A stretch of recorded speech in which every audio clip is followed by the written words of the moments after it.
One game down, many more to go here as we look to conclude the Knights Road tournament and stamp our 4 teams adding up for the Split 1 playoffs. And right now, it looks like IG may survive the scare of having to play an extra best of 5 here in Knights Road tournament.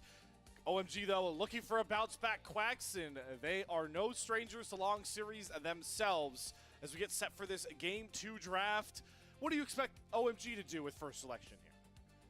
I'm interested to see what they give Rio, because I think he started up a lot of these fights, and frankly, that is a style that has worked for OMG and what has given them a lot of these most recent series wins. I don't think they're going to pivot from it immediately after a single loss in a best of 5. I think if they lose this series, they might start hitting the panic button a little bit, but for the most part, I think they're going to stick to their guns, and like we said before we went to break, really try to go back to that team fight style. A big criticism that we had of their Game 1 draft is it felt a little too snowball heavy for a team that really excels in the late game, is able to get some of those scalers up, and if they had played to their usual style, who knows, maybe they get picks that can match the Gwen in scaling, can try and at least stave off Rookie on that Silas, because those really were the big win conditions for IG, and I'm super happy that the solo laners from IG had their moment to shine, because they have been under a microscope in terms of fraud watch for a majority of the split.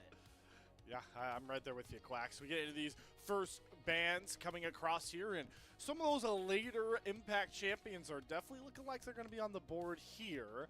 This has been a spot where we've seen Rise banned away, but Chào would definitely like to play that later into the game. I still think Starry's Aphelios is one of his premier champions that fits that play style. We'll see what's available here, because the bans have stayed pretty similar to what our first bout showed. The last ban going to come out here will be the Jarvan Rumble, open and available. It's been a very common first pick, and if they want to try and give some agency over to Sobro yet again, that is just going to be an easy lock-in. Now OMG more than likely going to try and give Harry a tank just to stave that off. I think that he has been really effective on things like the... Honestly, I was going to say the Scion, but I looked over. He has a 0% win rate on it. So maybe we don't give him Scion. Maybe we give him something like the Ornn. It gives you a bit more non-committal engage, but they're instead going to slam the Cassante. I was actually having a discussion with Ulk about this before we went live on matchups for Rumble, and he said that the worst by far was the Cassante.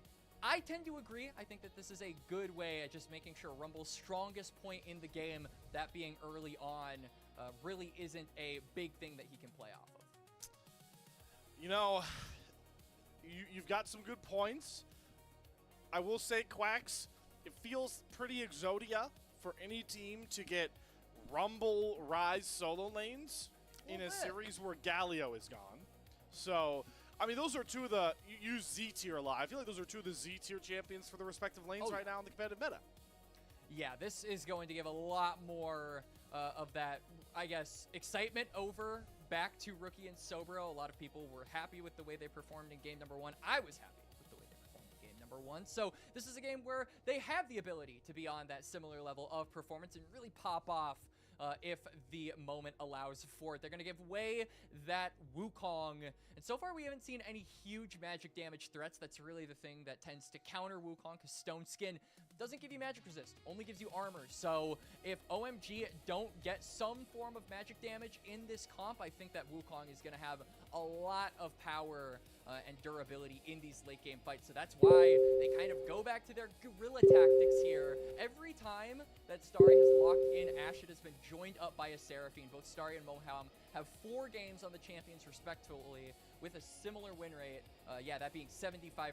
So these guys love this pairing in order to get priority, but with Xin Zhao and Jarvan both off the board, there aren't a lot of junglers left that can capitalize off of the prio, in my opinion. Well, at least for Rio, we did see, you know, him get to flex his creative muscles. I very much so enjoyed watching him on the Zac, even if he did get countered by the Trundle early. Had some pretty big late game plays on that champion. Not saying that we'll likely get it in this one. And it doesn't seem like IG are really going to try and pitch his pool much more. They're instead, once again, making it clear that Chào is never going to get to reach towards the top of his bag of champions. He's always got to reach further down here. Yone off the board with already taking away picks like Orianna, Galio, and Silas out as well. Another draft we come to, Quacks, where we're thinking, what does Chào feel comfortable playing again? Yeah, Chào going to be obviously against that rise. I think all of OMG right now are significantly lacking something that can start up a fight. Honestly, if starting up fights isn't their goal here either, because they have Ashe Seraphine and really want to leverage that range, I feel like they're going to need something that can disengage, because Wukong is going to have easy access at the current moment. Syndra is definitely something that comes to mind. I guess you could go for like the Orianna. The Shockwave does provide you a little bit of time, and IG are very short range, so there could be some onus on doing that. But Azir as well, he's high range. The shuffle gives you some disengage to be able to just kind of throw you away, but they're gonna pivot immediately and give Rio the Mundo. So some beefy front line to join up with that Cassante and provide space for the Ashe and the Seraphine. So holding this pick, by the way, doesn't provide any counter, right? Both Rio and Chào are going to get counter pick regardless into their matchup. Yeah. So maybe there's a couple picks they're thinking about. They want to see how the rest of IG's draft rounds out before they lock in something here for Chào. It's really funny. We see the all right, anti-Jin agenda. Well, not going to be not going to come through on the draft. Photic will lock in one of the most polarizing AD carries, I would say, in competitive play. Yeah, I'm not a huge fan of the Jin because I feel like there are there's a lot of tough matchups. I mean, it's not only is it a tough matchup, you're gonna 洛配猴子是好的，而且洛抗压也是非常好的，洛它可以不停的回血。现在右边需要一个大河输出，沙皇，就沙皇呗，应该沙皇了。沙皇面对OMG最近比赛的话，也很喜欢玩这种保着后排打的偏铁桶阵的一个阵型。对。 也是他们所擅长的。这个相比于上一把的话，队内又多了一个后期可以稳定 C 的角色。对，后期没那么难发挥了。但这个阵容 OMG前期没任何伤害。哎，还真是没伤害。蒙多要等级，下路要6级。下路6级之后只能开团，但其他人也没什么爆发。这个中上前期也是要归住的。对，这把前期 IG 非常容易起势啊，就可能下路对线有点被动，但是。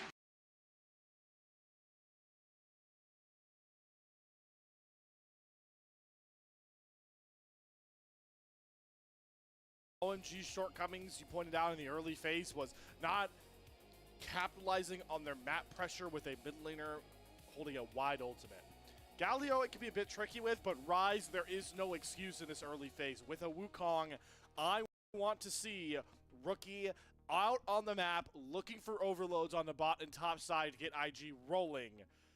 Because they once again do have to be the ones to look for these fights. OMG are going to let IG into their space and see if they can punish them with, like you said, Quacks, and Ashe Seraphine that has found them success in all but one match so far in Split 1.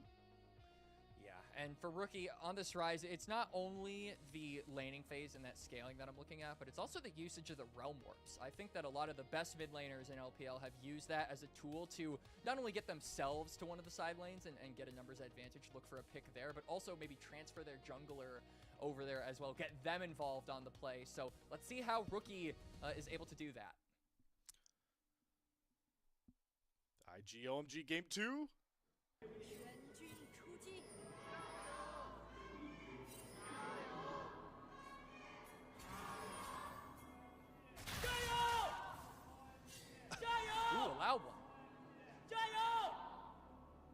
Can you guys tell that one of these fan bases is really disappointed that they're in this series and the other one is so over the moon happy that they're in this series? I have been looking. It might be one guy, but he's really excited for OMG. I have been looking at comments of IG's most recent performances. One really stuck out to me. It was the highlight, I believe, video of IG versus NIP. Someone called them the KT of the LPL.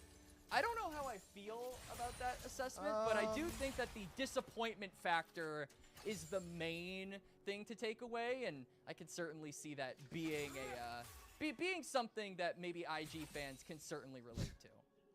Surely we don't have an IG and KT fan a part of LPL English broadcast team. Surely we don't. Surely we don't. Nope. Absolutely not. Listen, you know, I guess our friend Alk Battery had to pay for the elation he got for that KT World Finals appearance. So now he's got to watch IG try to stave off a Group Nirvana appearance. We are into the early game officially now, And back to the same jungle conversation here. We had a game 1 with Vi and Xin Quack, so a lot of skirmish ability early. That does not feel like it is on tap for this game 2. No, I don't think we're going to get a ton of fighting in this game. I'm looking at the mid laners and I'm thinking, wow, there's really not going to be a lot of action between these two. Chào will try and leverage his range advantage, and Rookie will try and use those low CDs to get shove early here, as we can see he is doing. And also, both junglers pathing on opposite sides, so there won't even be a kind of contestment over the Crab Slayer. So seems like we'll have a fairly cordial first few minutes, and I think the big thing to look out for definitely will be Starry and Moham on this bot lane. How much they're able to deny away from Photic in the gold department by using this very punishing 2v2.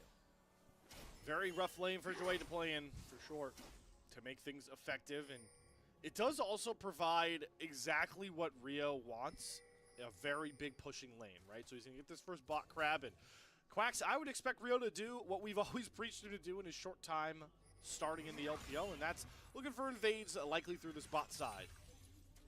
Not really going to have an angle to do so. Does just drop a ward in that tri-bush, so if Wei decides off of reset that he would like to look for a gank in bot lane, that should be spotted out. Just trying to cover the bases for his lane because he knows Starry and Moham want to be putting their foot on the gas essentially all laning phase, and they have to be well protected from any monkey funny business coming through by Invictus Gaming. We'll have to see what Wei can get done with this Wukong. Even though both junglers are very reliant on getting their ultimates, it's for much different reasons, still be Wei favored to have that skirmish early game impact on that level 6. But right now, gonna pay a visit towards this bot side here. Maybe just try and get Photic some comfortability on this wave. He does hold it away from the turret aggro, so does buy himself some time to farm a bit more comfortably. And they'll have Wei staying in the area, but it is definitely testing Photic on his ability to farm under that turret. And so far, so good. If he catches a big chunk of this wave, he should keep pretty even with Starry. Whoa. That was an interesting visual there. Chào is just going to shuffle on away from Rookie and get his first reset of the game. It seems like all of OMG trying to get these first back. Starry and Moham stayed around after that wave, and Wei showing himself on that tri-bush just to shove in that under IG's turret. So, yeah, nothing too crazy happening so far. Rio specifically, I think not only is the Mundo going to be something that can look for aggressive plays off of the priority that he'll get from the bot lane, but generally Rio, we've seen this Mundo do some absolutely illegal things in the jungle, right? We were talking about KT in the grand finals, right? Everyone remembers that performance where he was just walking around, basically ignoring all of T1 and pulling straight up to Guma without a care in the world. That's the thing that a late game Dr. Mundo jungle can do. So I feel like while we talk about the scaling from IG, OMG certainly are not to scoff at for their late game ability as well. I would agree. I think this game is pretty darn even in that scale factor. And it does seem more and more, as we get more and more into our series, both these teams are seemingly content with, I don't want to say coin flipping, but kind of stacking all their chips into their team fight ability, which, boy, does that make for must-watch TV. Also makes just generally for a much slower early game. We're seeing that first dragon claimed by OMG. It will be a mountain, so we talk about the tankiness from Mundo. That will be, you know, pushed a little bit further. He'll be slightly more difficult to kill. That will also allow Harry to take up some of this harass and laning phase a bit better, as Sobero, I think, has definitely been laying the heat, both literally and metaphorically, onto him. So just giving some more durability over to these tanky members, but it also does do a good thing in denying Photic and Jue from having that extra tankiness, because they are still going to be on the receiving end of a lot of this poke. And they're doing a really good job holding on to not just, you know, staying even, but finding a slight lead here. Photic should be able to get his CS in a better spot. Is a nice little hawk shot from Starry is going to spot Wei on this bottom side. Always an underrated part, especially in competitive, of picking on to that Ashe. Is you can find yourselves with a pretty good ability to track the jungler, and that is such an integral part. Is Chào, all right. Getting a little Shuriman shuffle in there, just throwing Rookie under the turret. That's what we call a mental warfare move from Chào. He's bored. It's all right. It happens. But another thing, big advantage for the Ashe, is also that global pressure that you can provide with the Enchanted Crystal Arrow, and that might come in handy in about a minute here. We've got the Grub spawning in a little less than 60 seconds. You can see that Wei is pathing toward that top side and now has the Cyclone, so big power spike coming through here from the Wukong when you have access to that ultimate. Sorry, though, gonna use that ult. There we go. Yep, the root comes across. Someone has to cleanse as the Encore comes down. He sidesteps out of that one, but right on time for you, Quacks. That Enchanted Crystal Arrow comes out and forces a reset, at least out of Jway. So pressure still mounting from the OMG bottom lane, but it's IG that have come out to a nearly 1,000 gold lead in our early minutes, and it's Sobro once again finding himself comfortable into Harry, holding on to over half 1,000 of that gold lead.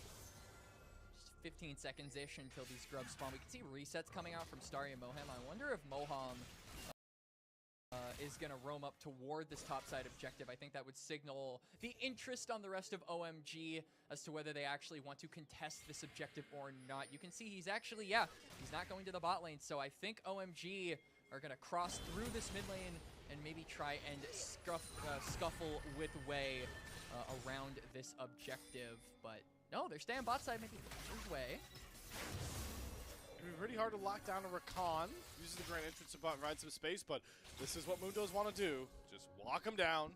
Luckily, Wei can jump right over towards Rookie, and spawning out Rio is the real win here for IG, because Wei's like, all right, I am chilling picking up these 3 grubs. Oh my god, Rio. This is a very, very deep invade. I like the look, Quacks, but he does not find what he wanted, which was sweet, sweet camps. He's not going to be able to get anything, but he is going to deny something from Photic, at least for a little bit. Some of the CS that goes under tower. Starry will also be able to pick up a couple of plates, so some more gold given over to the Ashe. And he can do that because he knows Wei is on that topside objective, isn't going to be there to bail them out, and just looking for anything aggressively because OMG didn't contest that objective. They want to look for some form of a cross map, but IG, they're going to cross map the cross map. I got your Raptors. So who's the real winner here? You, because you get to talk about junglers for minutes on minutes. That's what I think the real winner.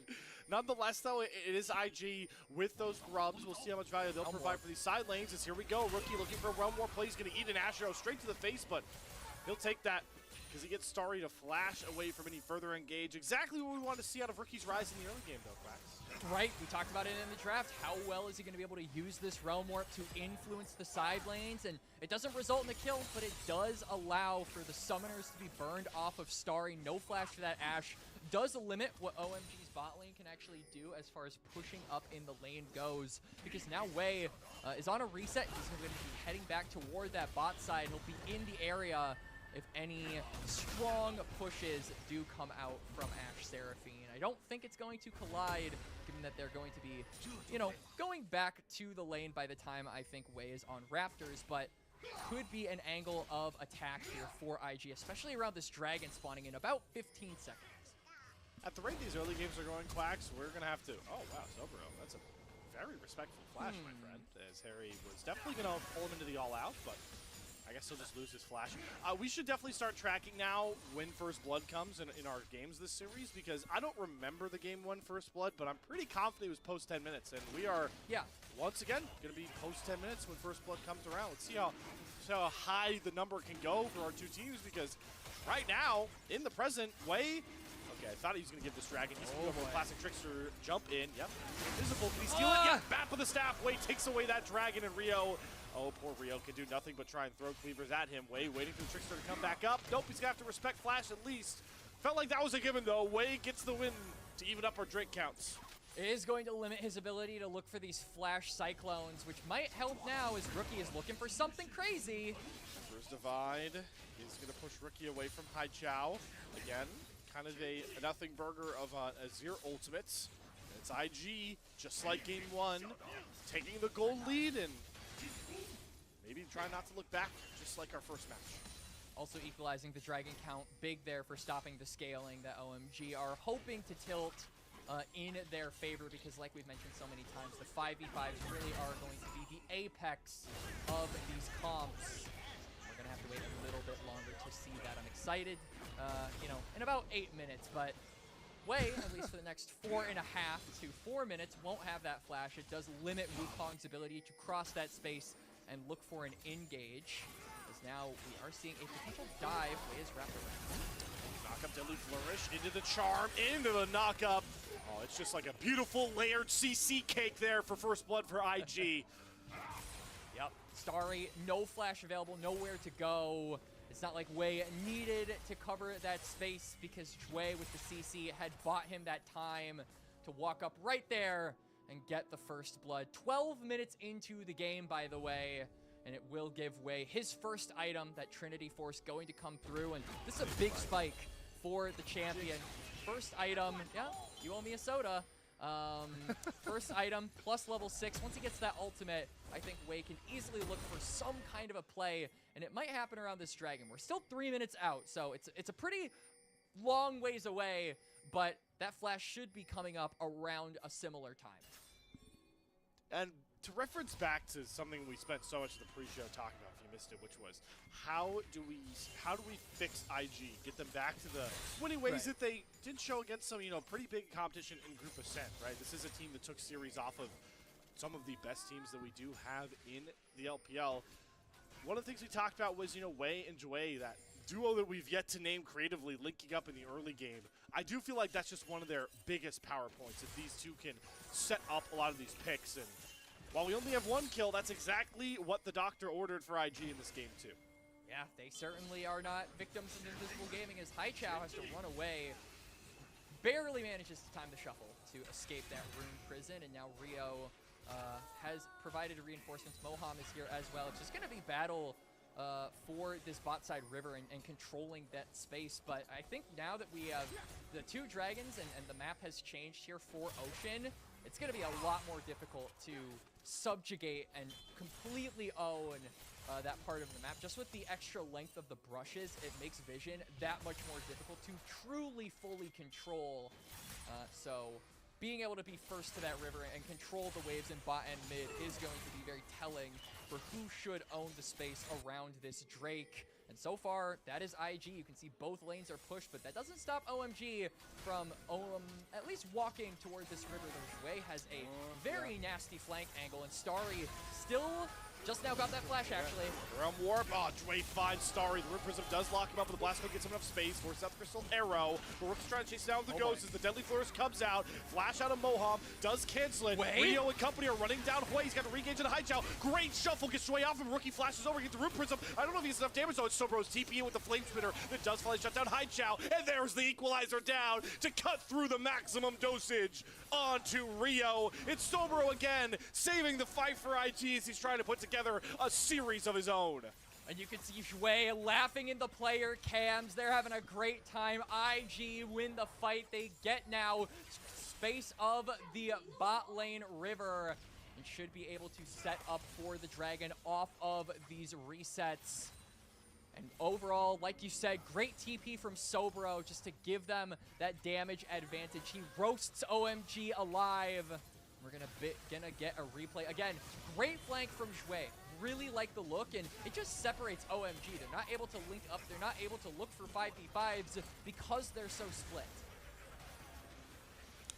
Yeah, and I just watched Fotek walk in a melee range of Moham because he desperately wanted to crit shot Starry. I wonder if he just takes the crit shot early and tries to reload. It's a different look, but doesn't end up mattering. It's the Sobro double kill, and I know we've had a slow pace to this game, but if you want to talk about people that hit hard on 2 items, are there better champions to start with than a Fed Rumble?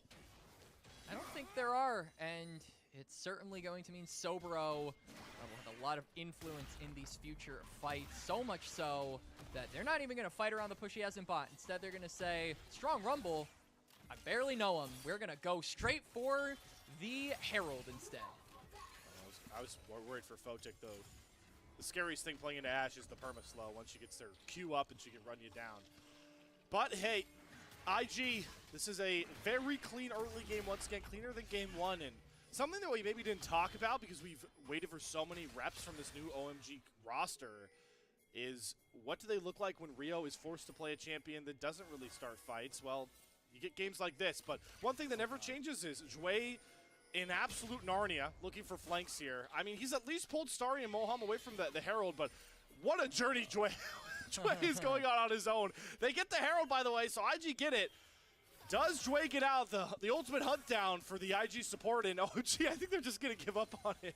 Look at how much space they're giving over. I mean, Chow's about to get dove. Wei drops the Herald immediately after taking it. Cyclone, Chow's a flash. Emperor's Divide, Wei off Wait, the what? No, what? Oh, wait, Rookie, why? Well, I think it Oh crashed. my god. Wait, how did Moham get that kill? Wait, what? I thought 15... Where are we? Who are you? Oh, help. I'm scared and confused. Somebody help. The numbers, Mason. What do they mean? Holy moly. Everything. That's an elite reference. Yeah, everything is going crazy. I mean, I was thinking of another COD reference. You know when you're like going on like one of those stealth missions and you've got like someone in your ear and you get spotted right in the stealth mission and they're like, "You've been spotted." And you just have to run, the music starts like blaring and you're running away from like 50 million enemies. That's what I imagine Jue was going through mentally, looking for a flank, immediately gets discovered by Moham and just starts booking it to the other side. How does he not get executed? I felt like he was up there for, I hope they give us a replay, like God willing. We'll have to see. I mean, hey, we are 5 kills in 18 minutes, so they should have some time, but our great observer team will have to wait because we have the one thing that has pulled our teams together, which is another neutral objective, that being the 3rd dragon of the game, the first Ocean Drake. And again, a recurring theme here for IG. They are just so much more prepared around these spaces. They're going to clear out all this OMG warding as Rio has to take away camps. The bottom lane has to shove in mid lane, and IG should have a lot more control to take this dragon whenever they want to.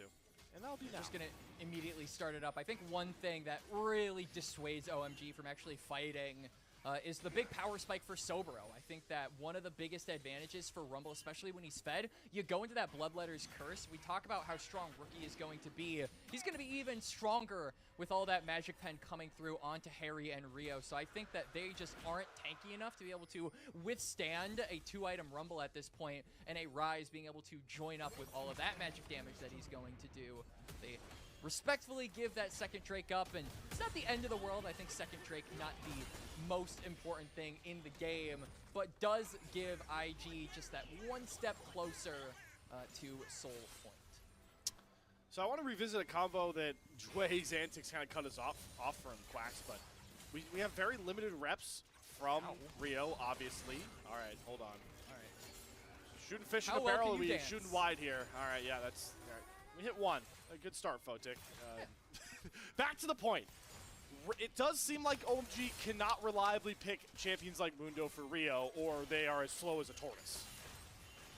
Yeah, Rio has definitely not had the, I want to say the teeth, the viciousness that we've seen from him since he joined OMG, constantly looking for those early plays. He had Prio in bot lane, but he just was never really willing to walk up to Wei and try and bully him out of some of his camps. I do think he played the macro game fairly well, but now I think that it really is starting to devolve into IG slowly but surely getting the better end of a lot of these cross-map plays and trades in gold, because we're 20 minutes in, it's almost a 6,000 gold lead. A lot of that is being given over to the solo laners that were so integral to the Game 1 win.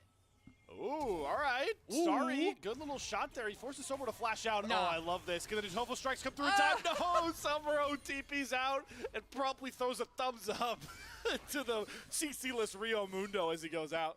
I thought there was like a fair chance Harry uses that flash to get the 3rd and Tofo strike and cancel the teleport. I think he wasn't in range, and there very well was a chance that it actually ends up shorting and the TP goes through anyway. If that happened, you would have definitely gotten a visceral reaction out of me, personally. We would have gotten a free post for our socials team. Yep. Giving us content. Thank you so much, Harry. All right, well, at some point, OMG, we're in that tough spot with these kind of scale and wait for the team to run at you style comps from OMG. I mean, it's a 6K gold lead, and once we get the items, you're going to see how rough it really is. Mainly looking at how Rookie has his full double scaling items up here. Wei wants to battle. Sobro's really strong, so... Well, OMG are going to get one of the things they want, and that's IG running into them, but I don't know if they can really survive what is coming. This is like if IG were a part of a track meet, and you can see they're all at the top, they're doing really well, but then there's just that one teammate that's really slow. He had like a few brownies before the run, so he's like a minute behind even the second to last runner. And that's Jouet. He's last in gold. Bro, it doesn't matter because you're a support, but come on, bro, you gotta keep up. All right, well, speaking of sprinting and running, we do have that ghost pop for Jouet to slither his way out of an uncomfortable position. Oh, Haichao was looking for Wei, but the Cyclone knockup comes early enough that Haichao whiffs the Emperor's Divide. Rio eats an equalizer in the face, has to flash over wall and pop the maximum dosage to heal on up. A lot of not very optimal ults coming out in that little exchange there for OMG. Yeah, really bad positioning there from Rio as well. Of all of the places to not fight a Rumble with ultimate, I think those very narrow corridors on the map is probably the worst because it forces you to flash. Now Rio not going to have that for the future Dragon, and this is something that they might want to contest. I mean, after all, it will be soul point. Barrier and Mundo. Yep, just flexing. Guys, block for him, please. Well, Starry's trolling. You just don't have to move, buddy. You've got a Mundo flexing his Giga back at those bullets, so he doesn't really have to move around. But I do want to use that point to highlight that while I think your criticisms of Jin picks is really nice, if we have a slow enough game where you let him just casually get up to those 3 crit items, he is one of the biggest hyper carries in the game, and that's kind of what OMG are allowing for Fotic. Stormrazor as well as his Baron.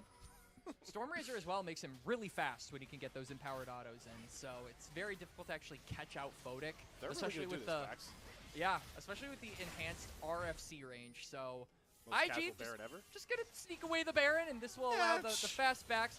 Boom, let's go down toward the bot side, and guys, let's redeploy, get this soul point, and IG are just really bleeding out OMG in this game. 7.5k gold, and this is a game that has barely any kills. The macro has been so good, and this has been something we've wanted to see from this squad since the beginning. Rookie and Wei leading the charge in the brains department for this team and really giving them a direction, and they are going in the right one for sure. Wei is spotted out on the start of his flank, and now he's bringing a friend. TP is coming in here for Sobero.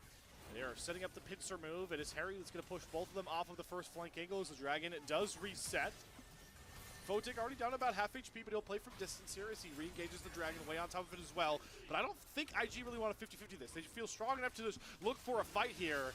Rio's right up with the Dragon. Seems like we're going for 50-50, and Wei is going to win it this time. Ocean Soul Point and deletion of Rio. The maximum dosage. The dosage doesn't even come through here. It sends the Rebel run to the backline. Boham gets the flash encore to 2 into the Emperor's Divide. But where's your damage, OMG? All I see is burning health bars thanks to Sobero as Wei picks up the double, and the IG Masterclass continues.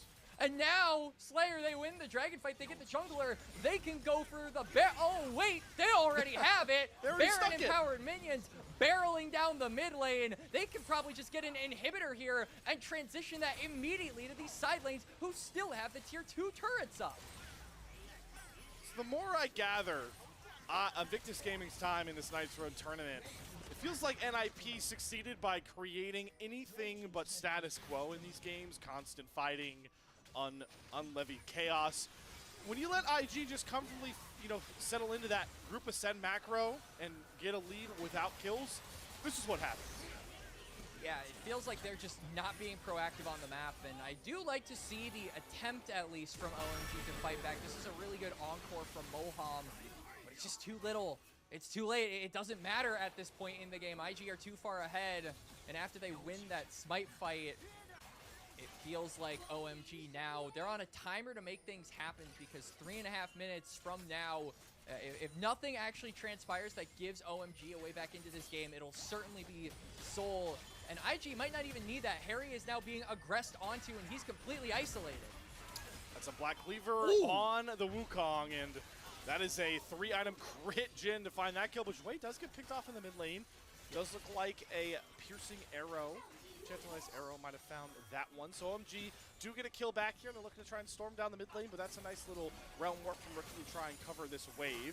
Wei is running up as we get a picture-in-picture replay on the... Oh, okay, you know what? Sobero also did go down, yeah. It was Sobro. Yeah, I missed that completely. Another halfway through the map ultimate there from Starry. Yeah, he hasn't been able to really use these Enchanted Crystal Arrows to that global effect. Call. So Starry's very in trouble. Encore has to come out. That does force away from Starry, so they won't be able to jump onto him. Yep. Going to survive for now, but still 11,000 gold lead for IG. That Baron is no longer there, so sieging onto these towers is going to be a bit difficult, especially with the range that Starry and Seraphine. This is the dumbest death way ever. Yeah, he's trying to take minions as a support. Wax. You know, certified invisible gaming moment. He suffered a little bit from it, but I think he will recover. Yep, you just get him to the hospital ward, maybe give him some ibuprofen and spray him with some Febreze. Or like IG Profen. Yep, oh, yep, you got it. Had to get that one out here as the inhibitor will fall to Photic. Picks that one up, and the super minions will be pouring into the OMG base here. We are approaching 12k gold for IG, and all I want to do is present facts to our viewers at home. That is our job here as casters. IG did overcome a 12k gold deficit against NIP. So Yes. does that mean they have to now fall to a 12k gold deficit? That's for you to decide, Wax. Yeah, that game certainly is not going to be forgotten by me anytime soon, but I think IG fans will definitely not forget this one anytime soon, as this has probably been the most, I hesitate to use the word concise, but certainly the most, I would say, clinical victory, at least series-wise, that we've seen from them so far. Obviously, winning this game, you still only have one more win to go for, and a reverse sweep is possible. It has happened before, but I feel like now they're just looking for the 2-0. Realm Warp in. Ooh, I think our observers got juked out by that Realm Warp. They thought they were going to go bit. towards the top side, but they're actually going after Starry. Oh. Some good Seraphine shield, so gets the heal. Jway goes in for the triple Whoa, charge. why into is he the so tanky? equalizer. Starry will not burn. It's Photic that finally ends up finding that kill somehow, and now Moham is up creek with no paddle. Has to flash behind Rio. Does at least use the top tier 3 turret to force IG off of the rest of that play, but that pick onto Starry does finally mean IG can reset and go after that Baron for the second time this game. And even the members that they didn't kill, I mean, they also burned the flashes off of Starry and Moham too, right? So it's gonna mean easy pick'ems if Wei can find an angle, if Sobro can find an equalizer. With that kill onto Starry, I think Baron being up, IG are just looking for any kind of a pick to immediately go toward that objective, but Wei is on the right. Okay, not gonna use the trickster to get over the wall. Does want to respect this tanky front line for OMG that has somewhat Dragon is also up. It's been started here by Rookie. Like, he is just soloing this while IG are corralling them around. Oh, Harry totally thought they'd be on the Baron over that wall, and he wards, and he's like, why is nobody on IG hitting it? And then the Hawk shot's like, oh, it's because Rookie is 1v1ing the Dragon on the bot side. Arrow's going to go wide. They are chasing Sobro down, has to use the equalizer. Should be dead here. The all-out comes across. Haichao's going to shuffle on in here. Sobro goes down. Wei's going to secure the Ocean Soul, but now OMG have a very unique opportunity to start this Baron, and with how far behind they are, why not? Yeah, I feel like you have to kind of flip it right now. You're one member up. Sure, it's Ocean Soul for IG, but you just got to go for it. All right, here's the Hail Mary. Nobody's going to take the Realm Warp. Faked out, juked out. All right, who's going to get the Baron? Is it even going to be a 50-50 if IG just engage here? Curtain calls up for Photic. Wei needs to find a way into this pit, but he's getting brunted. Wei gets the double charm on the background. And Rookie deletes Starry. Gets access to Moham as well. The Baron's going to go down, but who cares who secures it? Because it's an IG fight win that just seals the game 2 fate of OMG. There's the ace through. And Invictus Gaming look to be back to their group ascend ways. And who cares, right? For that Baron, Rookie now has the actualizer spike. That rise to so much damage. IG closed their jaws around OMG and will take this series 2-0 and take us to series point. Definitely the most complete game we've seen from IG. Not just in the Knights Road tournament, but overall across this entire split one. Yeah, all of 2026, for sure. Yep. And it gets them, as you mentioned, to series point. Not a lot of smiles for IG as they come off of the monitors. It just seems like they are locked in knowing that they should not be here and are going to make it OMG's problem. it's business for them, man. Like, this was an organization that expects results. We were talking about the Gyos at the beginning, and it's very clear that IG have a lot of people that want to see this team succeed, that aren't happy with the current state of this squad. I think that IG in general probably aren't happy with the current predicament that they're in, with one series separating them and Nirvana, but also now one game separating them, one win, I should say, separating them from getting back to Ascend, and for the time being tempering those angry fans about how this split has been going. Because Right. yeah, I agree with you. Good series so far. One more to close it out. Let's see how they can do. But for OMG, we're going to start hitting that panic button. We said one more win for IG, and maybe you start going for guerrilla tactics. And I'm really interested to actually see what they pull out in Game 3. And before we get, we really delve into what happens here in this game too, I do want to, put out the clear statement here that, for one, OMG weren't expected to even... A lot of people didn't have OMG winning that LGD series that got them into Knights Road, right? So they're already above that sort of decree, right, Quacks?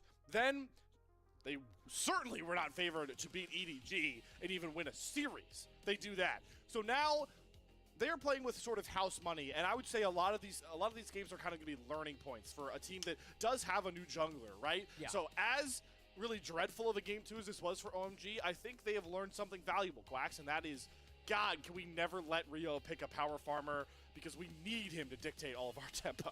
Yeah, I feel like the early games have really been something that we brought up for Rio as a point of both concern and praise, kind of a double-edged sword. When you've got this guy who is just now being dropped into the competitive landscape, you kind of have to play into his strengths, because immediately trying to teach him to, I would say, assimilate to the style, that doesn't really work with a lot of rookies. You want to try and bolster their strengths, and over time, you can overcome their weaknesses and try to mold them a little bit more. OMG don't really have that luxury. They've been playing around Rio, and I think Rio has really not been able to impact the map in the ways that we have been seeing OMG do over the course of their last few series. We're already into the highlights. I mean, there wasn't a lot of fighting in this game, but the one big fight that kind of swayed things was that Sobro TP that made the difference. I do feel like in a game as kind of slow and tame as this one was, Quacks, you can use the excuse of saying maybe the whole team of IG deserves kind of player of the game. But if I had to pick someone to give the award to, I do think Sobro made the difference when the game felt close. Yeah, I think that Sobro, we talked a little bit about it like during the game, but I think this is a player who a lot of people were very curious as to what he was going to bring to the table going into 2026. And, whenever you have an LCKCL top laner and one that finished pretty nicely, finished their 2025 pretty nicely in that tournament, I believe, being on BNK Fear Youth, I think they got 4th or something, like 3rd or 4th, which is pretty high up there. People are kind of looking at this person, especially as the successor to the Shy, like, can we see lane dominance? Can we see them really hit the ground running in these first 14 minutes and Snowball be an extra threat along with the rest of the team? And he's really just kind of been the tank guy. We've seen him on Sion, we've seen him on Cassante. He does have games on Rumble, but they haven't been very successful. A 20% win rate before this game, and I do think that this was one of his better games, certainly, of the year, as rookie back-to-back game MVPs. And I do want to say that while his impact in the lane itself wasn't very high, he did use those realm warps how we expected them to be used, and he went to sides and he tried to do more than just 1v1 high chow. And, if we're going to, use recency bias in the phrase of a game, that realm warp and deletion of both Starry and Moham on the back end of that Baron fight was the real, significant moment for me. So, give it over to Rookie for a pretty clean Rise game. I know there's a lot of IG fans that are happy to see him grab those back-to-back MVPs as he looks to try and set himself on a way for a Player of the Series award, and will get it in expedited fashion if IG can find themselves a sweep over OMG. The darlings of the Knights Road tournament have their backs against the wall. Let's see if they can put together a Game 3 win to extend our series after this break.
Time to set up game number 3 between Invictus Gaming and OMG with a spot in the Split 1 playoffs and, of course, the winner into Group Ascent for Split 2 on the line here.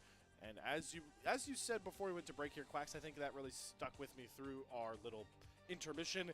Feels like for IG, it's time to handle business because they cannot survive in an LPL world where IG is in Group Nirvana.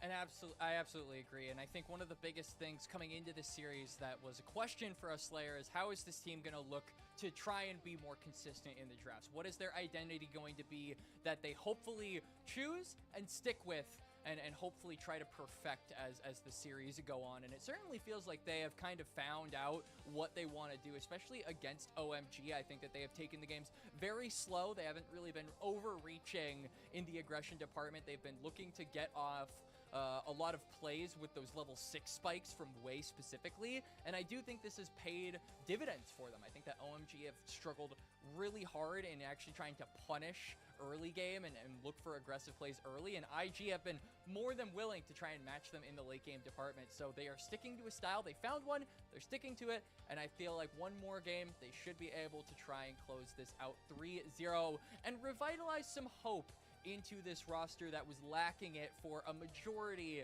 of the year, I will say. I like that, Quacks. Now, on the flip side, for OMG, they'll have first selection here for game number 3. They went with counter pick, by the way. We didn't touch too much on that. I really feel they just need to select first pick here, and I want them to get Rio a play-making jungler. Thoughts? Yeah, I absolutely agree. I mean, this has been the guy who, like we said, they need to bounce off of his style of aggression and try to look for plays early. And so far, he hasn't really been able to do that. We criticized the Mundo for its inability to really affect the map in the first few minutes, hit the ground running, if you will, just give Wei time to hit that Trinity 4 spike, hit that level 6 spike, unbesmirched, unpunished, and the moment he got that, he was the guy that really dominated the map, at least in the jungle role. Rio, I think we want to see him on things like the Jarvan, things potentially even like the Zac that we saw yesterday in their series against EDG. And if we can't see that, then, well, IG, we've seen how the late game goes, and they just seem like the better team in 5v5s. Yeah, they just seem like the better team when they're not punished for playing whatever part of the map they want to. So we want to see OMG do a better job at that. Jarvan is a champion that will be up and available. It has not been fearless out if you've missed our first 2 games of the series. Also, picks like Nocturne are still up and available for those playmaking style junglers. Again, though, do want to mention, if this does end up with a 3-0 sweep, Quacks, there are still very positive takeaways for this OMG roster. Cannot say enough that there is some real things to build on for this team. A team in 2025 that felt, you know, among some of the most lost orgs in that calendar year, besides, well, the ones that don't exist in 2026, I guess. Yeah, it's definitely been a tumultuous, I think, to put it lightly, 365 days for this organization, but the rebound that they've had certainly has to be commended, even if it is, like you said, a 3-0, and OMG end up bowing out here and are doomed to repeat Split 2 in Nirvana. I think that hope is certainly something that that you can take away here for this OMG roster, simply because I think that Rio has given them a new direction. I think that it's always really exciting when a rookie is able to come in and really just change the atmosphere of a team, and it certainly feels like he has been doing that. Another player who had a similar thing going on for them was Starry, who was also in the oh my god department, at least developmentally, because he was on Oh My Dream for several years. And producer, I knew someone was going to make that joke. I was kind of hoping it would be someone in Twitch or maybe even you, Slayer, but nope. It's not. I'm glad our producer got that one in. Kept you on your toes here as we jump right in to this game 3 draft. It does look like OMG have once again opted for counter pick with their first selection. And the last ban soon to come through is going to be that Yunar. So again, no Orianna, no Malphite, no Poppy, no Jace. Those will not stay prevalent. But things like Jarvan are still up and available. And a couple of other premier mid laners that maybe Rookie wants to look at. But the King of Demacia is not one to be passed up this late into a series. And Wei will grab hold. Yeah, Wei is going to immediately snag that one up, and it feels like IG, especially with the Cataclysm, they've been really good, I think, at pairing Jarvan up with not only champions that are good at capitalizing off of his early pressure, but also allowing for champions that can really capitalize off the Cataclysm. Misfortune is one that I really think of. Fodic has been enjoying that. As Lee Sin, not blind here, countered into the Jarvan, and they're going to steal away that MF so it doesn't get paired up with Wei on that champion. And I have my reservations about this character, frankly, Slayer, because you're not expecting this guy. Now, especially with the Jarvan locked in, I feel like you could take your time actually giving Rio more information before fully committing to that Lee Sin, because yeah, now we're just going to see things like the Rel, we're going to see spell shields come through, we're going to see disengage. Everything is going to be targeted at trying to really make this game as difficult as possible for a champion like Lee Sin to enter. So it's a tough task for Rio in a game where we are hoping for him to be the difference maker. Wax, I'm not saying you're wrong. Every point you made makes complete sense. But you also have to accept that watching Lee Sin in pro play is fun until it's not. So at least we'll have that for us, right? You know, I don't get to see Lee Sin too often. Now pair with this Akali. You can stack disengage, you can stack spell shields, but this Lee Sin and Akali are coming straight for you, Photic, and there is only a little bit that you can do about it. Yeah, and on top of that, like, these are also champions very good at getting out of the Cataclysm. If IG do look for, like, a hot pot combo, the mobility of both Lee Sin and Akali should be able to get themselves to safety, if not try and rebound the fight and look immediately onto the backline, if that option is accessible.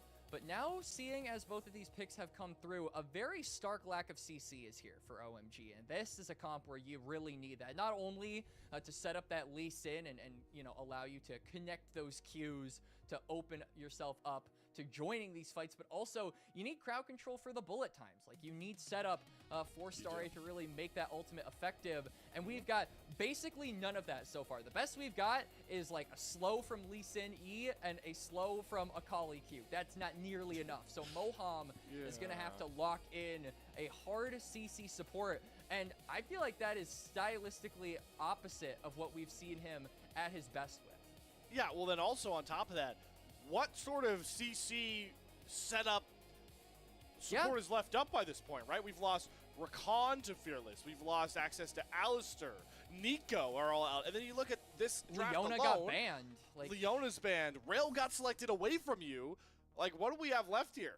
Do we have, like... Whoa, whoa, whoa, whoa, whoa, whoa, whoa, whoa. Hey, man, this is your job. Yo, Barrel, is that you, bro? You got this? Yo, I got it. Yeah. What's happening? Like, what? Damn it, Quags. That's a good one. That's a good one. See, you got our producer back. You just one-upped it with that one, I think. That's the win. Yeah, this isn't even set up, man. Like, this is like a little bump with the Q. You get a taunt. This comp isn't... Quacks, conspiracy theory time. Okay. Conspiracy theory. Do you remember when Piglet trolled a TLA draft by locking in Rammus? Yes. Sorry, just selected Rammus. I'm not saying that's happening. I'm just saying the parallels are there. You can make the conclusion that you want. I don't even know how to do the rest of this draft. Like the Rammus is the Rammus. All right, so the Rammus is support. We know that. The Nargo's top lane, as expected. Rookie gets Aurora. There's a Renekton. I mean, is this the biggest draft gap of the LPL season so far? I think it is. Yeah, it's it's not. It's up there for sure. Like this. Okay, I'm gonna be honest. This Rammus doesn't accomplish anything. You maybe like soaring slam into a bullet time. That's like is that the entire point of this? Yeah, I mean, taunt into bullet time. I do suppose that, like. Okay, you know what? I'm really grasping at straws here for positives. I mean, it's not your fault. This is a Rumble support. Like, I mean, okay, what are you supposed to say, Wax? Let me cook. There's a lot of single target. There's a lot of single target damage because Rammus taunts. Boom, throw the Q from Lee Sin. Boom, throw the ultimate from Akali. Someone's definitely dying. You'll have nothing left afterwards, but someone's gonna die. And it might be one of the 3 on OMG, or maybe just the other 2 that didn't even want to be here. This is such a weird game, but it's, I suppose, it's not going to be boring. So you can ask a lot of questions, but am I bored is not one of them. I would like to point out that it is very obvious that myself and Quacks are trying to make a career off of yapping. That's inherently what commentating is. When we're lost for words, yeah, it means a lot. All right, here we go. Game 3. Can OMG keep the series alive with a Rammus support? Time to find out.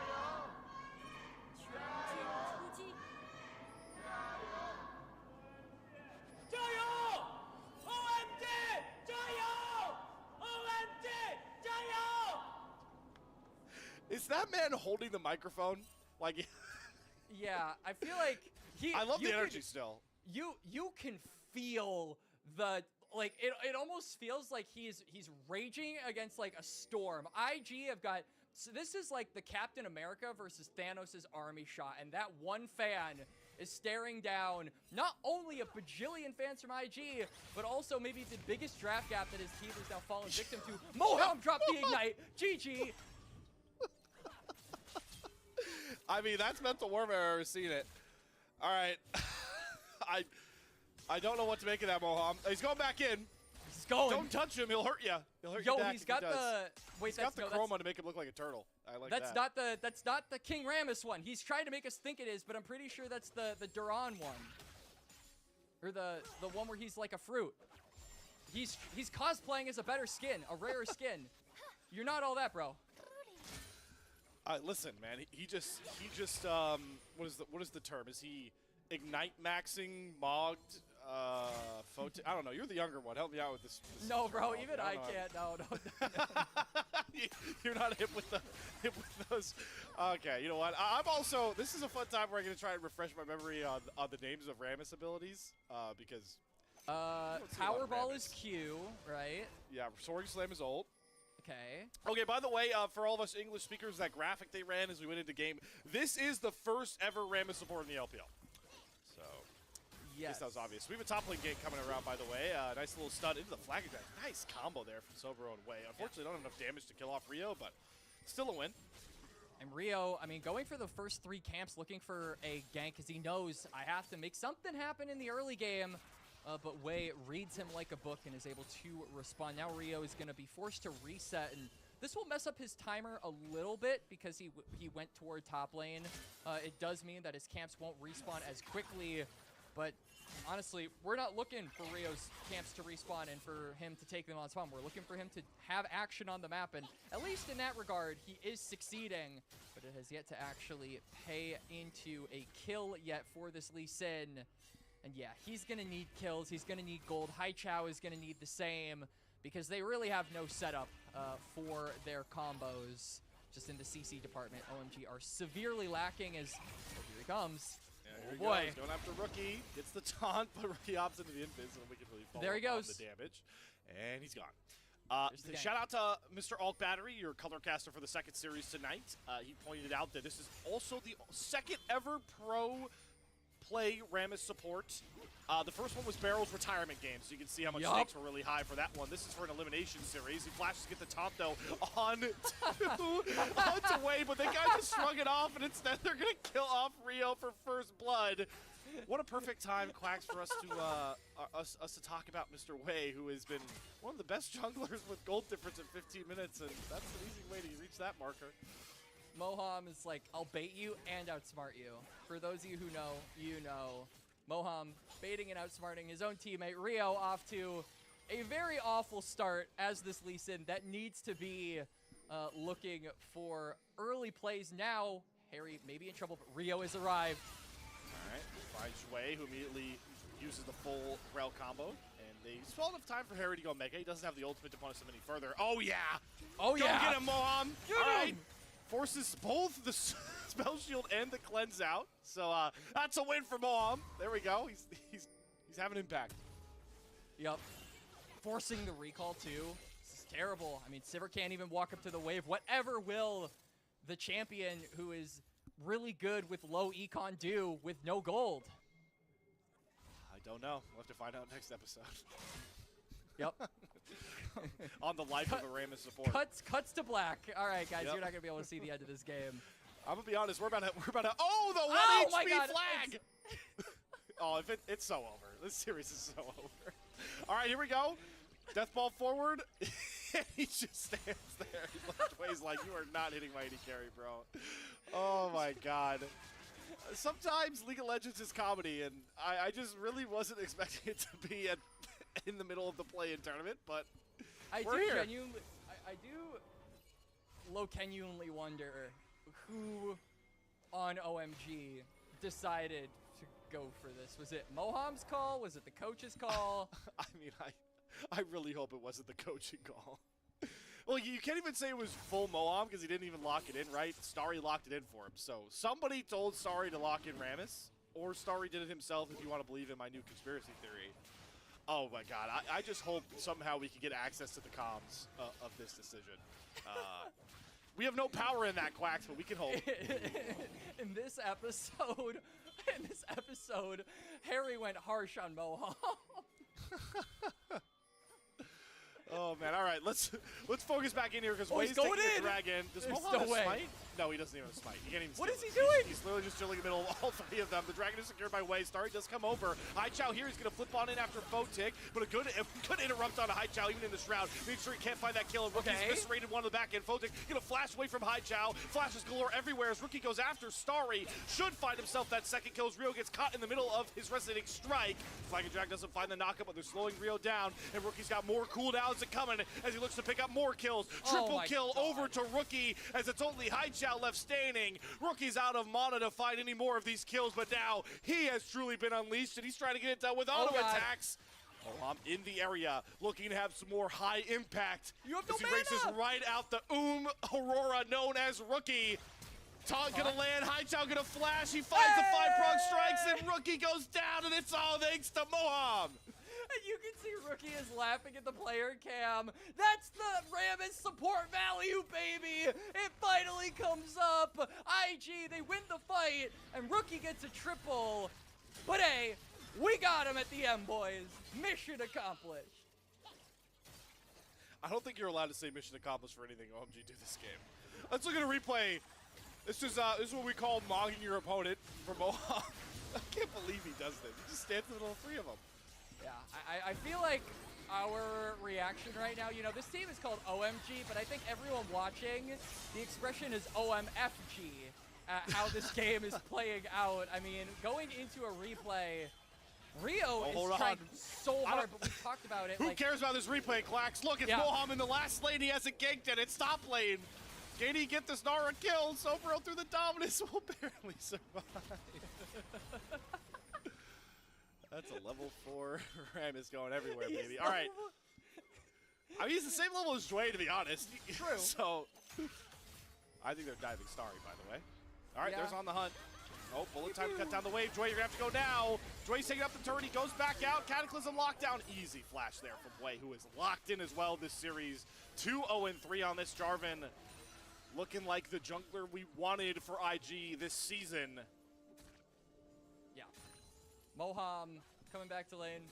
Where is my 80 carry smile as he clears waves? That the auto attack animation for Rammus is so derpy. I could never play this champion just because I'm so distracted by how 2008 this character looks. Even with this skin that like just came out, as Moham gonna clear out the minion wave by himself, I guess.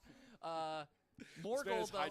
This man has hijacked everything we want to talk about in this series, Quacks. He really has. Like I cannot focus. IG though on redeployment. You can see Way now with the Sunderer is going to be looking to go toward that top side. Grubs are available after taking the dragon, and looking at OMG, they really have no way to actually contest this, as we do see the stats here.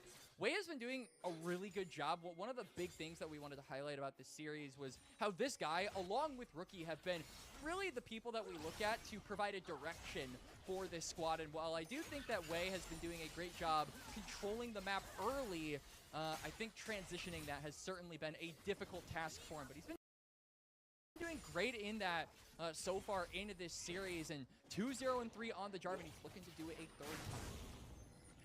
And where is he at right now? 1,000 gold up. The huge reason why IG is up in gold, gapping Rio on this Lee Sin that, well, it does not get easier to play out in this game, especially with the team in front of him from that draft. It is way, though, on to the Grubs. Going to be the first time in this series that one jungler secures the first 2 objectives, as he's also picked up that first dragon. And IG are just so much more in the driver's seat and perfectly suited to play the comp exactly how they want to. Their solo lanes strong for the early team fights, and Photic with 4 assists and a Cole stacking up on the wave with a farm, looking to get back to a farm lead, will be a later game threat if we reach late game. I think Rammus spotted out by those wards, looking for, you know, the excursions. I'm not even going to call it a gank, just whatever he has been doing this game. But we can see also Dragon coming up in about 30 seconds here. IG should have no problem being able to hold control over this bot side river. I think the big thing is just having Wei kind of shadow the Sivir and the Rel as they get push, and maybe want to avoid Rio really impacting the lane beforehand, trying to get a numbers advantage over IG. So really want to get that trade before the turret aggro is close enough, so Harry does win out there, popping the Dominus and getting a couple more autos down. If he goes Mega, could look for a solo kill here, as Sobro is going to come out of the Dominus, but it is way on the bot side, looking to set up for that dragon that has spawned. Rio in the area as well. Rookie is going to be a bit slower out of the base, so OMG will have the numbers advantage, but don't really have the might power to really contest, as Rio will have to walk in his way. He's going to land the Sonic Wave, but definitely don't want to take that one. Wei takes over to level 6, so does Moham, so both supports can have access to ultimates for this dragon. Oh yeah, here we go. This is really when the Rammus support starts to spike, trust me. I mean, I trust you. I don't know anything. I don't know anything more yeah. about this. I really do want to see Moham like land the most just crazy 4-man taunt into a bullet time and he's just like shut all the haters up. He's just popping the Night Core, like fireworks blaring in the background. He's got like the hard style taunt. going. All right, Joy crashes out of that. Let's see if he goes for it. He is charging back forward. Rookie does have first row for mid lane, so it's going to be hard for them to kind of force through with Rookie there. He's definitely the strongest person on the map next to Wei. Moham is running right at Wei. He says, "You will be taunted." Bullet time canceled by Dway, and there's a beautiful Between Worlds Rookie on the back end. Starry is completely eviscerated, and now Rio will get chased down. Can't even find the trade on Dway, even though the Ignite comes across. High tail and perfect execution will find one back, but Rookie's unleashed, nobody's touching him. Photic gets the free hit, and despite the fact that Dway goes down, the carries clean up the fight and will take down the dragon to the name of a Photic triple kill. Yeah, practically an ace here for OMG. Harry wasn't involved in that fight, but he's the only one still without a gray screen as IG just dominate the fight. Going again and looking at this replay, again, it's the lack of CC, it's the lack of disengage. Starry isn't able to go and get that bullet time off for more than a second, and Moham, the Rammus support really is not able to provide anything in this exchange. He's just auto-attacking them, but no one on IG cares about Rammus. I think he might need a therapist after that one because of how ignored he is. You know, it's not about the bullying at school sometimes, it's just about feeling like you're heard. And I think right now Moham just doesn't feel like he exists. Maybe he is, in fact, a victim of Invisible Game. Oh no, it's come full circle. Well, Moham, if you're feeling ignored by IG, I haven't looked, but I'm sure our Twitch and YouTube chats are giving you all the attention that you Hit want up to see. Barrel, bro. He'll help you. Oh, soaring slam! He gets the knock-up into the taunt, and Photic's like, I've got cleanse, bro. I'm just going to walk out of this one. So, bro, once again, losing a pretty big trade despite dominance coming up here for Harry. He's just going to auto-home the crack. Whoa. Croc, flash? No shot, flash? bro. No, what? Oh, my God. Nothing Oh, my God. for OMG. Oh, Harry, my God. Oh, my Harry, God. please, no, Harry. He's He's got going the to stun. stun you. Oh, my God. What is this? Guys, this is a play-in series. Like, what are we doing? This is the game that determines whether or not OMG go back to Nirvana or if they go to Ascend, by the way. And it's determined by diving the turret at full health on Mininar. And Rammus support. Rafa, if he was on the cast, we would be up to like half a dozen curse words by now. Oh, man. You know what? At least this is giving us. I don't think I've laughed The only other time I've laughed as much on a single oh, guys, please. Rio. All right, he's out. He's out of there. The only single moment I think I've laughed harder while gassing the LPL was the Flandra 2 million HP Scion trying to hit a Nexus from last year. I don't know if anybody remembers that clip. Oh, no. Leave Moham alone. No. Oh, flag and drag, knock up, crash down, knock up. Get out of there. Taunt flash. All right, Moham survives. Can't say the same about Sweet Starry. Yep. That bullet time is tickling onto the tank front line of IG as they cut him down under his own turret. Yeah, and Moham is back under tower now as yeah, they're like, yo, wait, get over here, bro. Be a part of it. He doesn't even get the assist. Or wait, he does. Okay, Rio. Rio, I mean, how do you even go in? It's like, guys, I needed you to survive under that turret before I got here. All right, there's first turret. And, well, I guess we asked for a much faster early game compared to our first 2 games, and OMG obliged by dying a lot. Rio's getting engaged, but Dwayne does a good job canceling him. He hit resonating strike. Good kick, though, onto 2. Dwayne's going to go down. Chow's going to perfect execute on the way as well. Finds a second kill. Rookie needs to get over here quickly. Phoenix going to flash over 1 Sonic Wave.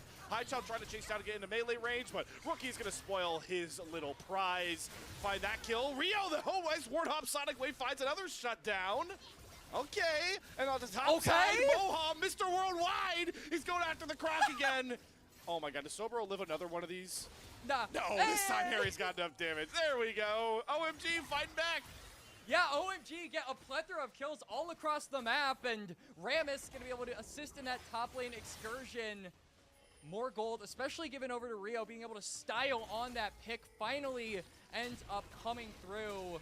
And just some plate gold to be had. That Herald is up, but they don't have enough time to be able to focus down that objective. It's winnable, ladies and gentlemen. Oh my god, it's winnable. I can't wait to quote that in about 10 minutes. Yup. Imagine they actually do end up winning this game. If they win this game, I have lost faith in logic in this League of Legends game. Sorry, tried to trade with Rookie because he knew he was dead to Photic. Photic picks up the kill on the hunt, and Rookie does not go down, so Way's going to go on to the Herald, and IG are going to brush off a couple of shutdowns they gave away by picking up more kills, and Way keeping his perfect streak on neutral objectives. He is now 4 for 4 as we'll go back through whatever the hell this was. And Rio able to actually connect to the queue. Our biggest concern was that because of the amount of CCs that this IG comp have, he really wasn't going to be able to dish out all of his damage, but all of the CC members are gone. They get evaporated, and Rio is actually able to join up in the fight.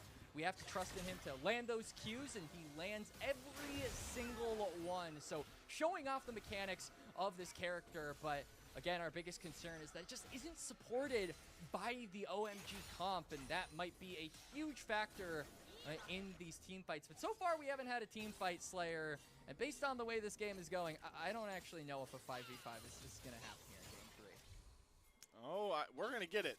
I just don't think OMG fans are going to like it. At this rate, we've already got a 2-item Sivir ahead of schedule on basically everyone else on IG except for Way, who's going to bring on Shelly out here and look to crack onto this mid-tier 1 turret. Don't know if Rift Herald will get it down alone. No, so for now, OMG are going to be able to protect that mid-tier 1 turret as they are looking to scrap here. Chow and Rio are looking to work their way into the mid lane, and well, Shelly doesn't get it done, but the Void Mites do. That's a mid-tier 1 turret down and more space for IG to work. And you can see already that they're not really concerned about contributing toward that top side. Dragon is here. This will be soul point for them. And if they take this by the 19-minute mark, I mean, that soul will be coming up as hold that thought. Yeah. The Rammus is going in. Can't even cover the distance of a flag and drag. Chow does TP in here. So all of a sudden, OMG have wrestle control this dragon. IG, how strong are you feeling? Because this dragon is going down quickly. Way's going to spot out the low HP bar. Sonic Wave is going to land from Rio. Way's not going to go in because Chow and Moham are going to chase him off the dragon. So no soul point there. Nice little TP for OMG to get themselves in. Now Way's going to get engaged on as he goes after Moham. Going to flash, crash down back across the wall. Ooh, that was style points. And then the Cataclysm from Way shuts down Star in the middle of his bullet time. They do get rid of Photic on the backside of this fight. And Rio alongside Moham cut down Way. Rookie and Sobro can't find a way in. And that's a winning fight for OMG.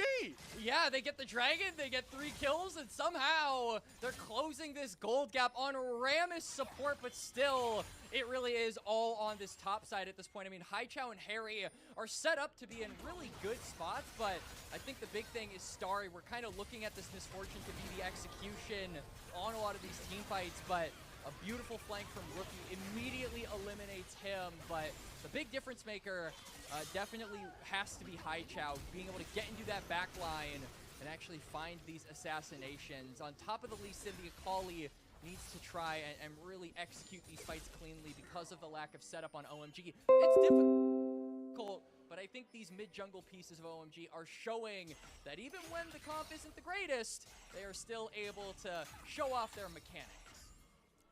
Joy, I'm the biggest fan of you with your creative little engage and your style points, but this game we really do just at this point need to protect Photic, and we'll win the game. So we'll see if he adjusts his style. As they are going after Mr. Chào. No Lance stun. Joy, okay. The crash down. Nice little sidestep there from Chào to get out of that game. We can see that OMG Harry is on the bot side as well as Rio, and Sobero doesn't have a lot of vision in the area, so if he steps out of that tri-bush and actually decides to fight this Gnar, it'll go from a 1v1 probably to a 2v2 very quickly. I say that, and Rio is actually walking away, so never mind. Oh, it's going to be a 1v1. Sobero is spotted. Harry's going to take the plate and walk on out here. Everybody is still conjugating around this top side. Chào did land the shurikens who's going after it. Soaring slam. They got Rookie taunted and knocked up. Rookie's going to go down. Moham makes the play once again to get a kill for OMG. And OMG now with the temporary numbers advantage. Baron is up. I wonder, are they actually going to go for it? I mean, Chào doesn't have teleport, so he wouldn't even be able to immediately join up with the rest of his team. They're not going to go for the Nasher. They're instead going to transition that into control over mid. But the taunt was what allowed Rookie to not go to the edge of that between worlds and TP to the other side. It's Rammus support value, baby. What else can I say? I mean, he's up gold, so he's winning. He is! 44 whole shillings. He's up here. Holy moly. You know, the way his Rammus support started, I thought he was going to be a lot worse than this. I have to give credit where credit's due. He is making pretty immediate impact and potentially looking for more here. I don't think Rookie is expecting 3 people to be hanging around topside. The turret goes down. Rio's going to go in for the kick into the Sonic Wave, into the frenzying taunt. Rookie's locked up and down again.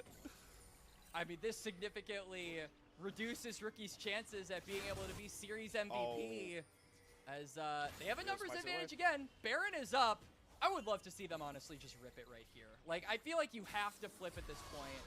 But oh no, they're going after Moham. That's exactly what he wants, guys. You just got your Civ-Roll for free. Oh my god, he's taunting them too with the emotes. This guy is... What a menace.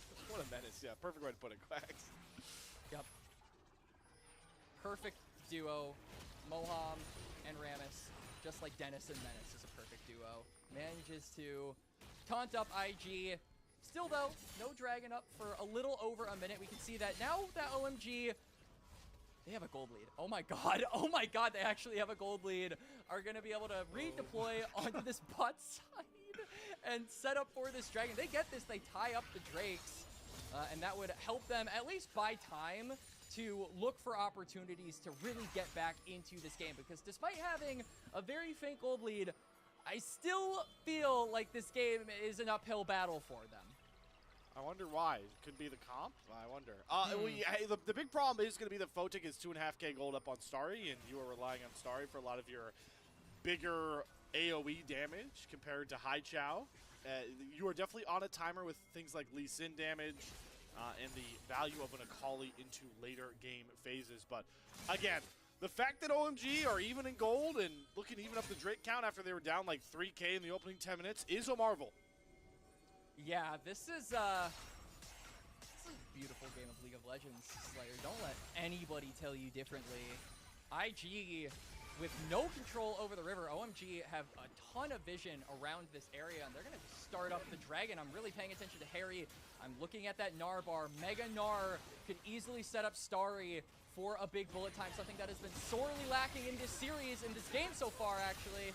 All right, Moham doesn't get the taunt he wants with that frenzying Oh, taunt. Rio! Rio! Moham flash kick is beautiful! No way. Sends Photic right into Highchild's waiting arms. There's a perfect execution alive. for Photic. He gets himself up and he cleanses away the ignite. The bullet time does nothing. Rookie drops him between Big worlds. shove. There's a big Gnar ultimate, but wait, still gets towards Highchild and cuts him down. What a play from Photic to survive. Staves off a highlight reel moment from Rio's Lee Sin, and now Wei has cornered Starry, and he's smacking him down with his gravity staff. They don't even get the bullet time out. IG able to stave off another OMG collapse. I gotta give an A for effort over to Rio. He looked for a play, he looked for the engage, he served Photic on a silver platter to Haichao, but the meal for the Akali gets away. He lives. And at that point, OMG, they've got nothing left in the tank. I want to see this combo again. Look at Rio. Oh, that was such a good effort. Like, before he can even react with the spell shield, Photic isn't able to click that in time, and Haichao gets on top of him, flashes over the wall. Wow. So he spell shields the 5-pointed strike and then cleanses the ignite. Yeah. Wow. Beautiful way to get out of there from Photic. Because I think if he dies there, OMG just win the fight. Like, without their 80 carry and all of that attention being paid toward nothing, essentially, I feel like they might actually have been able to turn that around. But now, IG, they win the fight, they get the dragon, they're on soul point and are looking to really take control of this top side. Baron has now spawned on the roof. It's been up for quite a while, but I think now IG have a legitimate shot at being able to say, hey, we get a pick and we can immediately go for that objective. They trade bot tier 1 for top tier 1 turret. Sobero's able to keep their mid tier 1 up as well. It doesn't seem like Harry's going to slow down anytime soon, and Sobero doesn't have teleport, so he will have to walk down there, and doesn't ruin a Baron play, but doesn't ruin Wei going for a mega flank on Starry, who has no flash, who's trapped in the Cataclysm. Dre with the Magnet Storm cut down, and Photic is ripping at this point on the Sivir, has more than 3 items in his back pocket, and Rookie's Burst is enough to find those 2 picks, and now IG have themselves the freest dance with the Purple Worm. Yep, no jungler around for OMG. There really is no miracle to steal unless, like, a boomerang goes over the wall, but Harry isn't even in the area. Oh, yep. Believe in the Moham. All right, Sobero's going to pop Dominus now, just to maybe try and shut down Harry or Haichao running on in here. Cool. Moham, of course, is going to run in with no fear in his heart because he's playing Rammus.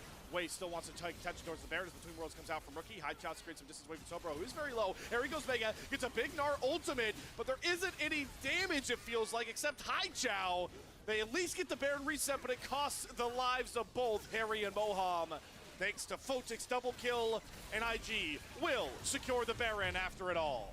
Yeah, IG get the Baron, no jungler around, and Moham just kind of dancing around, but does get taken down. His top laner going to join him in death, and feels like OMG potentially on their last legs, and I feel like that is no further better exemplified than the mid gold lead Haichao had. I believe like a 1.5k gold lead over Rookie at some point, and now it's down to a measly 200. So the win conditions for OMG really are not in a good spot at the current moment, Slayer. Baron now going to also allow IG to siege up some of these remaining side lane tier 2s, because there is still a fair amount of standing gold available for Invictus game. Quack. I just want to go back to like 4 minutes ago when we were even in gold. That was a much more fun time for this game states. But as you mentioned, IG, they lock back in, and now they're looking to take away a lot of these turrets as they stack up as 4 onto this tier 2 bot lane turret. Take that one down with ease as Sobero brings up the mid wave, the classic 4-1 split. How do OMG look to break it? Well, it's got to be Mr. Moham looking for a way in. Or Rio is once again going for a nice ward hop with a spell shield from Photic. This time says, no, sir, I am not getting insect again. And Rio goes down. Yep, fool me once, shame on you. Fool me twice, shame on me. And unfortunately, Photic is not going to have any shame. He prepares himself for the look by Rio. Spell shield, like you said, Slayer. And now with the numbers advantage and Baron, IG have taken the inhib, and with the wave, they want to end it here. They want to reaffirm their place in Group Ascent. 2 Nexus turrets stand in the way of IG getting back to Split 1 playoffs. First one down, engage onto Harry, back off. There's a soaring slam into the frenzy taunt from Mr. Moham, but Rookie is not the right target. He dips right on out of it, and Moham does watch his top laner go down alongside Chào. Cannot clean things up. One of the wackiest games you will see in the LPL, but the prevailing thought here is IG get back to winning ways, showing they are not meant for Group Nirvana. They are a clear step above and will secure Group Ascent for Split 2 with a 3-0 win. Definitely a game 3 of all time, that's for sure, but yep. IG, like you said, with a 3-0, relatively clean as well. Now I'm really looking forward to seeing where that growth, where that improvement can go from here, because they're setting their sights on the playoffs now, Slayer, which we unfortunately aren't going to be able to see for a little bit, while we are probably going to, we are going to be taking a break. So that just gives them time to work on this style. We said we needed to see them really pick out a play style and commit to it, and they did just that. So, you know, this week and a half break, I hope we get to see them kind of fine-tune what made them successful in this 3-0 and go into playoffs with that prepared. Quacks, you gotta wonder too, they really, I'm sure they want a shot somehow against NIP, the team that put them in this place again. A matchup that so many people expected. Well, actually, you know, I do want to say this for both our Group Ascent teams. We're expected to confidently win their series 3-1s, 3-0s. Not what we got in IG. Definitely, like you talked about, business first. No pleasure here. And they get back to those winning ways against a team that was, at the end of the day, very outclassed. And nothing showed that more than, I want to say Game 3, but I would argue just Game 3 draft. Yeah, I think that I guess you can't really. Can I really argue? Can we really argue it was just the draft if they were even in gold at 20 minutes though? Can we really? I mean, I feel like. Listen, if that was another comp, I feel like they would have been able to take that gold and maybe utilize it in some way.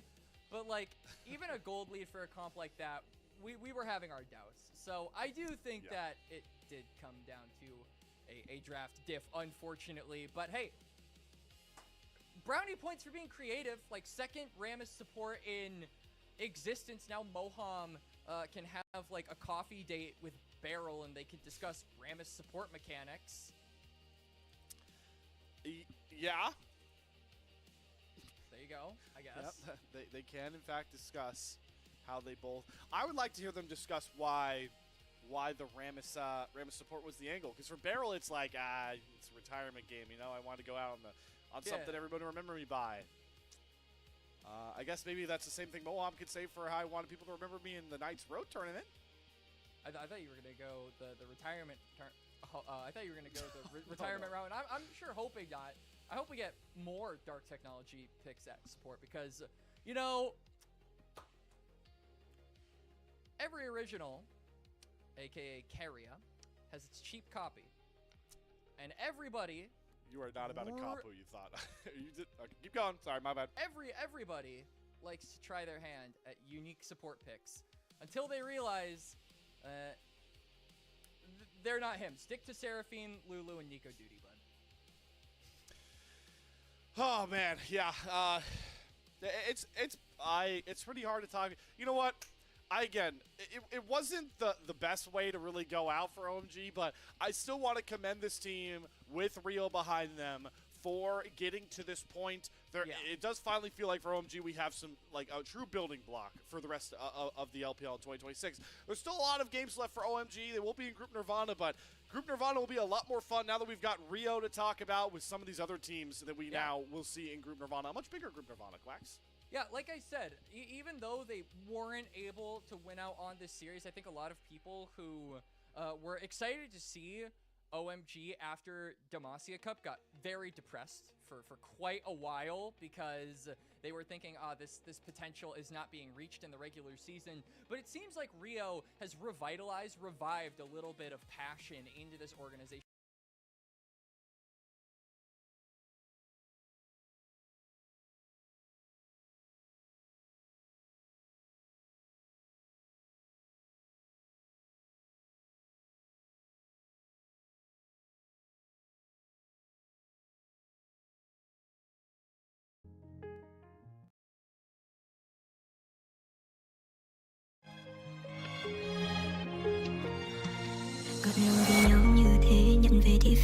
mây che.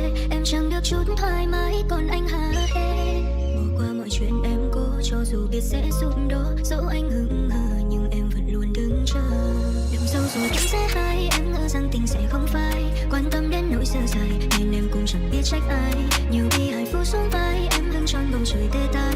Đành phải mở lối tiến bước anh đi mong được thoải mái. Từng ngày anh đi, em trân trọng từng dòng suy nghĩ đau buốt cõi lòng. Không thấy đâu yên bình không gió. Từ ngày anh ta em gục ngã chiều mưa tăm táp năm tháng đậm đà. Tan biến theo chiều tà lạnh giá. Miền ngập đẹp khuya em lặng thấp vài giọt sâu giữa tim lắm cháy đuổi. Em phải ôm sầu tư một mình. Cuộc tình trong tranh chia hai đứa mỗi người một nhánh tai ương bạc lạnh. Sao chính em lại là người gánh.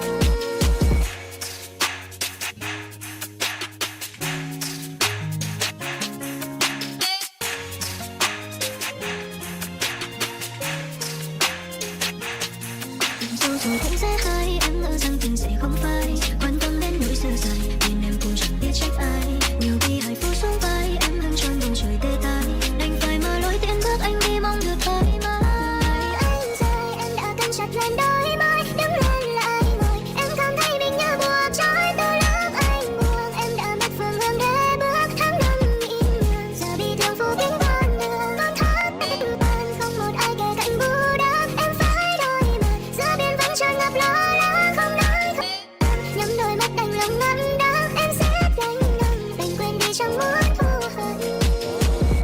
Từ lúc anh rời em đã căng chặt lên đôi môi, đứng lên lại ngồi. Em cảm thấy mình như buộc trói từ lúc anh buông. Em đã mất phương hướng để bước tháng năm im nhường. Giờ bị thương phủ kín con đường, thắt tình bàn không một ai kể cạnh bù đắp. Em phải đối mặt giữa biển vẫn tràn ngập lo lắng không nói không rằng. Nhắm đôi mắt đành lòng ngắm đắng, em sẽ gánh nặng đành quên đi chẳng muốn thù hận. Em sẽ gánh nặng đành quên đi chẳng muốn thù hận.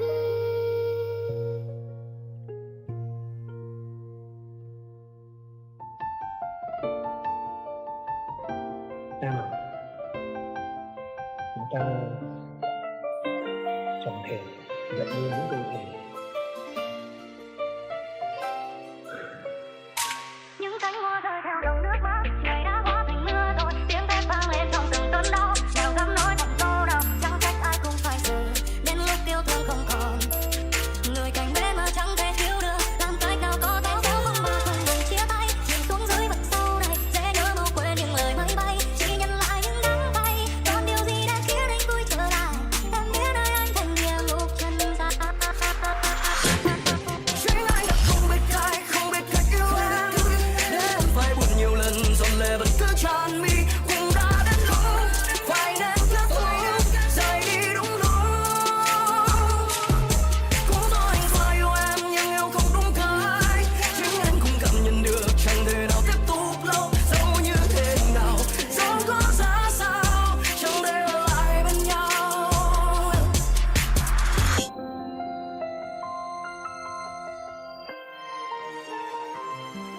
Chẳng ai một mình sẽ chết vì đã từng yêu hết con tim. Chẳng ai lại muốn kết thúc khi lại đang hạnh phúc bên nhau. Phải chăng là sự cố gắng cũng chẳng thể giúp ích nên chi. Những gì đã qua liệu rằng có ý nghĩa gì. Đã qua nhiều lần yêu đuổi, liệu lần này lần cuối hay chưa. Một giây bình yên như xưa còn đâu. Nếu đây là lần chia tay cũng là lần giải thoát cho nhau. Để em tự do bước đi chọn hạnh phúc riêng mình. Dằn lòng dù biết sẽ chẳng để quên đi em. Người đã khiến anh yêu hết lòng. Khi phải nghe lý trí mặc kệ cho con tim đau đớn. Những cánh hoa rơi theo dòng nước mắt, ngày đã hóa thành mưa rồi. Tiếng thét vang lên trong từng cơn đau, nào dám nói thành câu nào. Chẳng trách ai cũng phải giờ đến lúc yêu thương không còn. Người cạnh bên mà chẳng thể thiếu được, làm cách nào có thể kéo không mà không buồn chia tay. Chìm xuống dưới vực sâu này, dễ nhớ mau quên những lời máy bay. Chỉ nhận lại những đắng cay, còn điều gì đã khiến anh vui trở lại. Em biết nơi anh thành địa ngục chân gian.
Đêm nay mưa cứ rơi rơi làm tôi nhớ về, mong cho cơn mưa đừng vội xóa đi tình yêu.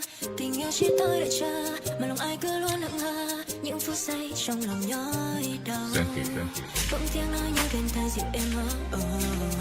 Anh nơi đâu anh đừng vội bước đi thật nhanh. Ngoài kia có mưa đang rơi rơi rơi, đừng xa em người hỡi. Lúc khi yêu người nói rằng bên nhau một đời không phải, trong lòng hỏi mãi mãi em có ai nghĩ cứ yêu thương người hết lòng, say mê từng ngày bên anh, trong lòng hỏi không quên anh, giờ đã khác giờ xa anh như vào giấc mơ, quên từng lời hứa ra, bao đêm mơ cùng ai, ta nắm tay cho giọt mưa kia vừa không ướt vai, như giọt lệ của em rơi rơi khi người đi, tiếc thương chỉ em buồn. Đêm nay mưa cứ rơi rơi làm tôi nhớ về, mong cho cơn mưa đừng vội xóa đi tình yêu. Tình yêu chỉ tôi đợi chờ, mà lòng ai cứ luôn hững hờ những phút giây trong lòng nhói đau. Bỗng tiếng nói như bên tai dịu êm ấm. Anh nơi đâu anh đừng vội bước đi thật nhanh. Ngoài kia có mưa đang rơi rơi rơi, đừng xa em người hỡi. Lúc khi yêu người nói rằng bên nhau một đời không phải, trong lòng hỏi mãi mãi em có ai nghĩ cứ yêu thương người hết lòng, say mê từng ngày bên anh, trong lòng hoài không quên anh, giờ đã cách giờ xa anh như vào giấc mơ, quên từng lời hứa ra, bao đêm mơ cùng ai, ta nắm tay cho giọt mưa kia vô không ướt vai, như giọt lệ của em rơi rơi khi người đi, tiếc thương chỉ thêm buồn. Cứ yêu thương người hết lòng, say mê từng ngày bên anh, trong lòng ngày không quên ai, giờ đã khác giờ xa anh như vào giấc mơ, quên từng lời hứa ra, bao đêm mơ cùng ai, ta nắm tay cho giọt mưa kia vô không ướt vai, như giọt lệ của em rơi rơi khi người đi, tiếc thương chỉ thêm buồn.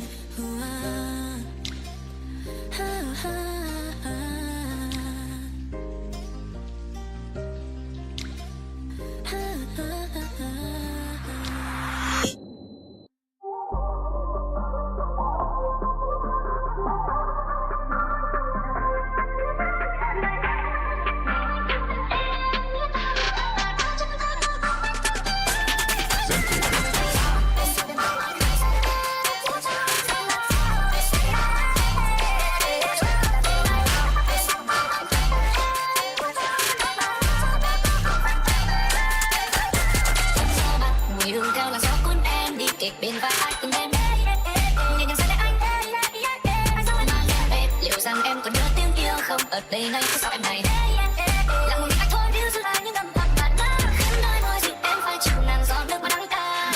Em mơ rơi chỉ phải giấc mơ này biết đi về đâu. Bài hát khi xưa anh viết bây giờ phải đắng giọt chẳng hết thôi. Anh xin một điều ước cho anh bình yên vẫn anh tràn. Cũng chỉ bên mặt bóng ai sẽ một ngàn nước mắt rơi tràn. Rồi đã bị khẽ tình bạn này em biết đi về chân đầu. Vương mặt đang thương tân tân em một đôi đã có còn nắm tay em đã chọn chính em đã chọn rồi năm nay hơn từng ngày không cần biết ai còn nhớ ai. Vương mặt đang thương anh ngờ một không phải em mà anh thì không phải em mà không phải em đeo bàn tay nhưng lại cảm xúc đã bao nhiêu phai mà đưa cho anh cảm xúc thăng lan đây đâu anh chỉ khoảng cách tôi ta không ra được chắc cho em như ra một con tiền đến từ hôm qua. Sẽ đang ở nơi nào, có gì đến nơi nào, để ai kia ở nơi nào, chắc là mãi nơi nào. Nói cho anh nghe, bước đi vội vàng em đôi nói đôi môi dịu em phải chịu ngàn giọt nước mắt đắng cay. Thật mơ rơi, đừng chỉ phải giấc mơ này biết đi đến đâu. Bài hát khi xưa anh viết bây giờ phải đắng giọt chẳng hết thôi. Anh xin một điều ước cho anh bình yên vẫn anh ngờ. Cũng chỉ bên mặt bóng ai sẽ một ngàn nước mắt rơi tràn. Sau đã bị khẽ từng buồn này em biết đi về chân đầu. Vương mặt đang thương tâm tan em một tôi đã có một nắm tay em đã chọn chính em đã chọn rồi làm ai hơn từng ngày không cần biết ai còn nhớ ai. Vương mặt đang thương đánh hoa tàn đánh hoa tàn đánh hoa tàn yeah yeah. Whoa, whoa, whoa, whoa. Yeah, yeah, yeah, yeah.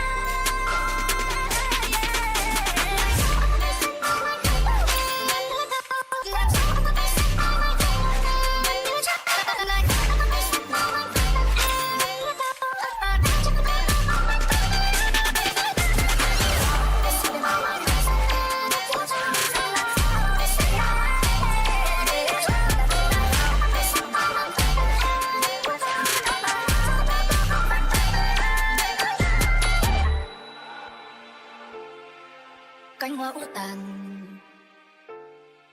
khuôn mặt đáng thương. Oh, yeah, yeah.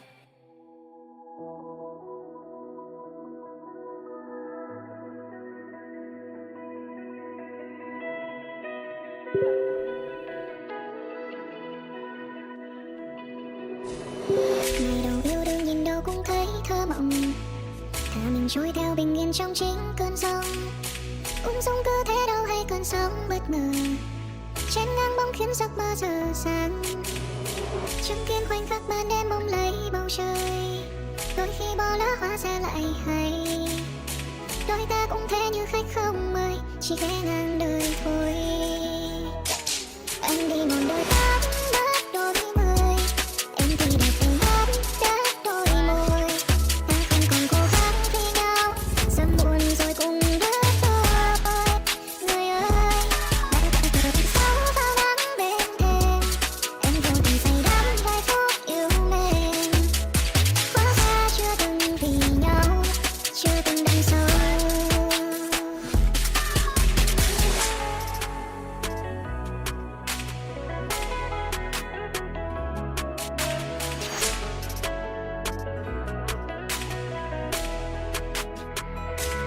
Nhìn mòn buồn tóc phía sau đôi, thời gian nhẹ nhàng buông lời. Giá như ngày ấy chẳng có đích bằng thì đâu, thì giờ chẳng đâu như thế.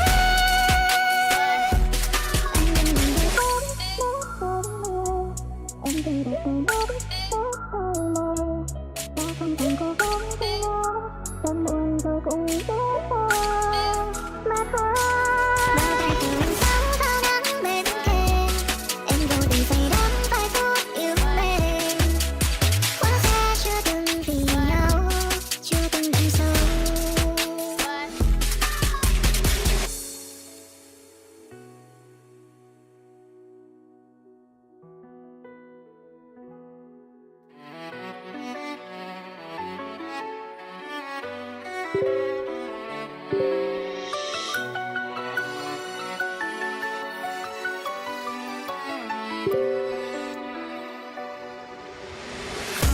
Ký ức chưa thể vơi, trong lòng chuyện tình yêu đẹp như khúc ca tôi với. Ngân nga âm đàn câu thiết tha, khúc ca cô dâu chú rể là hai ta. Đâu hay em muốn người sang giàu, vì chung phồn hoa bỏ anh với khúc nhạc. Người phương xa họ về đây rước dâu cầu anh chung đôi, em mới đã giữa chừng. Em viết thiếp không tên em thì đúng, nhưng tại sao sai tên anh? Ai canh thơ hồng, ai gieo tình duyên ta nữa vời. Ai hát sai lời, ai chật nhịp, ai dừng lại khi đang ca. Đàn sai cũng lấy phim tất cả là tại anh. Khoác áo vô tình, em làm dâu, lời thề em để đâu, đèn ấy sang giàu, đừng bận tâm anh để dâu. Câu hát ân tình, anh một mình giờ ngồi đàn anh nghe đây. Đàn số dĩ chưa kịp người đành lòng buông tay.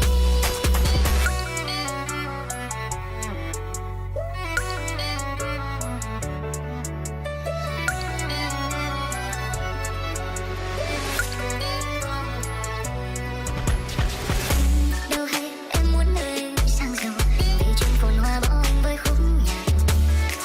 Người phương xa họ về đây rước dâu cầu anh chung đôi, em mới đã giữa chừng. Em viết thiếp không tên em thì đúng, nhưng tại sao sai tên anh? Ai canh thơ hồng, ai gieo tình duyên ta nữa vời. Ai hát sai lời, ai chật nhịp, ai dừng lại khi đang ca. Đàn sai cũng lấy phim tất cả là tại anh. Khoác áo vô tình, em làm dâu, lời thề em để đâu, đèn ấy sang giàu, đừng bận tâm anh để dâu. Câu hát ân tình, anh một mình giờ ngồi đàn anh nghe đây. Đàn số dĩ chưa kịp người đành lòng buông tay. Em viết thiếp không tên em thì đúng, nhưng tại sao sai tên anh? Ai cất tơ hồng, ai gieo tình duyên ta nữa vời. Ai hát sai lời, ai chật nhịp, ai dừng lại khi đang ca. Đàn sai cũng lấy phim tất cả là tại anh. Khoác áo vô tình, em làm dâu, lời thề em để đâu, đèn ấy sang giàu, đừng bận tâm anh để dâu. Câu hát ân tình, anh một mình giờ ngồi đàn anh nghe đây. Đèn ấy sang giàu, đừng bận tâm anh để dâu. Câu hát ân tình, anh một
Ngày hôm nay em nói em phải đi thôi, đi một nơi thật xa có lẽ chẳng quay về. Em cần thấy không tin trước mắt em là sự thật. Lòng em nói hay không cho cuộc tình trái lòng. Có phải em đã qua đây làm sao? Điều gì anh nói em nghĩ rằng cố gắng lắm để cho em hạnh phúc. Vậy mà cứ sao em lại nói rằng em chẳng cho anh hạnh phúc. Đừng đã yêu tôi, giờ đừng thương lời em. Người mang cho em tấm thương yêu vẫn yêu vẫn không muốn mất một lần. Để rồi nhận lấy em những vết nứt khắc sâu vào trong tim mình. Muốn yêu một người đừng vì chẳng có khó khăn. Đừng xa lâu nay vẫn chưa yêu em dù chỉ một lần. Sau này về anh không may sao tốt em không thấy anh yên bình. Còn lại còn thương với những ký ức cất đằng sau lưng lời. Em vẫn trong một ngày em sẽ lỡ thời. Quên đi một người từng sẽ là tất cả.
Tòa nhà hàm cá mập nằm sát cạnh hồ Gươm, quận Hoàn Kiếm, buộc phải tháo dỡ. Buộc phải tháo dỡ. Buộc tháo dỡ. Buộc tháo dỡ. Đây là Hà Nội.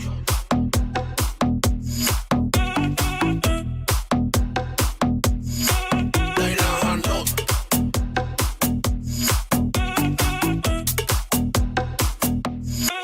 Đây là Hà Nội, sinh của tao. Sao cơ. Đừng có sai bật sân hồng bộ trung tâm mộng nhất vẫn là bờ hồ. Hà Nội sinh của tao. Đây, sao cơ.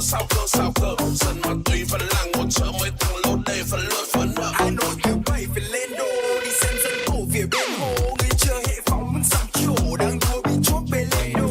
Đợi một vòng hệ phố bổ qua ma mây. Thằng hồ đi anh trên phố. Đang hustle và mây gạt tên. Nơi đi vui trên đôi đi tích. Đi sân môi và bắt đầu flow.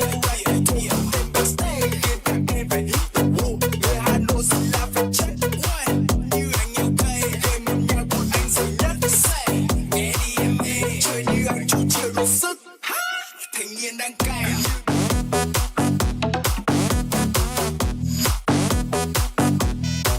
Thanh niên đang cày.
Em không muốn anh.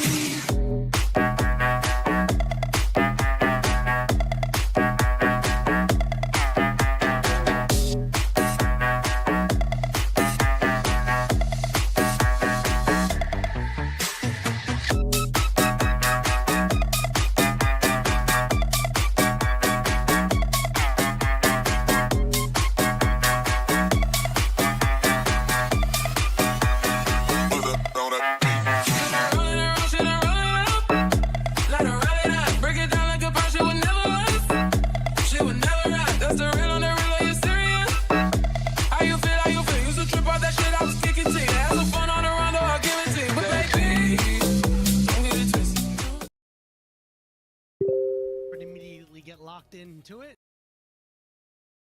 I have a hard time trying to get out of that cataclysm. After that Rise lock-in, though, this did globals, and it rises in a true global lead on this movement and get around walls. Odd man fights on the other side. Is probably gonna have to reach for something like an Aurora here in game number 1, or maybe they're even just trying to focus him and put him onto things like the Akali. Yeah, I think you can run into an issue if you try to force the Akali. We saw that come out last time for WWE. It was just not really what you wanted there, but yeah, you're forcing him to really go down deep into the pockets, drawing the Twisted Fate ban. He was excellent on that champion. We'll see what the move is going to be here. Could also be Ziggs. In terms of answers into Rise, a lot of Rise matchups are not super hard winning, but he is generally tanky enough after his first recall and has good enough wave clear in most matches that it is hard to kind of move this champion. And again, those items are strong, like Rod of Ages, Seraphs, into Actualizer is probably the best 3-item core you can have in the game that if you're not an AD carry right now. We're getting a Vi here from LNG and allowing for this this counter pick in top lane. I hate this matchup, Yanni. I think trying to play Galio into Rise is a miserable exercise in just doing nothing for the whole game. You get out wave cleared, and you gave a 3 scaling lane for this Rise. I need to see early action from WE if we're going to be taking this champ. I agree. We'll see if that's what they opt into or if they determine, you know what, you're on your own this game. It will be that Ahri getting locked in for Karis. Historically, not so great on it, but doesn't matter, right? You just got to show up in an individual game. The Ahri Jarvan combo can get a lot of work done in the early game post-6. Still waiting for WE's top laner to come through, and it's going to be K'Sante for Q. So you can pick Renekton. You can go for Rek'Sai here, and I don't think it's all that bad. Gnar is interesting because in lane, he's going to be incredibly dominant. That's going to be the lock-in here for LNG. I like the Gnar if Monkey doesn't visit top lane, because as soon as that Gnar gets ganked, everything kind of blows up, and K'Sante becomes this unkillable tank. Yanni, looking at these drafts, I gotta say, LNG, I think they have a good mix of champions that are going to be able to scale with HP, give themselves the range. I wonder if 1xN is going to revert to some of his comfort. He has been one of our few on-hit Varus players throughout the season, and this is a good game for it. WE need a lot of explosive measures, and it feels like About and Karis are going to be the cleaners for this team. They're going to be the ones that finish off fights here, but will they get that opportunity? That's going to be a big question here for them. No doubt about it. I think LNG's strength when it comes to some of these early objective fights is going to be second to none, right? You've got the Nautilus and the Varus ultimate along with Vi to lock down any of these priority targets, and you know, Team WE, they are going to fight you on any objective regardless, whether or not they're there first, second, or somehow third to the fight. They will not want to give up an objective for any reason at all. It does worry me going into these really high-powered ultimates. I mean, you've got Ahri. I want to see early movements. I need to see Monkey and Karis working together. That was a big portion of why we even have this lineup going into 2026. He's been trying to work on his synergy with his jungler, and Karis needs to step up against Bulldog, who we've had some questions as to whether or not he was even the best mid laner in Group Nirvana, much less here in this series. So a lot of questions being asked to both teams, and I think LNG with a lot of weight on their shoulders as potential favorites going into this match here for game number 1 between LNG and WE.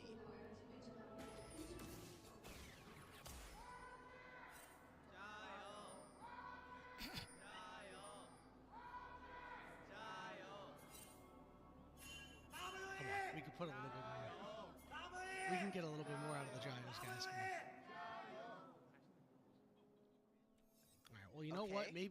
Maybe by the end of the series, we'll get more juice out of them. It happens. It happens. Look, not everybody can make it for game number 1. Okay? That's true. Some of us has jobs.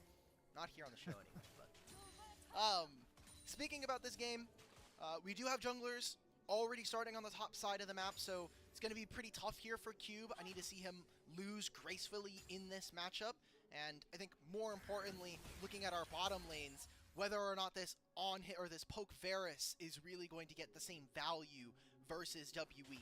WE need to be decisive around objectives, and especially if we're in standoffs. They're going to be leaning a lot on Bulldog to get this consistent damage out later on in these fights. You can already see that Monkey had been spotted out just a moment ago from that ward. It feels like when Monkey is able to control the early game, good things happen for Team WE. We need to see him be real active while Croco is waiting to hit level 6. He's going to try and go over the Baron wall. I don't know if he's looking for something in mid. He doesn't know where Vi started. There's no vision here from LNG. So now WE lose. I mean, they get information. Maybe they make this play into Bulldog. Yeah, let's see. I mean, Bulldog's going to burn the Ghost. Karis not going to even throw out the Charm. So Bulldog will Ghost and get away. That's a massive win. And Monkey doesn't even bother to maybe try to go for an E-Flash. Get the knock up there. Maybe trade another Summoner Spell versus enemy mid. Because Vi's already on to her 5th camp. Jarvan's going to be stuck on Wolves here. I mean, Croco just gets a nice lead for doing nothing. That's the problem with doing early ganks in the new season. Falling behind in your jungle camp clear is really, really costly just with the pace of the game and trying to get that first upgrade to your smite.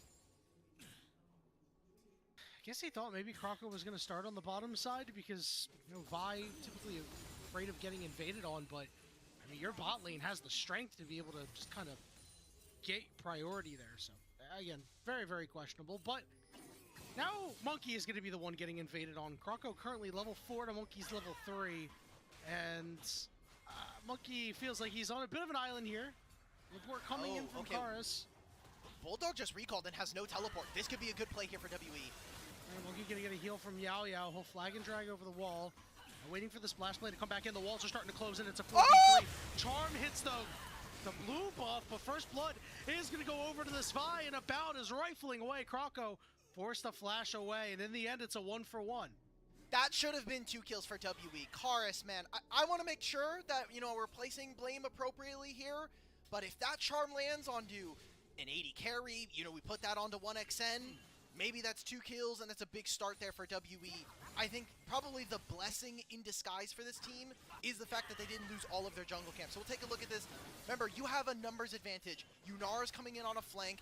This Lulu champ is discussing where does this charm land. Nowhere. It hits the blue buff like you had mentioned.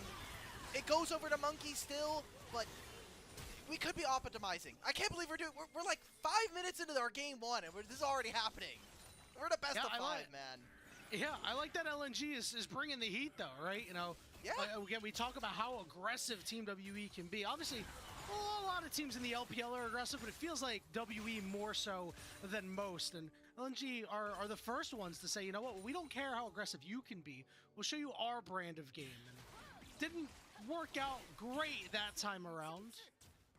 We'll see about the next time if LNG are the ones that are going to be able to close out on that play next time. So, continuing to make our talk about jungle right here.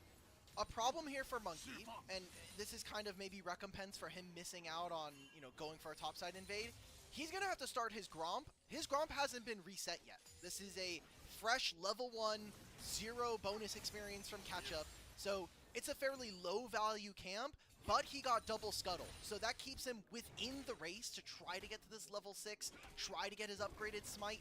The problem is that all of Croco's camps have started to respawn, and he's gone almost all of them in terms of the added value from recycling them. Whereas we still have this upgraded Krugs still not taken here for Monkey. So the longer he stays out on the map, the less that LNG are able to commit. Against the wall, About got rooted. Croco's gonna go in, and About is very low. Here comes the Rise ultimate coming through. Hook forces the flash out of About. Croco's fine though. He's still almost level 6 at this point. as long as they can continue to get this one. Oh my god, wait, that's huge. Nice barrier. Yeah, nice barrier. I mean, nice barrier. In my mind, that's a big summoner spell being used, because you'll still hit the recall, and you're still giving over the turret plate to 1xN. So now you just, sure, you're not going to miss out on as many kind of golden experience from the minion wave, but that's still a pretty big wave that LNG got in under the turret that you're not having access to. Thankfully, Monkey, as always, very resourceful, on his feet thinking. They just did a big investment from LNG. Let's get ourselves the dragon. Team WWE hasn't always been the most consistent when it comes to these early game objectives, but Monkey, as you mentioned, has always been good at determining, hey, I can do this, no problem at all. So that first dragon going to go over to Team WE. You can already see that Monkey is pinging on his top side that, hey, I need some protection up here. Oh, Sheer is walking down right into Karis. Charm lands flush. Sheer getting bursted out and goes down. Karis making the play. Now he's going to look for Kroko in transition. He's going to go over the wall, or maybe Kroko's the one looking for him. So we'll scout out this red buff. Said everything's all right. Monkey's not full HP, though. There is an upgraded smite for both of our junglers here. Kroko 6 now. Clears that. Yep, and now we got Monkey stuck under the turret, but the charm is there. Kroko's going to get traded out as a jungler trade. Generally, I'm kind of happy about this for WE. I know the gold is in LNG's favor for now, but you got to play onto... If you are WE, you just killed the Gnar, and you just took out the enemy jungler. You lost your Raptors, yes, but... this is good looks here from WE. I think that they're both making the correct trades and now bouncing back from what was almost an unforced error thanks to that jungle path that we were noting earlier. So now Monkey is not even because he's just behind the ball. If he would have gotten even half of that Raptor camp, that's a level 6. Maybe we'll see a play around now with the Grub spawning here. A big, I think, objective that LNG are going to want with two really strong side laners in the Gnar and the Rise. Kroko's content to just drop down a ward for the moment and clear out the rest of his jungle, so nothing in the immediate sense for these Grubs. So far, it's been a different early game for LNG against WE. Remember, this is LNG's really first big test of the year. Obviously playing against Thunder Talk last time out, the other group Perseverance team. Not exactly the greatest test, right? This is a team that didn't do particularly well, and Team WE is a team that, despite their recent slide, has been generally solid in split. Yeah, this is, for us anyway, here on the broadcast, this is going to see whether or not LNG actually have the metal to kind of cut it, because this is for the last spot in playoffs, and the thing that we keep talking about is if you can make playoffs here in Split 1, you are automatically seeded into Group Ascend for Split 2, which is a very big prize. Now, Grubs do go over to WE, as we kind of saw them fading towards the top side. Bulldog is making a roam over. There's that one more teleport coming in from Karis. The knockups are there. Yao Yao quickly running out of HP, and so is About. Karis will finally land. Going to drop his ultimate down. It's the charm on the Bulldog. He's running out of damage. It's a double kill for the Varus over the wall. Now Bulldog left on an island alone. Karis will at least get one back. All right, big wins here for LNG's bottom lane. Another few handful of kills going over to 1xN. Another wave that About is going to be missing. I think we saw this in their series versus Top Esports when About champion. Oh, Monkey goes up too far, and they had so many ultimates to burn on him.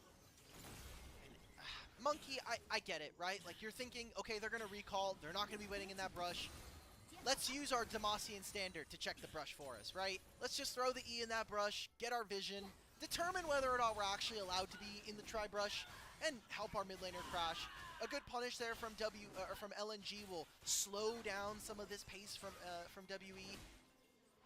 I need to see now what LNG are going to be able to do to, you know, let's crank up the heat, right? We've got a good matchup for ourselves in bottom lane, and now that we are going to have more access to some of these big game-changing ultimates, how are we going to attack WE? Is it going to continuously be through the lanes, or are we going to take apart what has been the biggest heart of WE, which is Monkey? First item is being completed on WE's mid and LNG's bot here. With that Ghost Blade, we're going to have Dragon coming up in about 50 seconds. And you got to be feeling good if you're 1xN specifically. Especially because 1xN has been that good. He's been as good as advertised, as good as we've expected. And Karis on the other side has looked like he's been the one kind of holding this Team WE squad together at times when Monkey is sort of driving them off the cliff. And these two big members of each side gonna have a big collision in this next. I mean, look, it's all about the who's fed right now, right? Usually in a game, there's some dedicated shot callers. Monkey for WE, we assume for LNG, the same with Croco. But if you're the one that's ahead, you usually get to call the shots. 1xN, almost 1,500 gold up on this champion, also has a level lead, so it's going to compound on top of that. And for WE, it's this Ahri. So much flexibility, but can you make it work? Dragon is spawning now on the bottom side of the map. They have priority from this lane. I mean, Monkey's coming out of base now, so unless Cars can really slow this fight and prevent them from taking this, WE at best are looking to chase them out of this pit. We'll see a lot of pings going down. We know that Team WE, doesn't matter if they're early, on time, or late. They will fight anyway. Karis over the wall. Charm doesn't land. He gets hooked up. Knockups are coming through as well. Karis getting bursted, but he's able to get away. Here we go. 1xN gets cataclysed on, but look who's on the back line. It's Croco looking for Karis, leading the way with Bulldog, able to take him down, but guess who's falling? It's Croco next. It's Bulldog in a 2v1. Can he run more bout on a sliver? He's out of there. He's out, and the Dragon goes over to LNG, but WE are throwing hands here, Yanni. Get him, Monkey, get him. He knows where One he's more. at. Boom! He flag and drags Boom! over. He gets the smite. He's running it out, and he will take him down. He'll live. He'll end up living. Monkey's gonna just tail between his legs, run through the enemy jungle, throws up some fun emotes. That's cute. All right, so let's take stock of what just happened here, because not only does the Dragon go over to LNG and they'll grab some spare kills at the end, I mean, WE, really, I think, patient level of play coming in. Karis buying so much time. That arrow from 1xN missing, I think, completely changes this fight. If he's able to burst out this Ahri, that's so much of their damage here on Team WE just gone. And with that missing, 1xN almost caster cursed it by us. Ends up kind of ruining the fight for his team. There's some scavengers who put at the end, some stragglers that LNG are able to take at the very end.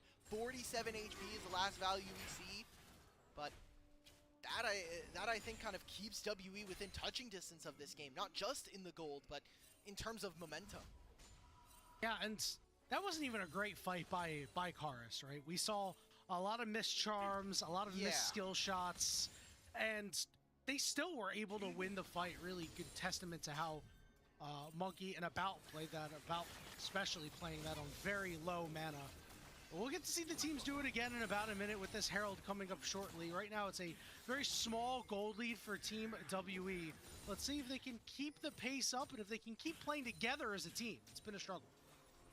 Are they going to be able to do much, though, right now? Because About is in the bottom lane. You can see that Yao and Karis right now are hovering towards this side, mostly as a way to try to escort this Yunara. I mean, Herald spawns in 40 seconds. Do we really feel like we need to go for this? Or maybe we can attempt a dive on the bottom side. Let's try to get About here in this game. He's down 20 CS, and even though 1xN did make a mistake in that game, or in that last fight, I think he is still such a pivotal member here as one of the most broken champions generally in pro play. I know the win rate isn't reflecting that, but I do feel like this champion is incredibly dominant. We've seen it consistently in the fact that he keeps showing up in the patch notes. All right, we're looking for 1xN stuck in the Cataclysm. Karis showing up. Okay. And that one looked all too easy. Maybe we should stop talking about 1xN. I think that's the play, because they keep going after him after we mention him. So if you don't hear us talk about Varus for a little bit, please remember this moment at 15 minutes. A big find for them. We did talk about how this Jarvan pick into it was going to be pretty strong at going right after the Varus, and very easily, once you burn that flash, it's just, okay, yeah, let's go kill the Varus on repeat, right? Because it looks like they're going to continue to work on 1xN for the moment until his flash comes back up. We see a lot of pings going down on this Herald on the top side as Croco is the first one to start it up. We've taken a recall. Yeah. Right now, Ahri's on the bot side. They want to try to get something here, maybe even just some plates. Zoning the rise off of this wave is good because Karis hopefully can get some more gold. They know even if Ari does TP, it doesn't seem like it's really worth it. Now they're trapped because I don't think 1xN should have shown up for this Herald. He should have just stayed on mid. Cars is going to get 2 plates on this lane and actually just finish off the turret here. So this Ari is going to be incredibly fed. Already an item and a half here, close to finishing what is going to be a Leandri's. And they summon the Herald immediately. This is not the full turret here. LNG, what are we doing? Short the flag and drag there, not able to get that, and you don't even get any of this priority for the upcoming dragon. So I have to say, really smart play by Team WE not to get suckered into that objective. And they're taking it easy right now, looking good. We're not going to go for mid lane. Dragon spawns in 30. I would figure that that's the more important objective, but now it's all about, can we maybe dive this Gnar? I mean, this Gnar matchup has equalized thanks to that 1 kill we saw onto Sheer. Yao Yao will show, missing is here. You can see that currently in Fog of War, Kroko is recalling. No movements, and WE are dictating the game. I think that's the most important part of what we're seeing here in this first part of the series, where WE are kind of giving LNG instructions. Okay, we're gonna move top side, are you gonna answer? No. Are you doing anything on the opposite side of the map? Also no. Cool, so we get to tell you when and where you have to be on the map, and if you don't answer, guess what, we're gonna win big time. And we're starting to see some mistakes. Maybe LNG haven't fully warmed up here in the game. We're kind of hoping to maybe see that as the series goes on. Kars unable to finish that recall, so he's going to have to take the long walk back. Dragon hasn't been started. LNG are the first ones to task here. Being said, Monkey will be the first one to actually start things up. So LNG looking to link up with themselves, but looks like for the moment they will back off, give this objective away. I'm looking at the bottom side of our screen for the teamfight HUD, and now we move to it from our observers. Sheer was not very close to Mega by the time that Dragon was in any real spot for them to contest. So LNG are just going to try to min-max on gold, get the last bit of their turret plates. Also have to say that because Karis never recalled, he has not really spent that gold. He has been sitting on the same items since we saw him pick up that kill in mid lane and also get that bottom lane turret. So once he recalls, he is going to be super powerful. He's going to finish off that Leandri's. So on that 2-item spike, 4, 1, and 4. Again, hasn't had the greatest of moments at times in this game, but has also had some really solid fights, hitting the charms that he needs to. We'll see if he's able to continue to do so to put Team WE further in the lead. It's 1.3 thousand gold, 18.5 minutes into this game. And I must say, I really like that Team WE has gone and taken things back a gear. Sometimes they play too fast. Oh yeah, and most of that has been Monkey. Monkey almost feeling like if he is ahead or if he's in a good spot, he knows where the enemy team is usually not allowed to be. But it seems like communication within the team has broken down a little bit, especially with Korean LCK Challengers AD carry about coming in. Communications with bringing him to play has been a little bit more difficult than they would have wanted. Cataclysm onto Missing here. Missing will flash out. The rest of the team is on the way. Chains of Corruption goes down. It's going to force a spread, but Missing will fall, and nobody for LNG can help. He can't be there. I just was talking about it for Monkey. He's saying, look, there's a Nautilus here, and even if they have buy, we have the damage. Ari now, it's going to be able to get out, I think. We're attacking Karis here. Charm goes down. Here comes the rest of Team WE. He gets the wild growth, and now we're looking for Kroko next. Kroko, you are on the wrong side of the tracks, my friend. There is no hope for you there. He's getting some distance at least, but now he's got to run between the turrets. Meanwhile, Bulldog is getting all out in here. Has the flash, but walks back into Cube and dies. Wow, now LNG are losing out so massively. I mean, yes, Sheer picks up a turret to himself in the lane, but WE are grabbing kills. They're forcing summoner spells out of their opponents, and we have Dragon spawning in 2 minutes. They will not have those available to them for this trade. And Cube just teleported up here, and now gets Sheer to answer as well. I feel like this is, yes, 1,500 gold in the lead for WE. This is going to feel like 3,000 now. Just missing all of these available tools for you before this objective. That'll be sole point coming up here for WE if they can secure this for themselves. And the damage still hasn't yet like, we're waiting for the quote-unquote scaling from LNG, but we're 3 minutes away from Rise, and Kars has a massive lead here. I mean, let's take a look again at this recall. Oh, we're just watching the Q portion of this. I'll be honest, guys. This is Cassante. I don't need to see this. Why not? Okay. We love Cassante in this household. Okay. All right. That champion gets to do a lot and gets to do stuff like that. Is Team WE still in the lead for the moment? I think you put it best when you said Team WE were pulling around LNG, especially with Vi and Nautilus and Rise. When you're getting pulled around like this, it's not great. Now, Kars is going to get attacked from Fog of War here. They're going to go all in on him. Are they actually going to be able to take him down? And he is going to get to his turret and gets the flash out of Kroko. Kroko will shut him down. They needed that play to happen. I mean, just the gold by itself, being able to grab these next 2 waves on bottom lane and some free time. Very expensive, though. A minute before this Dragon, there's going to be no cease and desist and no flash from Kroko. So almost a one-way trip if he ends up going into the face of WE. Kars will still have teleport even after he respawns. So what do they buy? Second item completed here for the Vi. We're still 2 minutes away from Rod of Ages, so Bulldog is more than likely going to be at this dragon fight at level 15. I don't like it, Yanni. I mean, this is... I'm looking at the other items in their inventory. Maybe 1xN can turn this, but I'm afraid. I won't lie. Oh, they're going after Sheer here. He's caught in a 1v3 very quickly. Kroko will get to him, but he decides, I'm not going to that Cataclysm, buddy. I'm sorry, Sheer. Okay. I mean, they're taking down the Gnar. We have yet to see a team fight here, Yanni, and WE are thriving. They get that pick. Now they can move it. They're not going to even go for the Dragon. We're going for Baron at 23 minutes? I mean, Yunara's not here. Who's dealing damage to this? Well, I don't know, honestly, right? We're looking at Cube and Monkey to be the damage dealers here, as Team WE will think better of that Baron. It's so hard to do Baron in a 5v4. You have to be up almost 2 members for it to be solid. I think that might have been their tempo killer. I think that right there was a big sin coming in from WE. Wait, what is Kroko doing? Why is Kroko on brother? chickens? What are we doing? He'll Q over the wall and still die. I mean, it's... The idea of that from Kroko is okay, but look at where his Rise is. His Rise is leaning towards the bottom side of the map. As Kroko, maybe just not expecting Monkey would be there in that position.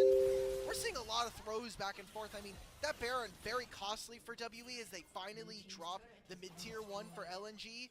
But, I mean, that pick onto Kroko essentially gives over Soul Point to WE, and Cube is able to pick up a tier 1 turret in top lane. So, very weird things happening, but the end of all of that means that WE are in a very, very good spot in this game.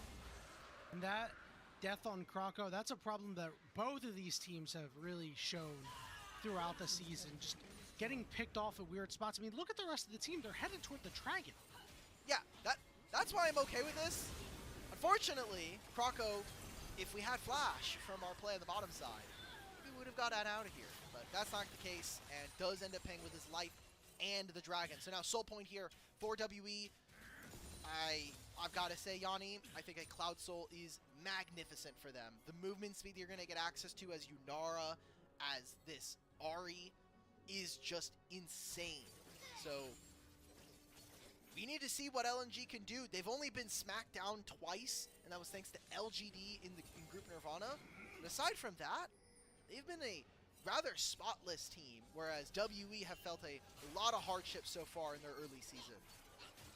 Especially recently, you know, this is a team that they had a good start despite the fact that they were losing every single game at like 15 to 20 minutes. And yet they were still finding ways to pull out wins. It just feels like if they can connect these 2 parts of the game together, they'll be in great shape. They're in great shape right now, though, with recent item completions, Monkey getting that GA and about picking up this Infinity Edge. We're getting some ultimates here out of LNG. Kroko thinks better of an engage for the moment. And if this game state remains the way it is, it's favored for WE. Right now, WE, they have control of the side lanes.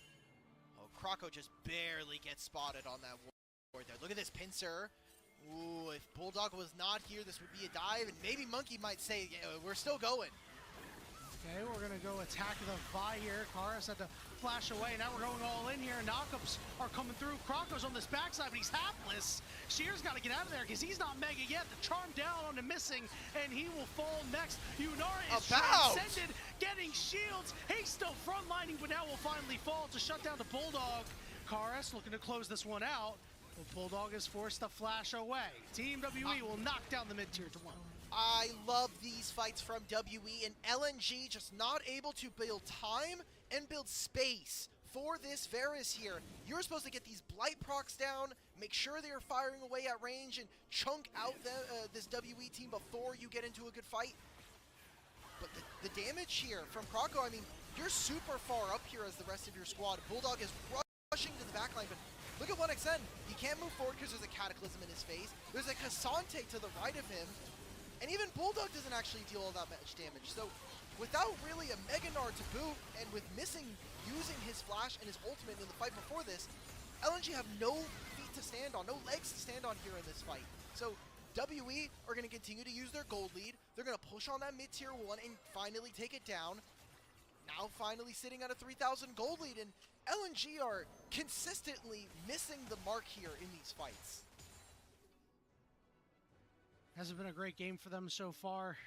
We're still looking for more out of Bulldog, as you mentioned. Doesn't do that much damage. The Rum Warps have left a lot to be desired in this game, especially because it's an ability that Team WE can't have trouble with.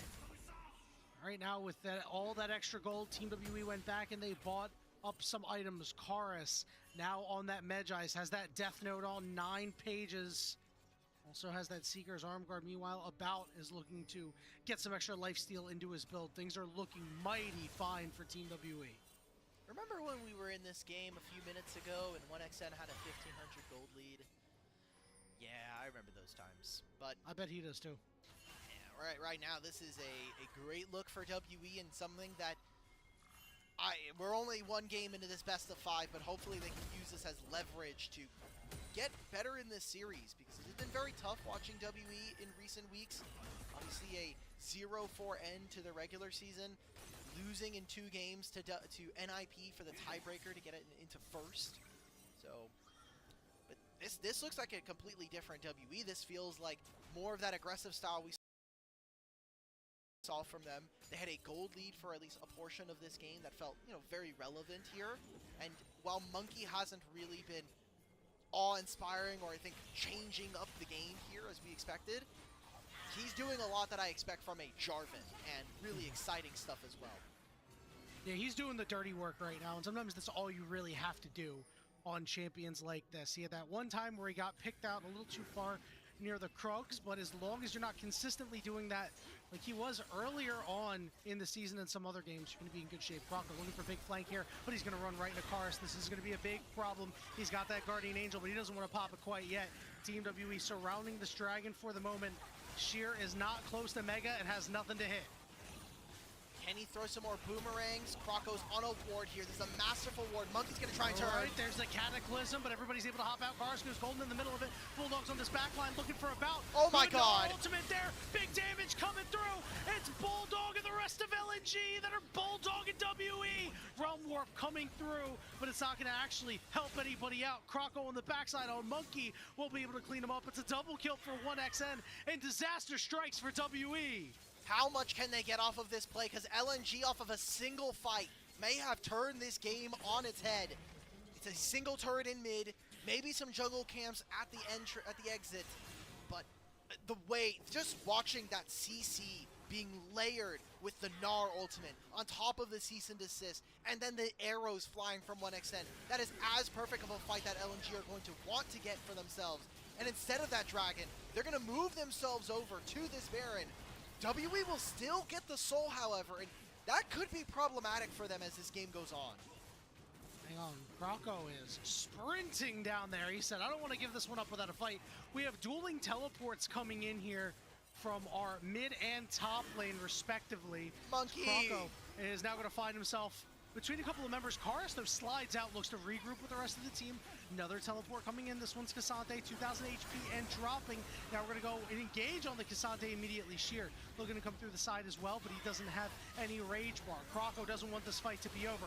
Hook goes down onto Cube. There's that wild growth as well. The rest of the LNG are unable to continue the chase. Guys, please stop fighting. Please. Our observers really want to show a replay of that dragon fight 3 minutes ago, please. Are we gonna do anything? Are we gonna continue? Guys, we still have Baron for another 2 minutes. We have side lanes. Sheer is pushing a massive wave down here. His teammates are maybe going to try to collect. You have Rise with Worm Warp coming up. I mean, this is Rise also with 3 items. We talk about him finishing the Actualizer here. LNG will grab another turret out of the map, but Soul going over to WE means that they have so much more combat power. I mean, triple Cloud Drake by itself is really good in terms of the movement speed you get, but as soon as they pop their ultimates, they're going to be massively empowered for this fight. Yeah, you talked about Karis and about getting these boosts when they use their ultimates. It's going to be massive, but we'll see if LNG can negate that by getting just such a huge gold lead, right? Things are looking much better for them. All it took was one fight for them to flip the game in their favor. It's a 4-on-4 for now. K'Sante's going to have to pick up the mid-wave, and Sheer is moving over. He has no teleport here for this K'Sante. You see how LNG and WE are jockeying for position. Oh my god. Knocked up. We're on top of Karis. Croco's coming through as well. Karis goes golden, missing. Will kite back to the rest of the team. Sheer over on the side, but he's being dealt with. Bulldog has to run away. Nobody's frontlining for him. He's caught in a Cataclysm. Knockup's there. Monkey doing that dirty work that we talked about. Croco and Guardian Angel, but you can't be saved. There's no redemption for you. It's a triple kill for a bout. The group Nirvana representatives look incredibly sloppy here after a near flawless regular season. I mean, that fight, just the lines that we're taking, I think that the target focus in some of this isn't as clean as we were expecting. And LNG yet again fumbled another big fight. We'll take a look. I think this is really clever from Missing. Somehow he gets it through Monkey because of this, and Monkey is buying so much time. GA goes through. Sheer is only holding Cube down. But Monkey, I mean, this mistiming from Croco means that he doesn't go down. 1xN, the heal, the Triumph proc from Bulldog there lets Monkey survive.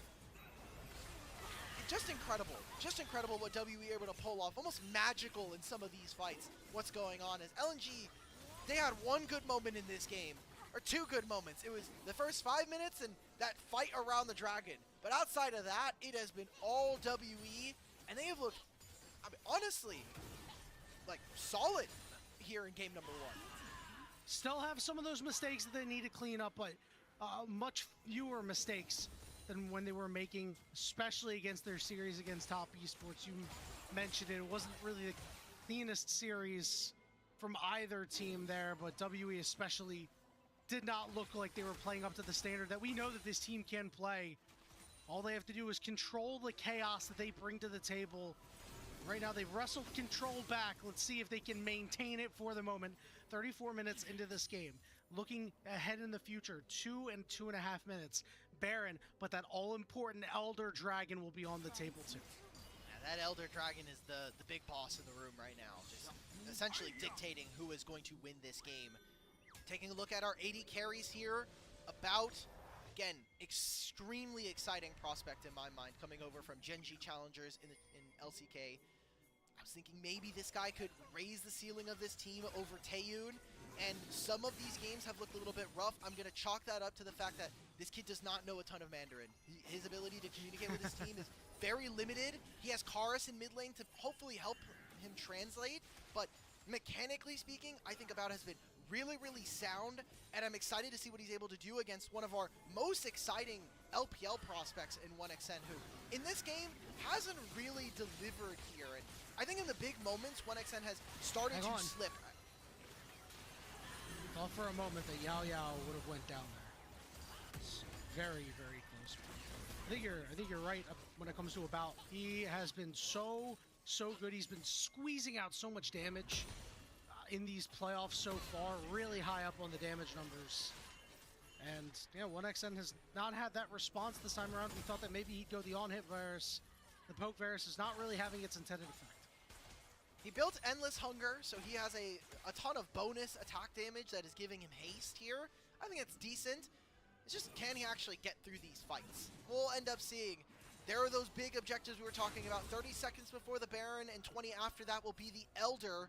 But, I mean, massive amounts of damage available here for WE. And if they can't get their poke off, LNG just kind of flounder in fights as we have seen. I know we've been talking about everybody else, but Sheer needs to have a big game here in this one. You've been alone the entire time.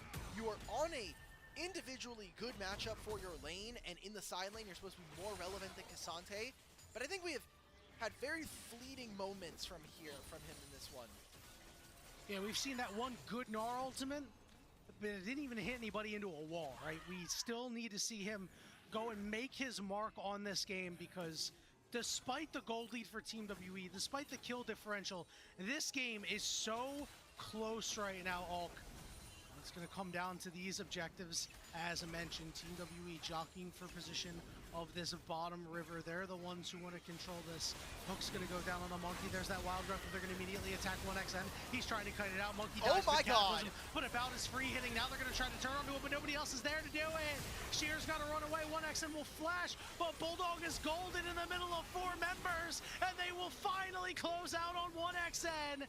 Team WE are getting the job done with Sheer, the only man left alive, forced to flash away. This Lulu is so damn OP from Yao Yao. The shield that he's giving to About, the ultimate that he's able to apply for his teammates, and just the explosiveness that we're seeing from WE. They weren't able to get 1XN on the first pass, but Cube and Chorus forced themselves onto this Varus, and that's probably just game 1. It's Sheer now, missing spawns in 5 seconds. It's 3 grubs. I don't think that's going to do it. Missing is here, but the turret is no longer. Team WE will finish this game off. The knockup's onto About, but who cares about it? Not Team WE, and they take game 1. That's awesome, man. That's an incredible look from them. I mean, wow. I'm excited now, because we came into this series thinking, I know you were a WE fan. I think people who have been watching the play-ins and more specifically saw that best of 5 between Top Esports and this team weren't excited. Yes, it was a 3-0 versus Thunder Talk, but that team has barely won a single game except versus EDG, who will be joining them in Group Nirvana later this year. So, wow. Yeah, I mean, this is more of the issues that we saw LNG have against Thunder Talk in their last series in games 2 and 3, right? We saw that incredibly clean first game, but games 2 and 3, they were sloppy. They had issues with target selection. They were positioning poorly in fights, not marking and attacking key targets. And I think that Kroko was a big offender, especially in that fight up in the top side. Could not get that cease and desist off earlier in the fight. And that was a big reason why Bulldog was trying to fight 3 of them. He's like, where's the rest of my team? Well, your Vise turned tail and ran. And a lot of these fights, I think we got to see why champion like Nautilus has really started to fall out of favor in general. Just not as tanky, and especially into enchanters, who seem almost like the kings and queens of the meta right now. When you think about how Fearless has been looking, you are really hard pressed to kind of get into their face and make meaningful changes. And it's funny because Missing has been both a really good, a decent engaged player, but mostly an enchanter player. I mean, just looking at the season, he has a lot of games being played on different champs, but most played, 2 games on Lulu, 2 games on Renata, 2 games on Karma as well, has a Nami game that we have seen from him. Kind of similar to Yao Yao, who has played more of the defensive supports, especially in those enchanters. So I'm kind of looking forward to what the rest of the series is going to look like, because that actually could mean that we might just get double enchanters as early as the next game, honestly. And it really opens up the support pool, right? There are so many champions that are going to be available for these players. You think the only ones that you're not going to see are your solo queue picks, right? Your Vel'Koz and Xerath supports. We're not going to see that, but, you know, who knows? Maybe even one of these games we'll see like a Taric or something like that. Taking a look at the damage charts here, 1XN certainly put up a lot, but it was not enough. About was ready for takeoff, was able to fly. Monkey and Karis did a good job getting About to the late stages in this game. The damage number between our AD carries, I think, are very fake. These guys were hitting targets that were in front of them. About had an okay game. 1xN maybe a little less so. They even have very similar score lines to each other. The tail here in this game number 1 was mid lane, and Karis, on a champion that he hasn't picked so far in 2026, performed excellently. And there's big eyes on him to do so, as he has been a big crutch for this team in their last prior series. Even in this one, again, if 1xN doesn't miss this arrow, I feel like this game just feels so different where Karis isn't this far ahead. Yeah, that was just such a tough fight here, and you know, again, this is where Team WE could have just actually put the game out of reach even sooner had the fight been cleaner. But yeah, I think you're right on the money about this mid lane matchup where, you know, Bulldog really did not show his worth here. He was the one member of this LNG squad that didn't exactly get many first team All-Pro ballots for Nirvana. I know that I didn't vote for him, and we need to see a lot more out of him. Yeah, Sheer was a little bit more reserved. I mean, even Cube, man. I know he's not part of the Nirvana group, but Cube, player Cassante, let's get you on some Ornn, some Scion. If you've been a good boy, you can even have a Yorick later on, but we'll see about that one. I know. Felt like, yeah, the Gnar was just invisible this game. Yeah. Very few actual team fights, and Cher has been a decent side laner. The complaint that I had from FPX is that I felt like his team fighting wasn't very good, but I was willing to give him a pass because that FPX team had a lot more issues than just his team fighting. So I don't know, I'm kind of stunned because we're now moving into Varus being what, 0-10 here in playoffs already, and we got some pretty big picks, I think, out of the way for WE. Ones that they're either not going to be prioritizing or ones that they may have been afraid of later on. And not only that, this is a game where they focused out Karis, did LNG, right? So, you know, this Ahri is likely a champion he is not going to often go to early in Fearless. Might be something you'd see out of desperation later on. And they're like, well, we attacked him and we forced him on a champion he's not great at, and we lost. So, like, what do you do now? Do you still continue to try to attack him like that and kind of open the door for other members of WE? And I thought this series was maybe going to come down to the difference in the bottom lane, because 1xN has been talk of the town here for LNG. But if this is how this is going to go, and if he's going to be able to match if he's going to be able to match his counterpart here and maybe even rise to the occasion, then the whole matchup kind of flips on its head, because coming into the series, Cube was on a downturn, Monkey was on potentially looking at as someone who would jeopardize a lot of games, Karis was on a downturn, and About and Yaoi almost felt like they were along for the ride here for what this top side was going on. But this game 1 gives you a lot of good feelings. I feel good about WE. Monkey's gonna get player of the game for this one. I mean, look, this Jarvan was really, really good, but is very dangerous at certain points. Yeah, I mean, listen, I thought that Karis' early fights weren't great, but he started to clean it up as the game went on. I would have given it over to him. Again, Jarvan's stat looked strong when you can throw down your standard and give everybody attack speed and just call it a day. We're not going to quite call it a day, but we're going to call it a break for the moment. When we return, it'll be the Game 2 draft between Team WE and LNG.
Welcome back, everybody, to the LPL English broadcast. Team WE took a victory over LNG in the first game of this best-of-5 series, but luckily for LNG, there are more shots at it to try and get a win, get into group ascent. Look, LNG have not lost the best-of-5 all year, at least in 2026, so who's to say that they're out of this one yet? WE, I guess, also haven't won a best-of-5 this year. They've already played one, so... A stoppable force versus a movable object. Very movable, some would say. So, I'm looking for LNG to make a comeback here.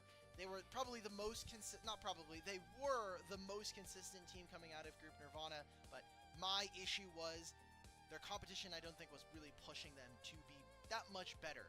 They played very boring games, they played standard League of Legends, and the thing that I didn't see from them this game is that spice we were talking about. If you look at WE, their spice is Monkey. Monkey is going to do things that try to break the game, that are maybe a little bit unorthodox, but those are the games and that's the kind of qualities that you're going to need in a player and in a team if you want to take down some tougher competition going down the road. Because, I mean, get rid of all the other incentives for just winning this best-of-5. You're going into playoffs after this. You have the potential to make even more noise with more best-of wins, but you're not going to have access to those games if you can't even win here tonight versus similar competition. And not only that, right? Not only getting into the playoffs, but, you know, not getting into group ascent for Split 2 is a massive L, not just for the expectations of LNG, but you don't get that extra progression, right? Like, we're going to see more 1XN in Group Nirvana. Like, if this is a loss, like, no, I don't know what this LNG squad is going to look like if this continues, but the good news for them is they have a couple of games to still try and straighten this one out.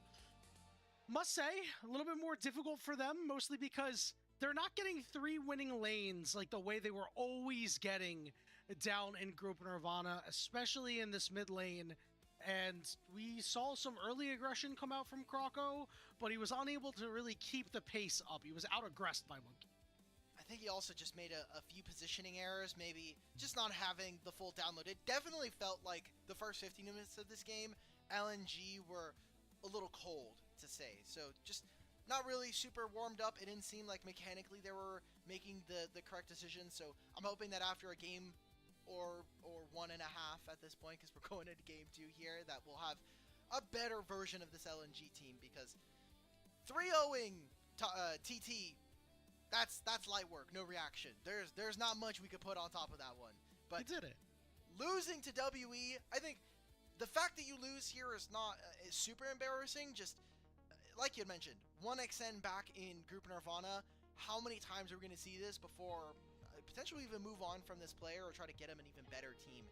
That's the question here. We're going into draft number 2 here. It is going to be LNG with first pick on the blue side. So what are they going to make of it? No Rumble banned quite yet, and we're seeing a Nocturne and a Malphite already taken away. Curious as to why LNG elected to ban the Nocturne. Again, WE is a team that has struggled against Global so far. I really want to see LNG pick them up and use them. I want them in Croco's hands. We saw Bulldog have that Realm Warp and not really do much with it, so I think it's time to just say, you know what, we'll go Globals elsewhere on our team and try to take advantage of WE that way. This last ban going to be very important because Oriana's still going to be on the table, as well as the aforementioned Rumble. So which one do you want to get rid of? It's Misfortune instead. They're going to wake a trade here. This is the cool part about playing counter pick, is that if you get a few of the OPs through, blue side can only take one of them. Now this is one of Sheer's best champions. He rarely does get access to it, and it is a strong enough laner. Are we going to immediately see things like the Scion come out for Cube, or is he going to go for his Rumble? WE, as a response, are going to snap up 2 of the strongest mid-jungle duos we have in the Azir and the Xin Zhao. Dissuading the Oriana pick while the lane is fine, side laning is a little difficult.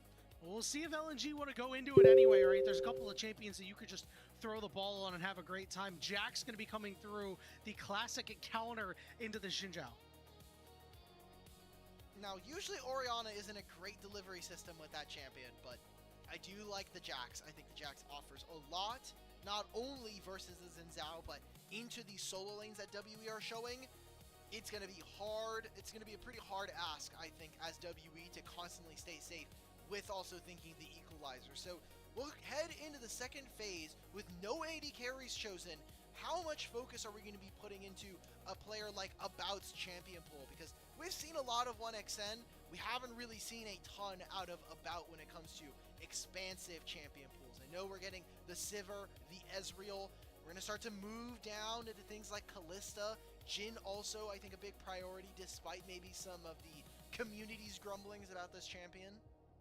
It's still a great champion when you need that little bit of extra utility coming out of your AD carry role. For About, I'm looking for maybe a Corki in this game to complement the early power of the Xinjiao and try to get this Azir into the late game. For the side of LNG, well, I want to give something with agency to 1xN because we've seen in a couple of games where things don't go great for LNG. 1xN and missing, if you give them the tools to say we are going to win a fight, they have risen to the occasion.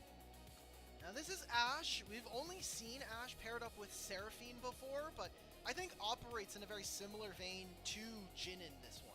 I mean, the volleys are going to apply slows constantly to allow for Xin Zhao to catch up.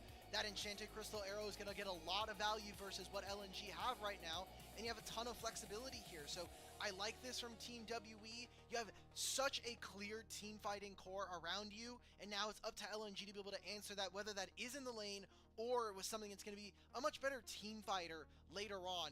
Lucian, probably going to be Nami. Honestly, if we're really cooking, this also could have been a Emilio game, but I understand they're going to just try and slam them through the early laning phase. You have a Rumble to help you do that. You have the Lucian and the Nami. Now we need to see them actually connect on this. Not only that, getting the tidal wave for that disruption later on in this game is going to be really important in these team fights. Still awaiting what Yao Yao is going to lock in here. As you said, it's usually been the Seraphine. Occasionally we've seen a Braum. It's the Seraphine this time around. Really liking what Team WE has on their side.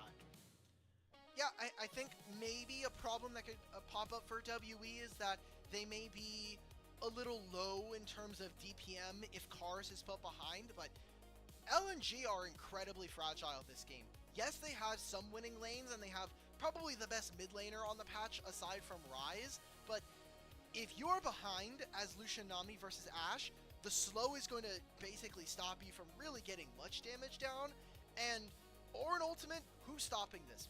Nobody from LNG. Enchanted Crystal Arrow, who's tanking this from LNG? You need to be ahead, and especially with a Lucian Nami and an Orianna, you need to be on objectives before your opponents. So I need to see very decisive play coming out from LNG, as WE basically get to dictate a large portion of this game to their opponents once they have access to those ultimates. For Bulldog, I don't think he needs to get fancy with these shockwaves. Hit a solo shockwave if it comes down to it. Anything you can do to make this game easier to play for your Lucian, because if I'm playing Lucian against this Team WE squad, I am very, very worried. I have to fight into an Ashe and an Azir. That is so difficult to fight through.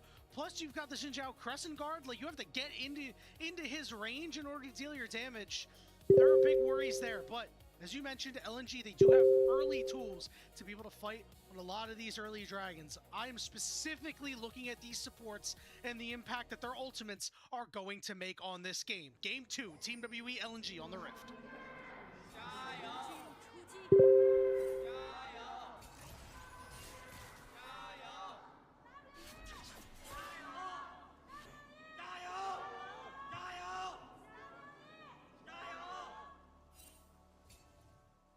WE fan chants were not in sync. You know, that is a demerit we'll have to put towards them. Were you Monkey rushing did or get were you spotted. dragging? Basically. Oh, Jax is just coming straight over here. Oh my. We're not going to even allow him to try to do this. All right, well, let's see. Monkey immediately has to run away. Again, the secret sauce from Team WE will be set a little behind this time around, but that's not something Monkey has ever really cared about. Yeah, but this is, again, an early start for Monkey that could be very dangerous if he's not able to do something creative or get himself back. He's starting his Raptor camp around 120. That's going to put him about 15 seconds behind the ball, while Jax is just farming. Jax is already done with his Wolf camp. He's going to go into Gromp, into his blue buff, and then he's perfectly fine. So instead of even clearing the rest of his bottom side, Monkey is going to head straight into top lane and maybe even just go Raptors, blue buff, into topside gank.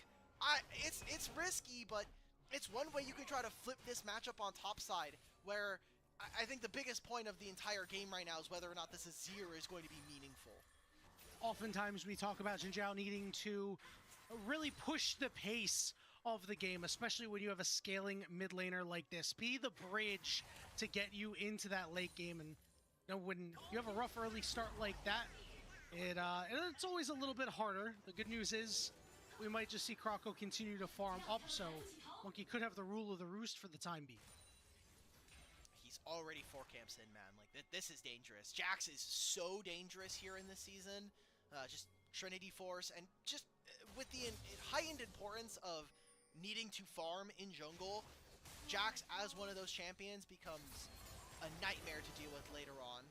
See that 1xN and missing or trying to abuse his Lucian Nami with that first strike that he has access to, and again, it's quite interesting to see what Monkey's gonna be. Also, he went for PTA in this game, which is very unorthodox, especially in the counter matchup. We got heal and barrier out of this bottom lane, but About and Yao Yao are looking to fight back. The problem is, oh my god, there are a lot of minions that they have to try to contend with. Monkey, what is coming Monkey in doing? on no, this is a big flank here. He has ended up down here somehow, some way. It's just the Monkey way. We're going to go on to 1xN. Missing does not have the mana. Flash for Flash, but the knockup is there, and it's first blood for Monkey. The knockup past the dash into the wind becomes lightning slow. Perfect from Monkey. And he gets the summoner spell out from 1xN. So a good way of getting his bot lane involved, even though they get no assist or any credit for that one. Missing, and we're going to get the solo? Oh my goodness, Missing. He's just that guy, man. We're looking at vintage Missing now. Oh god. Oh god, run. He doesn't All care. right. I think he should. I think this Xin Zhao can do very mean things to him if he stays in this lane, but he wants to get the wave crashed. He knows his AD carries probably like, guys, please get the wave underneath the turret. I don't need to get frozen on by an Ashe and a Seraphine. Especially as Lucian Nami, you want the wave to be in the middle so you can try to poke them out and get a little bit more than just your Ardent Blaze. Also means that they're going to be desynced on their recall timers. Missing still hasn't hit his recall. So Lucian's probably going to have to take a back seat on the next 45 seconds of this lane as Ashe Seraphine catch up. And that doesn't really do much for LNG, but in the meantime it gives WE a little bit more time here. One thing to mention is that the weird pathing from Monkey resulted in Kroko being unable to counter it. Kroko was able to do that against Thundertalk pretty often, and one of the few times where I didn't expect Jin Zhao to be down there, so by pushing bot lane, I thought they were safe. If you're not able to protect them like that, this is how you can get burnt badly and put them in bad positions, especially against the Ashe there. That's his bot lane's fault, not him, okay? This is a rare moment where I will defend my jungler and say, I think that's fine, look, but this guy is in Super Narnia. Like, we don't know where Monkey is, right? Like, he did one camp, he didn't even try to contest me on my wolves, and then I don't know where he's pathing at that point. So that is, I think, more credit to the fact that Monkey is being very creative here in this game. Oh, no doubt about it. I'm seeing Missing walk up here. He's just going to get some vision, try to clear some vision out, but About and Yao Yao again. If you get tagged by them once, you're getting tagged by them twice, you're getting tagged by them thrice. I think that this right here is going to be a microcosm of this game. Is can we get Nami or someone else to walk forward into this poke? Now, big flank from Kroko. Still flash here for About. All right, we're going to look for Yao Yao. He flashed into the end of the counter-strike, but he's fine. He tanked it. He was like, look, it's like I'm playing Brawl. Oh. Very close All right, there from Karis. It's okay. He's not meant to win the lane. It's fine. We're going to waste some time with Monkey there, but otherwise, no worse for wear. As LNG, Kroko hovering around this bottom crab wants to try to hit level 6. He's a little bit of EXP away, though. I think it's It's mostly just here for the scuttle. We're here to pick up this scuttle, get ourselves level 6, and get rid of Smite as well. Bulldog just maintaining priority. Let's use a shockwave, clear out the wave, force cars underneath this turret, and make it easier for our Jacks to live a little bit longer. As you saw by getting that bottom side scuttle, Croco won't have hit 6, but will have the additional damage on his Smite right now. And maybe there's a fight even brewing in bottom lane. See that Monkey wants to aggress. Walking forward, he's going to engage on the missing. Heal burnt, but now 1xN is split from the rest of the squad. And down it goes missing. Yao will be picking that one up. And they stopped the dragon being done here. So, WE, whether it is them kind of respect checking LNG or recognizing that they can actually play around with this comp of having a ranged Enchanter Seraphine with this Xin Zhao, this is a big win for them. I'm liking. Whoa. We sent an Enchanted Crusader to maybe look for Bulldog. But, yeah, still, they stopped the dragon, right? And they got the kill. Really fantastic stuff from Team WE. And what I like is that they didn't try to overcook the play and ruin their tempo and go back on the dragon here. Now the ball is in LNG's court, it feels like. This Lucian Nami hasn't really had the intended effect that you want. And now it almost feels like you have to try to push the pace of your Croc. And a reminder that for WE, it has been a long time since they've won a best of 5. We go all the way back to Split 2.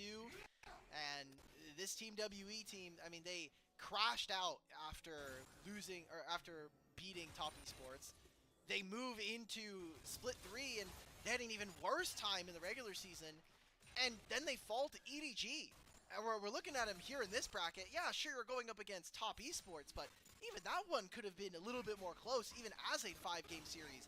They got clapped in games 3 and 5. So the fact that they're playing still around Monkey, they're still playing their kind of innovative style where they do some unorthodox things, especially early invades in this meta right now, almost unheard of because of the changes we've made to jungle. Not only has it been so long since they've won a best of 5, but I think it's been a long time since they've played a best of 5 with this sort of gravitas around it, right? Seeing it engage on the bottom side here. The tidal wave going to land about, force the flash away. Culling going to be mostly blocked by Yao, but the dash forward and the Q takes him down. Cleanse from flash from 1xN, and he's out of it. If he was underneath that turret for even a moment longer, that turret goes out and kills him immediately. Or damn near close to it with the ebb and flow that missing is giving him into the healing. A very expensive trade, but a minion wave and a half that's going to be missed here by Yao. Ash is still picking this up. I think it's an okay find here for both. I mean, for LNG, you're probably saying, cool, we found a kill. If you're WE, you're looking at it like, all right, like, it sucks that our Seraphine died, but we're still going to have level 6 coming up soon, and we still have buttons to play with. Having no flash versus either a Jax or a Xin Zhao does feel pretty miserable as an AD carry. No, you and I both know that feeling all too well. And, you know, unfortunately for 1xN and missing, they had to really make that play, because if your Lucian doesn't have the sort of damage early on, you know, you're not able to really control the mid game through that mid wave. Now, he's got a serrated Dirk into a slingshot there. Interesting choice of build here. I think that slingshot is if they put any actual damage on this item, it would be broken, because it is... Yes. Your first auto deals a little bit more, and then every auto after that reduces the cooldown on a...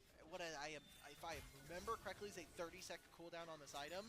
So Lucian gets a lot of value thanks to the Light Slinger passive. You're getting double autos. You can get a little bit. You can squeeze a little bit more. Shearer's moving down. They want this dragon. First dragon at 10.5 minutes is rather delayed, but Cube doesn't have teleport, and Sheer does, so he'll be able to re-answer the top lane if he really wants to. Team WE know this is going on, but they have already displayed in this series that they can show restraint. Seeing some pings onto Yao and about, but LNG don't have a way to do anything more, so it's just a dragon for them. So the trade here is a dragon for the team, where WE's top laner gets some time to get back into this game, and did at least pick up 3 grubs, so you're doing okay here as WE. You were able to grab 2 plates there for this Ornn, which gold much necessary for him to not only finish his items, but make sure he's keeping up with this rumble. Let's see a dive on bottom lane. Monkey and Yao being spotted by Croco. Bulldog very far away from the play, so I like that 1xN and Missing are playing up in the lane against about who they know is by himself. There was smoke, but not quite a fire there. So now we're 11.5 minutes into this game as Monkey is going to revisit. Missing and 1xN under the turret for right now. Kroko is on his way. Just trying to do whatever they can to prevent 1xN and Missing from exerting some of this pressure. Monkey gonna dodge out on the bubble. And again, we're still looking for something, but nothing is quite there. And now Monkey says, yeah, I'll go in on you, Kroko. I'm not afraid of this counter matchup. Monkey might be afraid of Missing and 1xN looking to cut him off. Here comes the tidal wave. Flash could be burned. Equalizer's there, and they're burning away. It doesn't matter the encore because a double kill for Lucian, and Sheer will clean up the end of the fight. A big mistake coming in from Monkey. I mean, you have no mid priority to be able to move that early, and you know bottom lane can try to answer from LNG, so why go into the Jax? That just feels like a big mistake. If anything, use your bot lane, get yourself that bottom side scuttle, and call the play off. That felt like a Monkey that we were expecting coming into the series. Yeah, look, Bulldog right now is forcing him away. Sheer teleports out, and this is kind of the reward for not using this on that dragon. He comes up right behind. Monkey uses the Crescent Guard to try to block as much damage as possible, but the team is just getting cooked on the Sequelizer. And obviously the ultimate there, the Monsoon from Missing, was great at being able to set that up. So LNG now explode to a pretty massive gold lead with a lot of those kills going over to 1xN. Globally, we've seen some questionable Rumble ultimates, but that one was damn near perfect. LNG in the driver's seat, 2,500 gold up. And, you know, if Sheer can make more impact like that in these fights, be a big reason why LNG would be able to win game 2. Remember that that Gnar game left a lot to be desired, but he's already playing with that fire. Ornn got another plate on top side. I'm gonna keep talking about this because Ornn interacts so uniquely compared to other champions with his items. RS gets a pretty disgusting trade put down on him from Bulldog. But oh, this is the laning version of Orianna. It's unfortunate that we're not seeing Arcane Comet, but we are getting Ludens, so he's gonna do a hell of a lot versus this Azir, especially in the lane if he uses those shockwaves. I think Monkey got spotted there. Monkey was spotted at the very end of that one with the vision. 1xN and Missing still walk forward. Nice sidestep there on the Enchanted Crystal Arrow. Kroko is here, but he might be a little too late. Crescent Guard just to keep him away. We've got the insurance teleport from Cube. Are they going to go for more on this turret? They still have 3 grubs. Herald doesn't spawn for another 45, but Cube, he has so much HP here. This should be them moving in with this Demolish. Try to get a lot of gold for themselves. They're going to split that 3 ways. Not the best, but this is just to hopefully get... We're going for more? Yeah. Call the forge out. It's not going to land on anybody. Monkey isn't able to hit the wind, becomes lightning, but they're still going to look for Kroko anyway. Encore just a little too late. But Monkey is so low, but that last auto didn't do enough. But the one shot of the culling will get it done for 1xN. Sheer, I really feel like he should be getting more out of this turret, but afraid of Karis moving over with this Azir. We got a lot of focus on bottom lane so far here in this series. I mean, game number 1, multiple ganks from Monkey with this Jarvan. Game number 2, we've had almost exclusively fighting in the bottom side river here. But we have yet to really tackle the big issue for WE, and this Azir. This Azir is farming up a storm regardless of the trades that Bulldog takes, and he has already completed his first item. He's now in a side lane, and maybe he gets another turret plate here in this lane. Herald's on his side of the map. If LNG cannot properly answer this, I think that Karis has a pretty open runway to carry this game. And it's not like the last game where you had a Vi and a Nautilus. They were able to just directly target out this Azir. You're not going to have that opportunity. As long as the game is in touching distance, Karis should be in an okay spot. He's been a level, not a full level up on Bulldog, but a little bit of experience up. So it's made it easy in the heads up 1v1s. We see Herald got started up, but has since been pulled away. Dragon also on the table. With LNG's gold lead, they're going to be the ones dictating what objective is coming up next. Karis is going to TP bottom lane. Orianna just went to top side, so they're going to give up this turret so they can get Dragon. I think it's a very costly objective because if they don't start this immediately, Orianna can still walk. How come is there. Crocker's down to about half HP, and Monkey wants to keep going. Hit Channel Kristen Arrow lands flush. Counter-Strike is there, along with a big knock-up from Missing to prevent any further damage. A Bulldog's not even walking. We're going to continue to go. I mean, more turret plates. Let's try to keep up economy with the Azir. Azir's going to trade on bottom side. I am absolutely shocked that LNG are not willing to trade with so many ultimates missing. There's an equalizer. Monkey Cube on the backside, causing a ruckus. Monkey's gonna go down, Missing, able to get out of there, but now Team WE is leading the way. Bulldog is on his way. Ball is on Rumble. Shockwave. Let's see if Bulldog can find a shockwave here. Elects not to fire it there, and he'll keep it in the back pocket for now. Croco wants it, but he's caught in the back of the pit. Be able to leap strike back over. All right, turret for turret in trade. LNG will actually end up going 2 for 1 at the end of this. But it's all about where this gold went. Those turrets went to our solo lanes, the mid lanes here in this game. Azir and Orianna. But Dragon goes over to WE, and I think they made out like bandits in that play. Also picking 1xN at the very start of that. Beautiful for Monkey, this turn from him. They don't have eyes in the pit. They don't see him on the left side of the river. So he just dives right onto 1xN. This Azir is ripping them apart. Missing has to flash out, and Bulldog doesn't have ultimate for another 3 seconds in this play. I think if that cooldown was even just a hair shorter, maybe LNG could have turned this. They find themselves with 3,500 gold lead, but thanks to inflation in this season and just general the amount of gold that's available to everybody, it's gonna feel like maybe last year's 1.5 at this point. That's generally the vibe we've been seeing around the world, whether it be competitive or solo queue. It's going to be a Rift Herald going over to the side of LNG, so going to be in the back pocket of Croco for him to use at any time.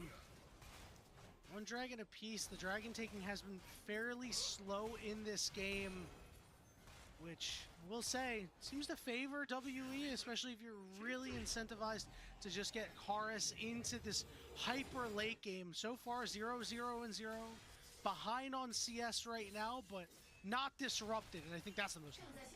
Here's the culling from 1xN. He is very far ahead, and this is I think the power point of this champion here in this game. Playing aggressively on mid waves, punishing a champion like Ashe, who with no mobility spells, if she doesn't have a flash, a barrier, or a teammate next to her, she just gets blown up. And so 1xN has to basically play uninhibited. If he ever gets stopped, I think this team starts to fall off the rails. Great buffer from Cube. All right, here comes the call of the Forge God. Music gonna hit. Knocks up 2 members on the backside, but Team WE is unwilling to help out their friend. Monkey, good pressing guard, but everybody gets on top of him quickly. Encore only hits 1, and LNG pick up 2. The side laning as WE is not as strong. They're gonna even summon the Herald here. Azir's trying to push on top lane, but there's not even a way for him to play for. Lucian and Rumble will recall, stopping him from going any further here. LNG are really taking advantage of their composition and not only how flexible it can be in these small skirmishes in the jungle, but relative to their opponents, I think they just have stronger tools on average. WE have a very competent 5-on-5 team fight, but if they are caught in a side lane where not everybody's there and not all the pieces are together, as we saw, it can fall apart very, very quickly. Great movements from LNG to not only take control of mid lane, but transfer that pressure into the side lanes.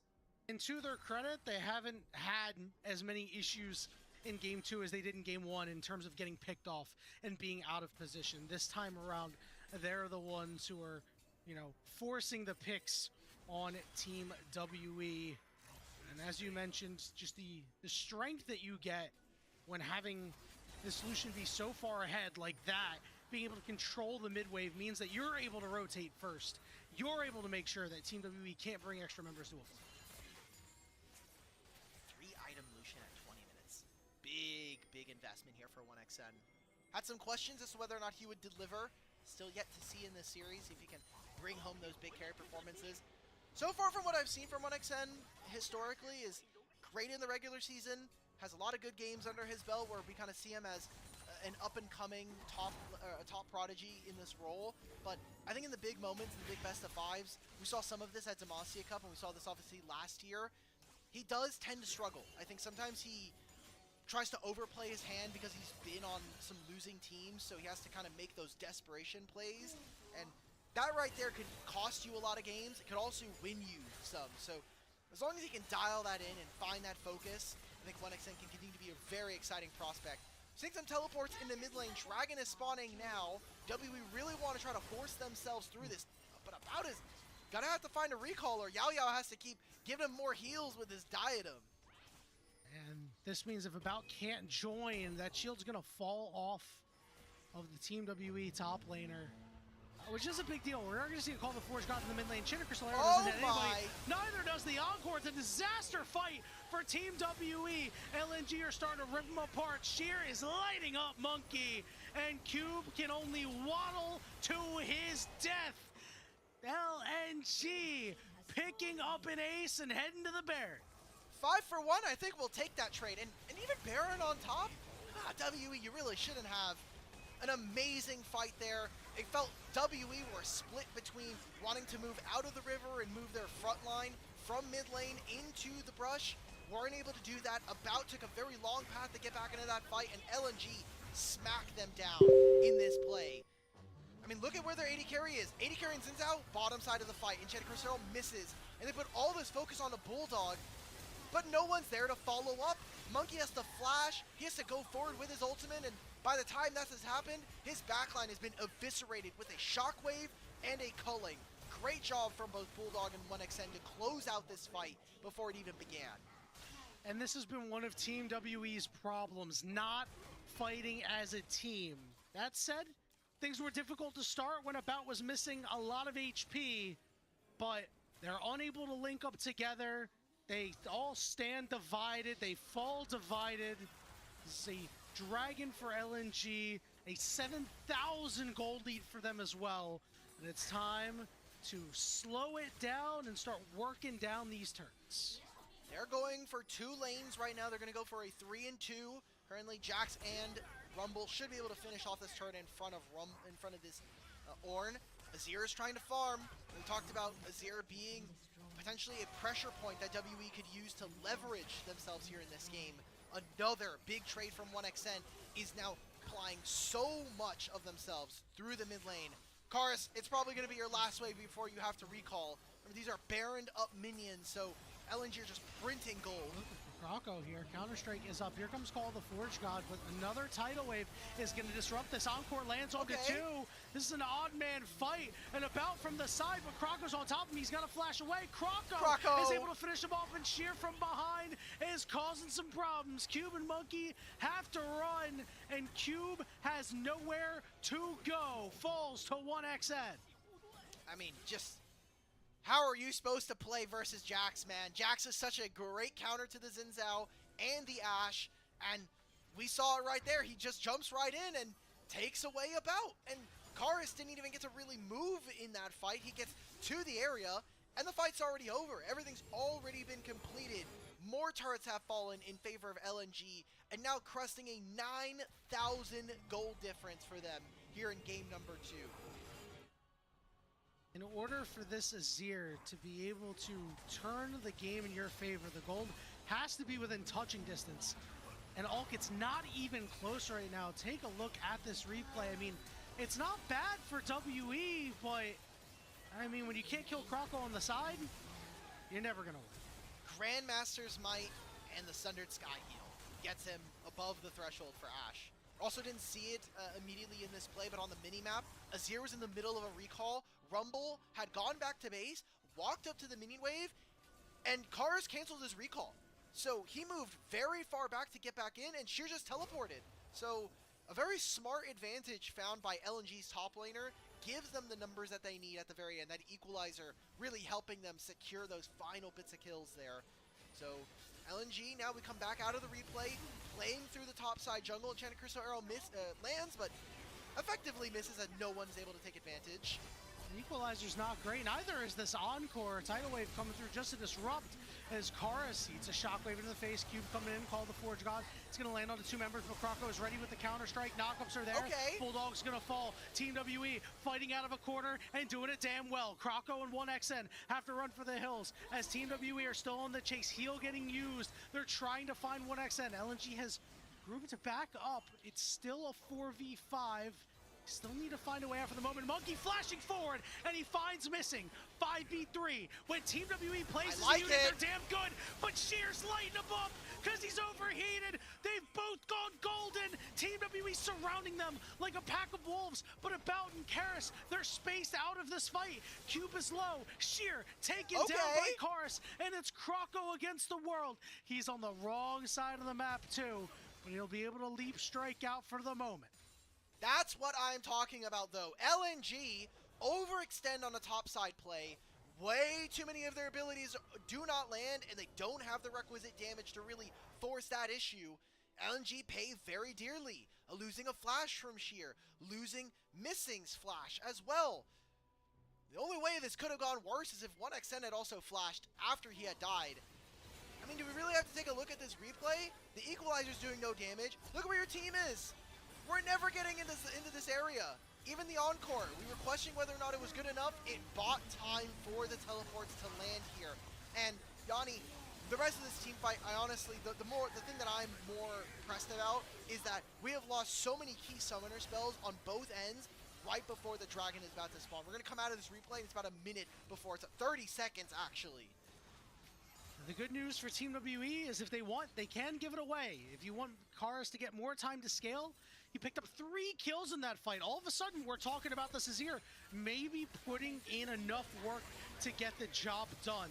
I was worried that after all that, when he was split pushing, he only came back with a Verdant Barrier, but now he's just finished his Rabadon's death cap. We'll see if he's going to make an impact in this fight. He does have his teleport. And if Karis was just a little bit more patient, he could have had an Ornn upgraded Rabadons. But not the case. Already have a couple of items being given masterworks here from the Ornn. Croco's going to solo this, and I like this from LNG. Let's play high up on the mid wave here. WE are in no position to contest. As soon as that dragon gets called out, though, do they try to make a play? Remember, no flash on Monkey for them to find a knock-up here. Baron spawns, they have Azir, the two of them are going to start this. They're not on vision, they use the wind becomes lightning to get over that scuttle. Well, About's going to step on it now, and they've realized LNG's got to be the ones to step on the gas. Here's Ornn trying to disrupt. It's gone. There's an ultimate. Cube coming through, call the Forge God, going to land. Sheer's going to go golden. Team WE, they want to take this fight. Encore's going to land on a 1. Oh my! The Shockwave's there too! Karis is still alive for the moment, but guess who dies? It's Monkey on the other side. Cube landing a knock. I'm just trying to get Team WE out of there, but 1xN wisely spotting out Karis. It's a triple kill for the Lucian. He not only prevents all of them from keeping their Baron, but also gets the teleport from this Azir. A massive fight for LNG, all set up thanks to this Jax and Orianna combo. I was dismissive. I was gonna say, look, you could try to put it on Jax, but it's not as clear and cut as maybe a Vi or even a Xin Zhao, but he made it look easy there with Bulldog. He gets a massive shockwave combo, and the only people who get that Baron is About. About escapes with his life, but this Ashe is not a meaningful champion here in this game. She's Enchanted Crystal Aerobot. She's there to take off the first strike off of this Lucian if she lands her volley, and that's about it. And remember, Baron doesn't give you nearly as much gold as it used to. It's only 750 across the entire team. What is the range on this, by the way? Look at where Bulldog is. Oh, he set it up. It wasn't even with the Jax. I misspoke. He attaches at the very end. Oh, what a play by Bulldog. That was so nice. Yeah, Bulldog and Croco absolutely smurfing it in. Especially Croco, big MVP in Group Nirvana, probably going to be the #1 jungler for that group, performing admirably here in this game. The Jax, I mean, he had a perfect counter situation. He knew what the matchup was going to be, and it felt like WE kind of continued to play into that with their draft. I was a little surprised that Karis elected to teleport there instead of use the Baron recall. Obviously, it's a second shorter, but it's such a huge risk. Did not pay off. Will be problematic very soon, I'd imagine. You take a look at this negative Baron power play for Team WE. Not looking so hot. They're staring down Ocean Soul for LNG in 2.5 minutes, and this is not a team that has a lot of burst damage. I just need to have one team fight. That's the scary part about WE, is that if they get one fight where suddenly everything clicks or they're able to have that clean 5-on-5, none of this gold matters, right? Like, we're going up into what is potentially going to be LNG's soul here in 2 minutes, but the strong, raw value of these champions paired together on Team WE can wipe all of that away if they can get lucky. All 5 of them sitting on this mid lane. Crystal Arrow is there. What a shockwave coming down, but it's not enough. Bulldog is golden, but all that glitters is not gold. He will fall, and it's Team WE. They had a 5v3, and they're looking for more. Karst will shove away Croco, get right in his face, and survive anyway. Team WE are shoving down mid right now. Can they end the game, though? They've got 3 grubs. They've got no Baron left for them. It is 1xN and Sheer. Great equalizer. That'll keep them in this game. Inhibitor will fall, and not another minion wave will go forward. That is exactly the things we talked about from the draft. Who is tanking this Enchanted Crystal Arrow? Who is going to stop this Encore from surging forward and finding them the win? WE, they need to reset and they need to get back onto the map because this dragon is pivotal. 20 seconds still left on Croco as we head to a replay here. There's nothing to stop them. Look at where Sheer's teleporting, right? I don't even think it really matters. Croco is in his blue side jungle. They landed all of their abilities, and even with the shockwave that clean from Bulldog, the damage has been done. WE find themselves and cut that gold lead in half immediately. As you said, gold is fake in this season. Correct. And that was a great representation of why. 30 seconds until this next fight. You know Team WE's got to be feeling pretty good about themselves. And LNG, there might be some nervous stomachs over there. But if LNG can find themselves a 5v5 fight, we've seen what Bulldog's Orianna can do. He's been really solid on the shockwaves. Ooh. 2 things I want to note. We won't see it here in this picture with the HUD how it is, but sitting on double needlessly large rods for Bulldog, he is so close to getting himself a Rabadon. And 1xN has 2 items over this Ashe. I need to see Lucian smurf this fight and win it, because this is a very tenuous game. Massive flank from Croco. Team WE has problems with flanks. They're going to get on top of Croco, though. No. Croco goes golden. Here's that shockwave. It lands on the 2 members, but they can't finish him off. About gets shields, and he heals up. And now there's a problem. Monkey. Because Monkey's going in, leading the charge, along with Karras, commanding the Sand Soldiers. Monkey takes a lot of damage, but he does not go down. Team WE muscle LNG off the dragon. It is so tough to move a Xin Zhao, level 17, with a Seraphine. The Diadem of Souls giving so much healing alongside this upgraded Redemption. WE are fighting back in this game, and Yanni, I gotta say, not only winning game 1 in the fashion that they did, but LNG losing this game too, if that comes to bear, is a huge hurdle for them to try to jump over here in this series. Not only the fact that you'd be down 2-0, but the mental damage that is going to do. It might be too much to overcome. I think 1xN might need to start playing in that mode where he's like, I have to be the one to make a play. And that means that he could be liable to make a mistake in these upcoming fights. Baron is now available. Team WE feeling good, winning the last couple of fights for themselves, despite solid conditions from LNG.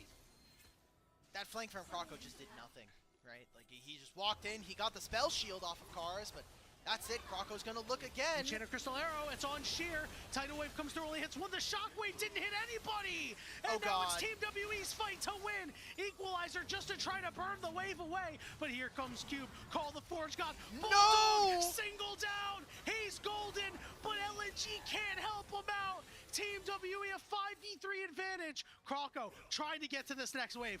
Desperately trying to pull it to ensure that WE can win the game. Missing?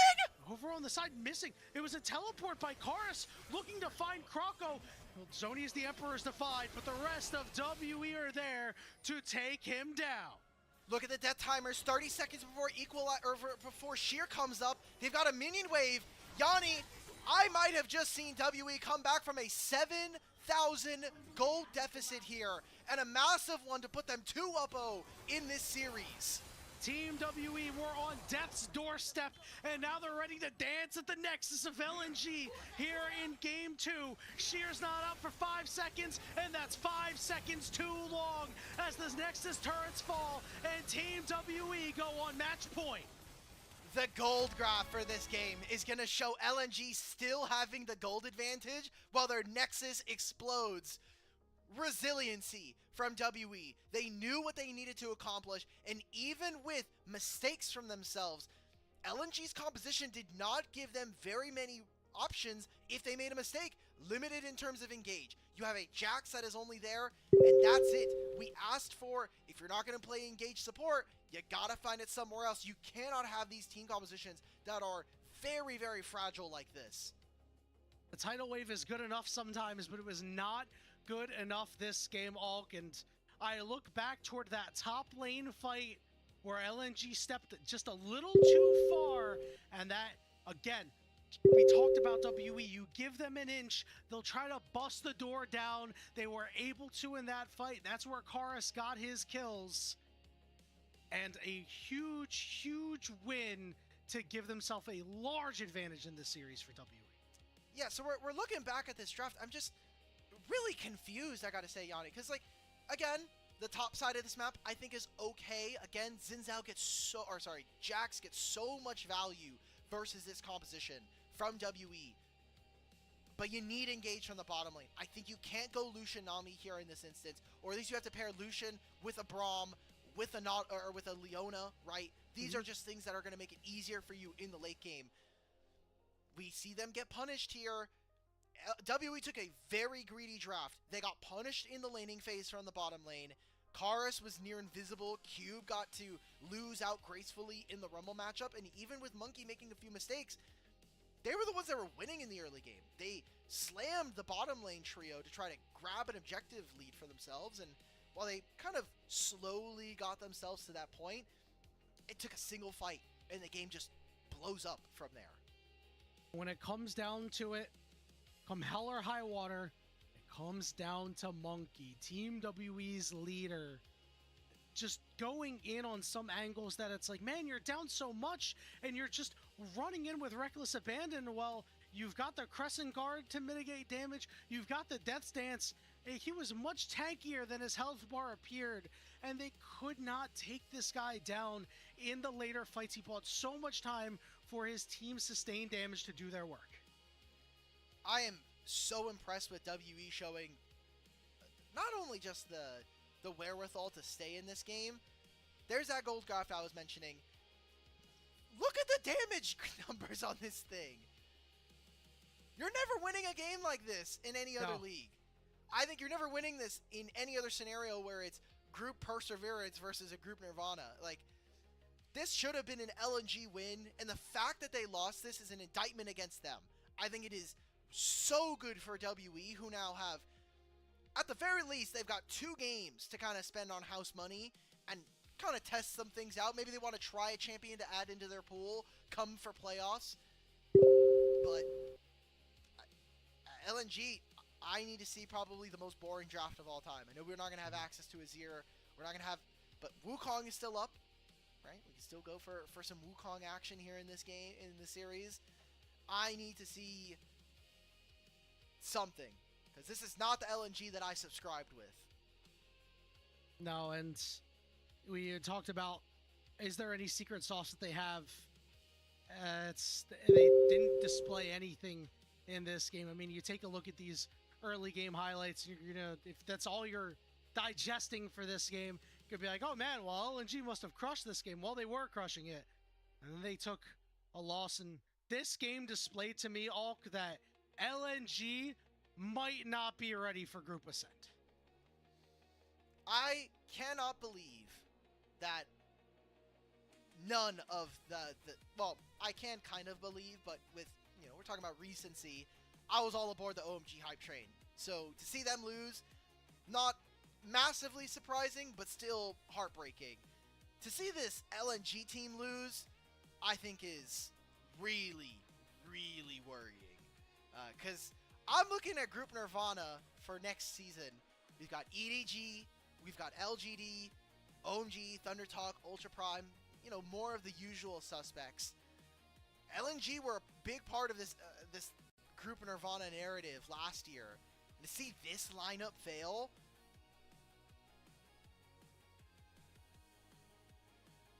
I don't know, man. This team was meant to make it to Ascend. This team was meant to be able to beat a team like WE, and they're just not able to do so in this series so far. It's not over yet. It is a 2-0 deficit. We have seen teams come back from something like this, but I think it's going to be hard, especially with the way that Team WE has been playing. They showed resiliency not only in this game, as you said, but they've shown resiliency because their season has gone so poorly recently. Remember, we said earlier, they have not won a series since January 26th. That is so long ago if you are a professional player to go that long without a win, but it's not affecting them here today. I mean, hell, I don't even remember what I was doing on January 26th. Probably not casting their series, so makes sense. I was working, I'll tell you that much. More than I was. Some of us are employed. So, as we said at the beginning of the show, some of us are more employed than others. But it's exciting. I think for WE, might be saying that soon. Who knows? Who knows? It seems like WE really used that one-day break to good use. Maybe some resets. Maybe Coach Jinjin stepping in and really setting the tone for these guys. Like, guys, we're not going back to Nirvana. Like, we're not doing this again. Okay, we're going to Ascend. We're gonna play. We're gonna get scrims versus BLG and Top Esports and Anyone's Legends and JDG and Weibo, and we're gonna improve. Monkey probably put his foot down, as we see here, saying, "Look, I'm not going back. Okay, losing Top Esports. Look, have I won an MSI? 369 has." But has anybody on this team? No. I'm getting my get back. We're going to Ascend, boys. Get it, loser. We're going to Ascend. Actually, Missing's on the enemy team. See, this is why this doesn't work, guys. He's washed, guys. It's fine. Okay. You know what? You didn't really get to flex that much on the Nami. Another MVP for Monkey this time around. I am with it. I think it was well deserved on his part to lead the charge. Team WE leading the charge to Ascend potentially, showing great perseverance in that second game. We'll see if LNG are able to do the same. We're going to head to a break, and when we return, the game 3 could be the final draft of the day. Team WE, LNG, back after this.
Welcome back, everybody, to the LPL English broadcast. Team WE showed perseverance in that second game, have a 2-0 series lead over LNG. Ulk, this LNG squad has disappointed in this series. It has been rather tough. I mean, going from what is a free momentum booster in the TT series, and yes, they had moments where they looked a little bit vulnerable, but I'm going to chalk that up to Thunder Talk maybe rising to the occasion and showing that the 0-6 scoreline was tough, but they were at least somewhat playable 6-0. That is a hilarious thing to think about. You're right, though. WE now moving up to match point. Every single game now is essentially a do-or-die decider. Not only is this for your odds to go into playoffs, play against some of the best teams here in the league in these best of fives, but then have group ascend in split 2, which we keep talking about. We're going back to a 2-group system. There's going to be no group perseverance anymore. So your next chance at being able to even sniff a group ascend slot is going to be split 2 playoffs, which can be a little bit of a ways away. And I think this series is a great microcosm of what being in a higher tier group actually means. Because you take a look at Team WE, they got to grind against NIP and EDG. And then LNG, they played against teams that they were very easily beating. Obviously only dropped 2 individual games, but they had a hard time against Thunder Talk, right? That was Thunder Talk grinding against NIP, WE, EDG. And they were all the better for it. Team WE looking to lock this one up for a 3-0 sweep. LNG just fighting to stay alive. We're in the draft. So, Nico makes sense. Galio, Aphelios. I wonder what they're going to be looking for. I mean, to me, this kind of says that we might be looking for a Kali on the side of Team WE. I think it's fun that we're still banning the Jace. Jace and Mundo. Mundo, a very big one away from Monkey. I think the reason why we saw WE be so successful with this champion is that the raw amount of tank stats that he has, or HP, allows Monkey to kind of misposition alongside the passive. So not going to be seeing that here in this game. First pick Aurora maybe is technically a flex if they're afraid of things like Renekton in top lane. Okay, it's going to be locked in. And yeah, I like that you gave the Mundo a shout there. Obviously didn't work out against top esports in their last series, but one champion that sort of fits that bill of being a super tank that we've seen Monkey play that hasn't even been looked at yet this series is that Skarner. He could go on his pocket pick to lock this series up for Team WE. What are LNG going to do? If this is a first pick Karma, there are so many other things that you could pick. I think AD carry's starting to get a little bit pinched here, so they might be just thinking, let's slam Ezreal Karma. If not, it's going to be Karma, pair it with a Bruiser jungler. Again, Wukong, still available here in this series. Viego, if they want it. Poppy, Pantheon. Just some options that we can go for, and then look for AD on 3. But it seems like they just want to get in front of the oncoming train that is moving into more Enchanters. We've had 4 Enchanters played here in this series so far. Yeah, and we're getting a Zoe lock in here. That's going to go over to Bulldog. Meanwhile, WE respond with a Sivir. And if it's an Alistar, that speed boost is going to be problematic. He can get anywhere. You can't... You could, but I don't think you'd be willing to slam a Sylas immediately. Karma Misfortune, who is setting up? Karma Ezreal is fine, but into Sivir just feels like you're picking a losing matchup. Okay, LNG, I need to see strong laning phases again, but you need frontline. I need to see a team that your jungle and top laner is going to be some combination of like Wukong / Pantheon and then like Sion X. I don't know. There's not a ton of tanks left in the game to even set up for these champions. Right, and if you signal that you want to keep the Sion up, well, they're actually going to ban it away. So, yeah, that's not going to be available for them all. I am just as mystified as you. Perhaps they are fully indexing into poke with the Zoe, with the Ezreal, with the Karma, and want to do more of that. You need a front line. Like, for crying out loud, we're playing against Sivir, man. Like, where's my front line? We can't just do poke. Yeah, I am very, very confused. What is the angle that LNG are going to go for? Because this is, God forbid this is a Renekton on 4. It isn't, the ban is going to come through. We are really searching. Is this going to be maybe like Zahen for Sheer? I am not a big fan of that one. I'm looking at available champions of what he's played so far this year, and Aurora already taken away. Really, the only things that are left is Gwen, Mbessa, and Rek'Sai. Blind Rek'Sai does not really inspire much hope here. WE, again, good team fighting already. Aurora's also going to be a strong side laner, so what we get from them, I think, is still kind of up in the air as they've given themselves more breathing room for what their champions allow. All right, I mean, this is Engage. It just doesn't fit well with the rest of the team. Okay, I mean, this still kind of fits the bill of a Malphite, just does more damage. It's going to be the Kennen lock-in for Sheer. Dude, Mercury Treads is going to hit like a truck this game for WE. Merc Treads, the Chain Lace Crushers, boom, you're set for life on WE. What is the top lane? I don't think Cube is going to be pulling out Vladimir, but he could if he really wanted to. I was going to say, try maybe to go the Vlad. For Gwen, if you're really thinking about it. We were talking about this Aurora as potentially being a hover and a flex. We're going to get Yone here into Zoe, a very good matchup. If Monkey plays some Sylas jungle, I think this is that house money they were talking about. I see this draft. I'm getting a Kennen ult. Let's just slam it, boys. Let's have a little bit of fun here. Saw the Hecarim hover, you know, for a second there. You're the horse, perhaps, but I think Wukong would be a much better pickup for the side of LNG. I have to admit, I was not expecting Team WE to get creative in the draft this time around. I was expecting them to want to slam the door shut completely, but instead we are going to get that Sylas out of the jungle for Team WE. Okay, so matchups again. Not a ton of frontline on either side. Alistar is going to be the beefiest member alongside the Wukong on opposite teams here. But Sivir is going to delete minion waves. Yone can always force an engagement. Sylas can take not only the Kennen ultimate, but the Wukong ult as well. You can even take Karma, honestly, and just like mantra inspire your entire team, run at them with Sivir ultimate. That's always an option. Kennen is going to be very, very volatile. This matchup topside is going to be probably the most explosive out of any of them. So let's see if Cube can do it. I have not been too impressed by Cube so far this split, both on carries and even some of his tank play. So if you can do it here tonight, if you can try to turn those tides and slam Sheer in the first 10-15 minutes, then we've got a game on our hands here.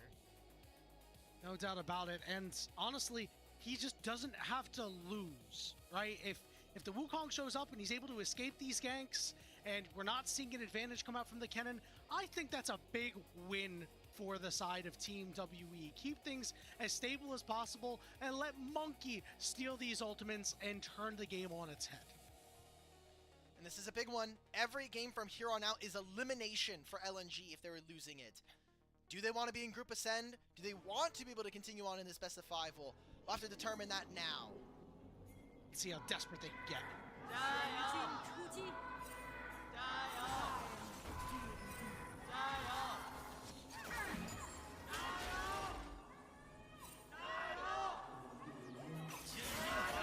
told Gianni, they're waiting for more games in the series before they got hyped.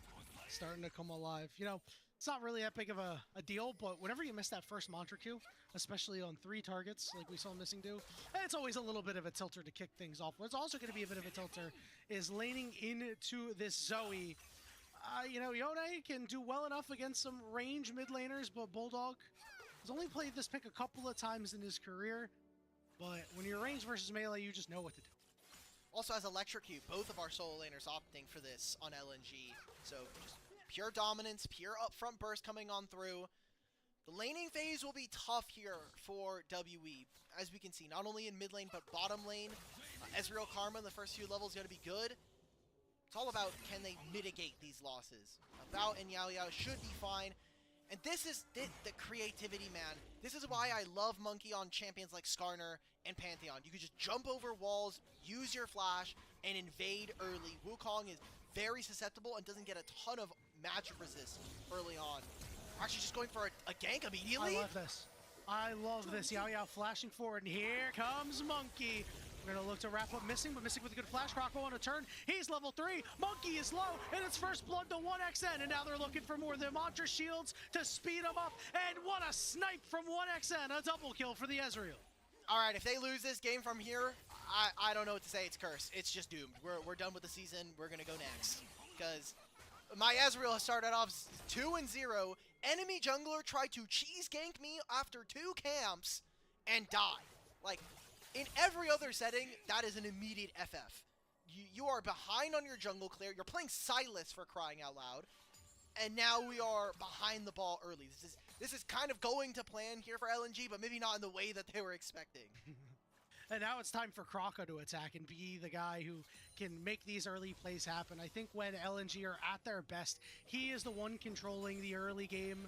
And it's tough to do against a jungler like Monkey, but if there's any game it's going to happen, it's got to be this one. I need him to show up everywhere where Monkey is going to be and stop him from doing anything. So Monkey ended up doing 2 camps. Missing is going to be a complete psychopath and cancel this last one. Love it. Good job. So Monkey did red buff, Raptors, died. Blue buff, or Raptors, sorry, Wolves, blue, topside scuttle. He's even for now, but Croco's going to get respawn Raptors. He's getting paid right now, and he still has bottom side scuttle. Like, I love the creativity, but there's a reason why we're not seeing it in the current season, right? Like, all of these extra jungle pass where you try to do early stuff.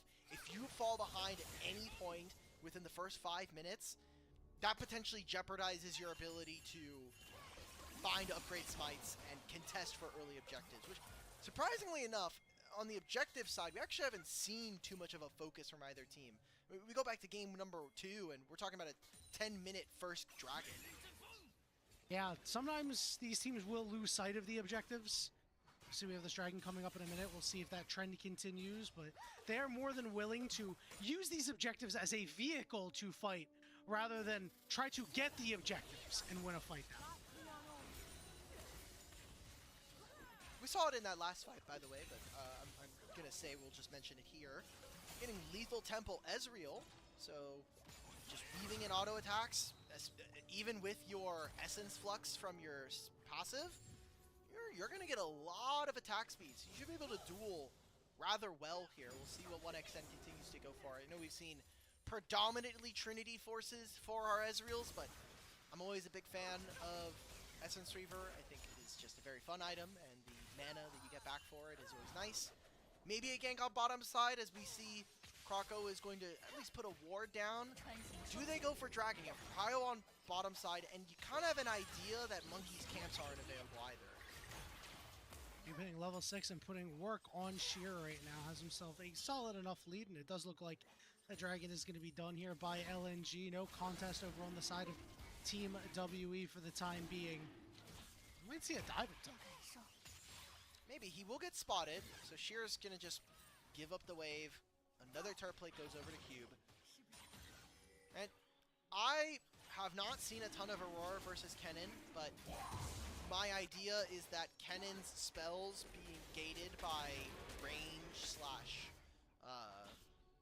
just being able to hit your targets in the same way, Aurora should be able to take advantage of it. Like, Aurora doesn't have to have minions, or can have minions in front of her, and she'll still land her spells. Kennen can't really do the same with his Q. So, good to see that Cube's already taking a decent trade in this matchup. We'll have a lot of explosive power in these fights as the champion, but kind of have to get there first. And that's my big question. The good news for LNG is they should be in a much better position to get there based off of how that early game play went. Other than that, things are generally been quiet, and Team WE wisely just biding their time, trying to farm up. Kara's doing what he can to stay in touching distance of gold here in this mid lane. One thing to note is that Bulldog did take Ignite with him. We saw him use it earlier in the game, but didn't actually go for a full all-out engage and try to close the kill out that way. And that's where this mid lane matchup gets a little bit tricky. Mid lane being the shortest lane. I don't think he dies, he just no damage. No. Yeah, it's a stun. I mean, you got the stun back, like you won the trade. You got the electrocute, sure. But Cube has health pots that are running right now, and Cube wants to ult this, man. He wants it. So what I was gonna say is because Bulldog didn't really get a kill in the lane and only is maintaining a about 10 to 15 CS lead, due to mid lane being shorter, the home guards changed from the start of the season. It is just way easier once Karis already finishes his first back and gets his boots that he can just constantly recycle his HP bar and get shoved into Bulldog. So I'm going to need to see a little bit more out of our mid laner. Again, a transplant, an import coming in from the LCK after some disappointing splits over there. And hopefully here to reinvent himself. He's on the start of the journey that Karis had to go through last year when he joined WE. And that could be a problem, but at least on LNG side, Kroko has had former experience playing on anyone's legend in 2024, so has the ability to at least help some of these players transition. And you know, remember, Bulldog has been, I guess, to say the weak link of the team. If there is a weak link on a team that went 6-0 in series, 12-2 in games. These lanes suck. But you know, for what it's worth, the team was absolutely dominating Nirvana, but we still haven't seen that game out of Bulldog. We've even seen games out of Sheer where we're like, wow, Sheer played a really good game. But Bulldog hasn't had one yet. He hasn't had that signature. Seeing a contest for Scuttle, Cube. Monkey Maybe Sheer looks for something. I mean, Sheer has Slicing Maelstrom now. Ooh. Okay, big chunk on the Monkey, so it just means that you're gonna pick up the one grub and leave the other two for the time being. Monkey has recovered quite nicely in the farm and EXP department, even on levels with Kroko for the moment. And this has to be killing Team WE to be playing this way, right? There's not enough action for this kind of team. I think that bottom lane play really backfired. If they had won that trade in the first gang, I have a feeling there'd be a lot more Monkey on the map than maybe we've seen afterwards. 9 minutes, no other kills outside of that 2 that are on 1xN, which means that the gold hasn't really fluctuated. We're still staying at about a 1500 gold lead here for LNG, and I mean, we're seeing specifically Bulldog and 1xN push their weight onto their opponents, but scaling-wise, we're still kind of looking at WE to be favorites here in this one. Just Aurora is so unbalanced if you get multiple procs of her passive, and this Sivir is, aside from the horrendous gank his jungler went for, still scaling incredibly well. I mean, it has a Cole, and despite being down 30, you are going to still have a big impact in the game. No doubt about it. All Sheer walking up to Cube here. It's the stun off. Just gonna wait for that to reset before he wants more. He was able to trade back nicely. 30 seconds to go until this next dragon is up, and we anticipate that's gonna be where Team WE may elect to make their mark again in this game. We'll see if Monkey decides, all right, team, it's now time for us to fight. I think this is. There's a couple of recalls coming out right now. Zoe got canceled on there, so Karis will have priority over mid. And even though there's a teleport from both Cube and from and Monkey is on the top side, I think that this is just going to be them finishing off these camps and then moving over. You can see a lot of their vision is placed in the bottom side river here immediately. But I mean, no one else from WE is here to defend that. Remember that Karis doesn't have an item yet. He's going to go back. He's got components.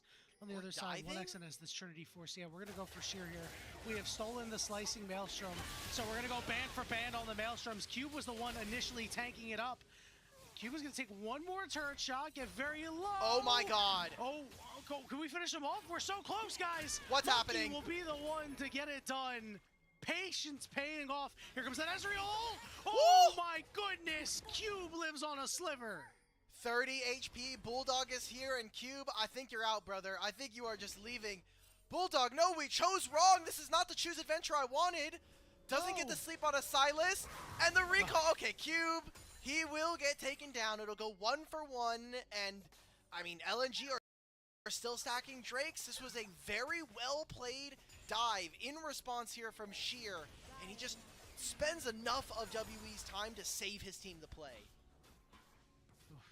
Very well played there by Sheer to do what he can. Yeah, you know, that pathing from Bulldog wasn't quite it. We're, again, still waiting for Bulldog to have his game. You know, 0-0-0, just kind of hanging out a little bit here. We're getting to the 12-minute mark right now. LNG still looking pretty solid. We really want to see Kroko get this Trinity Force done and have him and Ezreal impose their will on this game with these early Trinity Forces. And we started that play by talking about, hey, LNG should have priority, or WE should have priority on the bottom side, but instead, because WE opt for that trade, they lose out massively now.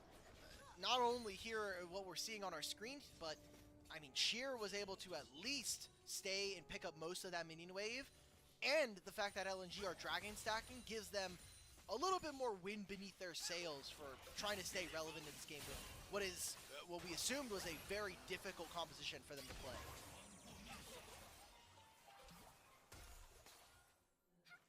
Things quieting down outside of these objectives. It's not something that we're used to with these teams. We've seen LNG play this measured game before. Again, WE just, you know, the sauce might be there with this Silas jungle, but the bite isn't quite there, especially with the way that the first two plays have gone. Not clean, not perfect, not fully the way that WE wants them to. We got to be careful here, Yami. It is 3:30, and you are making me think about some saucy meatballs, bro. I want like maybe not some IKEA ones. I don't know what the obsession is with Swedish meatballs from IKEA, but definitely like a good marinara. I think the obsession is the fact that you don't really expect to get high quality food from IKEA, right? Like, obviously you do now, knowing that, like, oh, the Swedish meatballs exist, but like that's like the most random place to get like good food. What are we doing, random brother? place to find a 1xN. Force to shift and have a ward in that brush. You know they're there as well. For a re-engage here, we've got the Cyclone here. If Monkey wants it, Kroko can use his first to try and prevent this play from happening. Massive mistake there from LNG. They'll lose a big chunk of their gold lead, and, I mean, expensive trades, right? A flash from 1xN.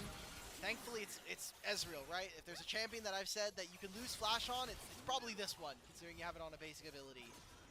But now they even give over the Wukong Cyclone, so the dragon that comes, or the herald that is here in 30 seconds, are WE going to feel like they want to fight for this?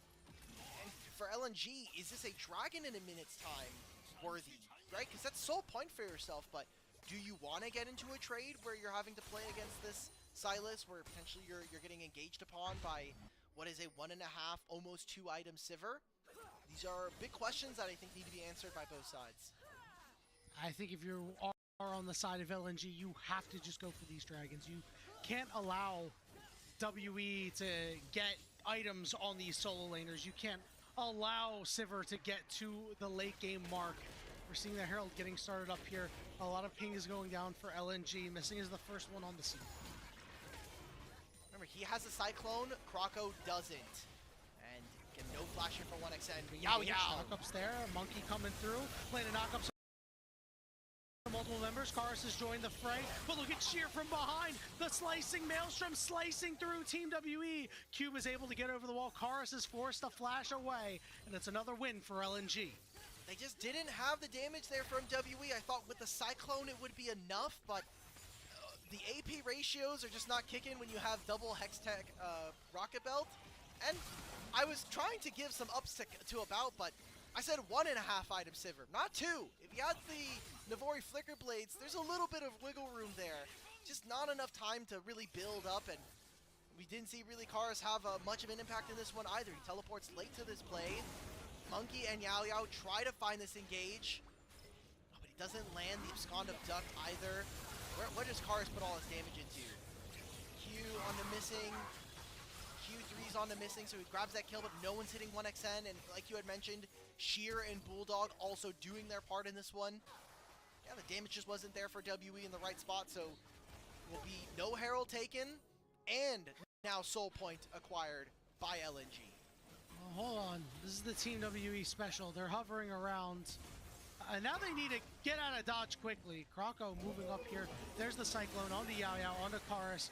We have stolen the Karma Shield for the speed. Whoa. And time to go to sleep, buddy. Monkey is also surrounded. And LNG pick up 2 more. All right.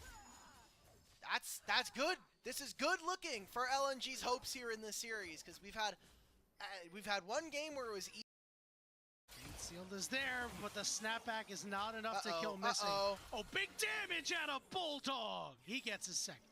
And that's good, because that now equalizes the lane matchups. Turret even acquired by this Zoe. So much being put into trying to find mid-shear. About is tanking up this turret desperately. You have to use his barrier, and they don't even get a kill. Now, I want to really quickly come to Shear's defense, because a lot of folks might see the Slicing Maelstrom and go, what the hell did he just do that for? A while ago, they changed Kennen to move the additional armor and magic resist he gets from his E to his ultimate. So that amount of resistances there saves him in that play. Somebody reads patch notes. No, that I know it was a long ago change, but that's something that I haven't even seen be relevant in so long. Good call out there. We've got LNG heading back up to the scene of the initial crime at this Herald. 1XN going to be able to pick up this mid turret, continuing to keep pace with that 1,000 gold lead. This Herald is going to go down. It is LNG's world, and Team WE are just living in it for the moment. Herald, 2 grubs, all 3 dragons. This is a good game from LNG. It's clinical. It's the kind of LNG that we saw all through the regular season. Krako trying to find Cube. He's here with Bulldog. Doesn't even need the second half of the Paddle Star. LNG are winning out on the side lanes, and that is a big win for them here in this game. Maelstrom. Knockup is there, and they do find a kill. It's on to 1XN. I mean, fine. Right now, Karis is pushing. That pick maybe gives some breathing room here for WE. It's not going to immediately affect any of these upcoming objectives because of the timing on them, but at least for WE, they'll get a Sivir who's able to hit on this mid-wave and get themselves some turret plates. Take a look back at what exactly happened here. I mean, just good Slicing Maelstrom. That is crazy that E2 landed for Monkey, but here we are. Also, I guess has the rocket belt, so he has a ton of range. What's up? By the way, huge shutdown for About, by the way. 841 gold. He's up in gold now. Now, 2 minutes until the soul could go over to the side of LNG. You're not quite there as Sivir yet, but you are on that 2 items that you were talking about earlier. He's close to finishing his Berserker Greaves. Hey, look at that. Ends up getting it for himself. Missing.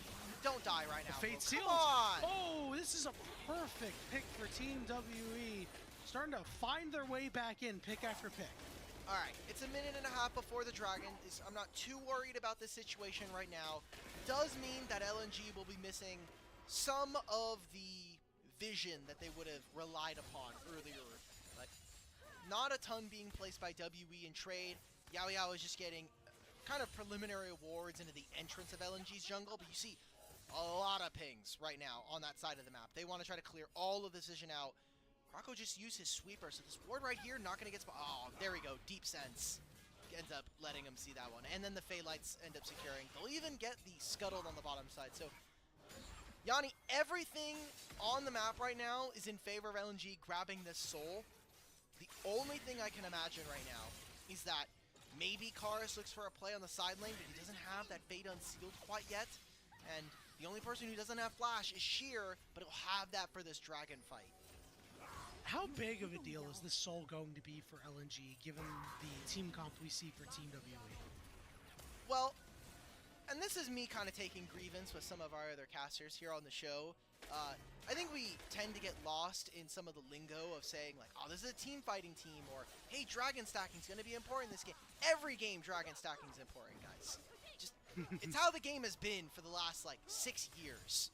So I kind of want to see, like, Chemtech Soul is powerful, yes. I think more importantly what it does is just the flat DR is great. Now Monkey just getting chased down. Yeah. All right. Monkey went in to go steal Karma ultimate and just died. and perplexed by them. If you've been watching WE here in this plains, you'll know that just happens sometimes. Monkey just dies. It's just another Tuesday.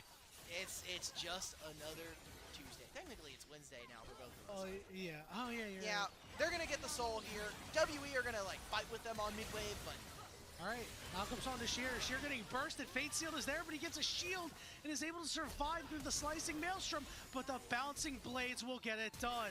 1x Oh, over the 1x wall, able to take out a bout. Chorus needs to finish this off. He finds one, but he snaps back to death. Croco exhausted, but that won't stop him. And guess who's going to bed? Send Cube to bed. Double kill for Croco. they can't go for Baron quite yet, but I mean, a Chemtech Soul is as good as gone here for WE. A massive fight for them. It starts off with a numbers advantage that goes in their favor, and from there on out, I mean, the Sivir is not given the room to scale here. Infinity Edge almost done for about. Same could be said for Karis, who seems like he's only on his BF sword. That is a Silas ability that you want back. That's usually one that you throw in lane that we'll see that you're like, oh, you're really lucky you didn't land that one. There, LNG, we're in the position to pounce, and we see it happen live, right in front of the dragon spawning. And even with WE finding some engagements, putting all of their damage into Sheer, I think very relevant, considering he's probably the squishiest member out of all of them. Not enough here in this instance. Gives over the boomerang blade so that About could find one kill. But look at this from 1xN. Flash to try to gets the auto on hit from his lethal tempo to get that kill on the Sivir. Game of inches sometimes, and LNG have made it a game of miles right now. It feels like they're miles ahead. It's only 2,500 gold, but it's this soul power that they have right now. Team WE, as long as they can hang on for 4 more minutes, they can always try to flip the game at an Elder Dragon. See what LNG can do from here on out. I want to see them close this game cleanly. It's been, I wouldn't say a low kill game, considering we're 24 and it's 20 kills, but I think that all of the mistakes that we have seen have been because of WE and them trying to overextend. Again, they have house money. It's what happens when you go up 2-0 in a series, and they're going to long chase WE out. Well, Sheer is going to run down About as he goes down. It's a quick pick for LNG. I don't think it's actually worth it, though, right? Like, they'll go into mid. Maybe they go for Baron, but WE traded that for more waves on top side. Aurora's going to finish this turret here in bot tier 2 and can teleport if they really want to. So, as long as they can spend their gold, don't think that WE are in a terrible position, and they might even be willing to engage this. 7,000 HP, big knockup is there. Monkey has the Slicing Maelstrom. Cube shows up. Slicing Maelstrom off on the side. He's going to catch a couple members, but Cube has to kite out. Yao very low. Here comes Cars over the wall. Fate Sealed completely whiffs. Misses everyone, and that should do it for the fight. LNG continue to knock down members of WE. I am continuously whelmed. Not even whelmed, just like this Silas does nothing in this game, man. Like, it's such a like a cool pick. Supposed to be this amazing counter. You get to take Kennen ultimate, but he has no AP, man. He has Rocket Belt, Riftmaker. He has like maybe 200 AP, and so he doesn't do anything with the Maelstrom. Also, like Yao found 3 people with a knockup, and there's no engagement. Monkey doesn't send the send the Slicing Maelstrom. He doesn't put it onto more members. He goes straight on a Bulldog, who's level 15. The target selection is absolutely baffling from the vocal leader of Team WE. This is an issue that we've seen Team WE have throughout the season. They need to clean that up. I don't know if this is going to be the game to do it. They are down severely. They will not have the Slicing Maelstrom for this next fight. Yao and Monkey, they're moving up, just trying to reclaim some vision. The Baron is still rather healthy. Teleport available for Yone if he wants it. 7,000 HP and dropping. Monkey will steal Karma ultimate. Dodging out in the sleeping trouble bubble. Yao goes to find his engage, but here comes Croco with a huge cyclone with the slicing maelstrom on top of it. Karis is trying to get into this fight. He'll finally be able to find one kill. Fate Seal on the backside again does not have its intended effect, and his shield will be evaporated by the rest of LNG. Monkey, the last one standing, and it's damn poetic. LNG pick up an ace, and they'll take the Baron.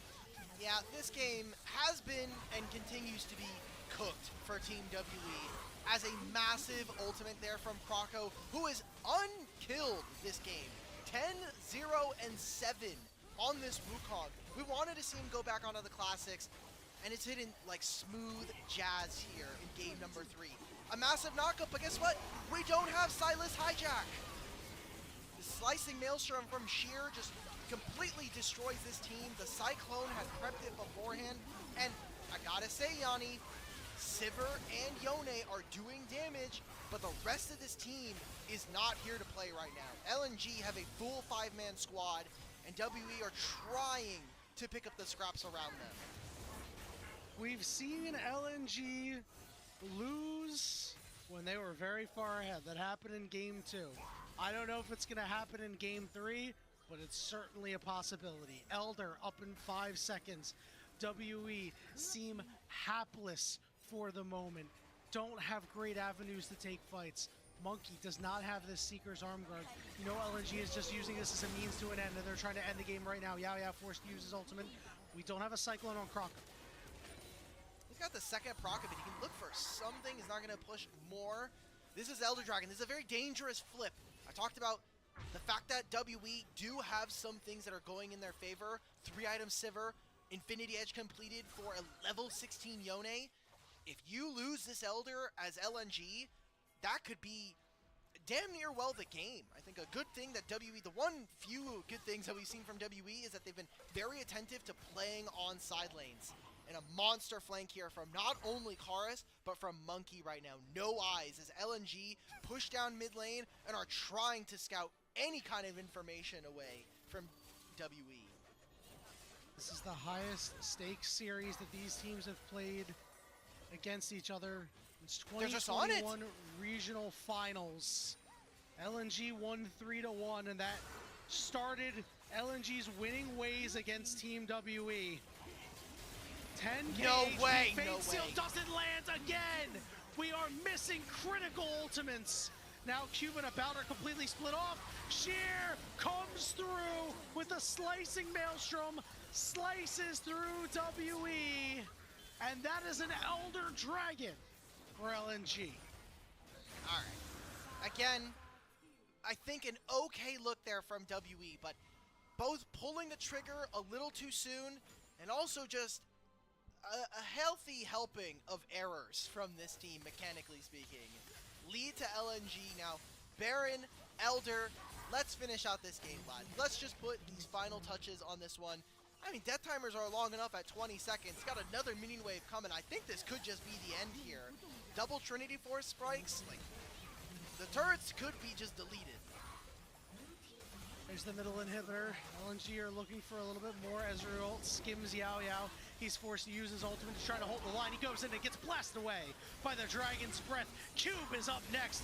Karis has spawned and will immediately have to flash away. The first Nexus turret has fallen. Monkey says we can kill Croco, guys, but he's blasted away too.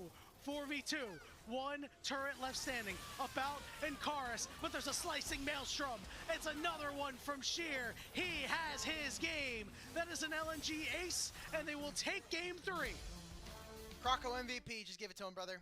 He deserves it. I mean, he helps them win that 2v2 or the 3v3 in the bottom lane at the very beginning of the game, and from there it just felt unplayable for a large portion of it. Unfortunately for Monkey, the Silas did not work out. It did not get the value that he wanted. The AP wasn't there, and just generally he fell behind thanks to him trying to break the game early on. Yeah, and we lose some critical picks as Team WE, right? That was the game that they played around a little bit. They went with the Aurora top, the Silas jungle, but you lost Sivir and you lost Alistar. I mean, those are champions that are tough to realize, hey, going into game 4 and 5, we're not going to have access to them, and our Silas jungle plan didn't work, and those are the casualties. I am okay with it in the fact that I don't think that WE play around engage supports very well. Fair. I'm looking at Yao Yao's champion pool. 4 games of Lulu, 3 games of Braum and Rakan, and then the next 3 are 2 games of Nami, Karma, and Alistar. I'm not a big fan of this. Obviously, we could take a look at this draft. Yes, as you mentioned, in terms of a fearless best of 5, it is a very expensive draft. I think losing Sivir, losing Yone is very big. The fact that Aurora's gone as well means the mid lane pool gets a little bit more pinched alongside that Sylas. But you took away Ezreal Karma coming in for LNG, and you still got Wukong on your side. I think the fact that they're able to win this is obviously keeps them in the series, but a good look here for LNG here in this one.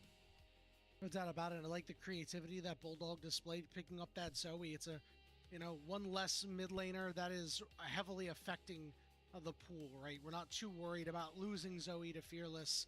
But for LNG, again, the main thing is just trying to win, right? And keep yourself in it. And they did so quite well here. 1xN got that lead. Did not look back. Now, I know you see it at the bottom of your screen there, right below Yao Yao. We're going into game 4. I said they have house money. I wonder if WE are going to be looking to drop that ban, the Nico ban, because it's a champion that they don't play, and if you're willing to give it over, the champion has had a lot of flaws. The counterpoint, or maybe the devil's advocate, I would say, is all of her counters are not in the game anymore. Lulu's been taken away, Karma's gone. You could try to play Rakan, but even Nautilus isn't even available. You can't use Alistar anymore to try to headbutt her, so it might just be something that is a little too expensive for WE to purchase. And it's not a champion that they've played particularly well against when they've seen it, right? Like, they have been very vulnerable to flanks at times, and, if you're willing to give that up, you're displaying a large amount of confidence in the rest of your team as a whole, but, this game 4, obviously, if you don't win it, now you're going to game 5, you've lost a lot of momentum. Game 4 tends to be the game in a best of 5 that it's like, well, if you win game 4 and you force game 5, the team usually going into game 5 is feeling good about themselves and is playing better because of it. It's a big one. So, I wanted to make sure I had this right. It's been a little bit since we've had a reverse sweep in a best of 5. The last one would have been grand finals or split 3 playoffs of last year. It would have been one of the first round matches, actually, BLG versus JDG, where JDG go up 2-0, and then BLG just take it on from minute 1 in game number 3. So it's been a little bit, we just got into best of 5s. I think is the most exciting part. This is our 6th best of 5, so I'm glad it's starting to deliver here. It's just whether or not LNG can actually get it over the line. This was a fantastic performance from them. All in all, we had a lot of doubts, though, about this draft. We have to be honest.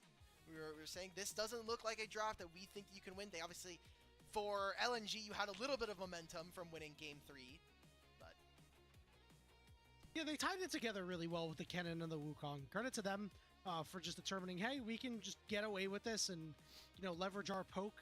And Kennen will give us enough damage along with the Wukong just in case we're not able to land it. Speaking of not landing things, Icarus, thank goodness that the Yone is now fearless away, because we need to get back in the lab, buddy. We were the fates were definitely unsealed in that game. I'm not gonna blame Icarus for most of this game. I think Monkey was a massive liability. No doubt, right? No doubt. But you got to at least hit your ultimates, right? We could have maybe seen some turns. You'd mentioned it during the game. There was damage for the Team WE squad. They had the damage. Not Monkey, though. That Sylas looked mega useless. Very chained. Still chained. You know what that means, though? Malphite doesn't need to be banned anymore. Or at least Malphite gets massive priority now because his counter is gone. Again, we're going to continue to see Nico. I think the Galio ban is quite perplexing to me, considering this champion has really fallen out of favor. But, yep, there's that Croco MVP. Perfect scoreline, 11-1 and 11. Very nice to look at. And I don't know, man. I'm glad it's not a 3-0 because I was worried we were about to get a 6-0 day, and that this LNG team that went 12-2 in the regular season just completely bombs out. It would have been a colossal disappointment to have this one be a 3-0. We'll see if LNG is able to continue their winning ways and force a game 5, or if Team WE are going to go back to all business and close this one out in 4. We're going to go ahead and go to break, and when we return, the Game 4 draft will be on right after this break.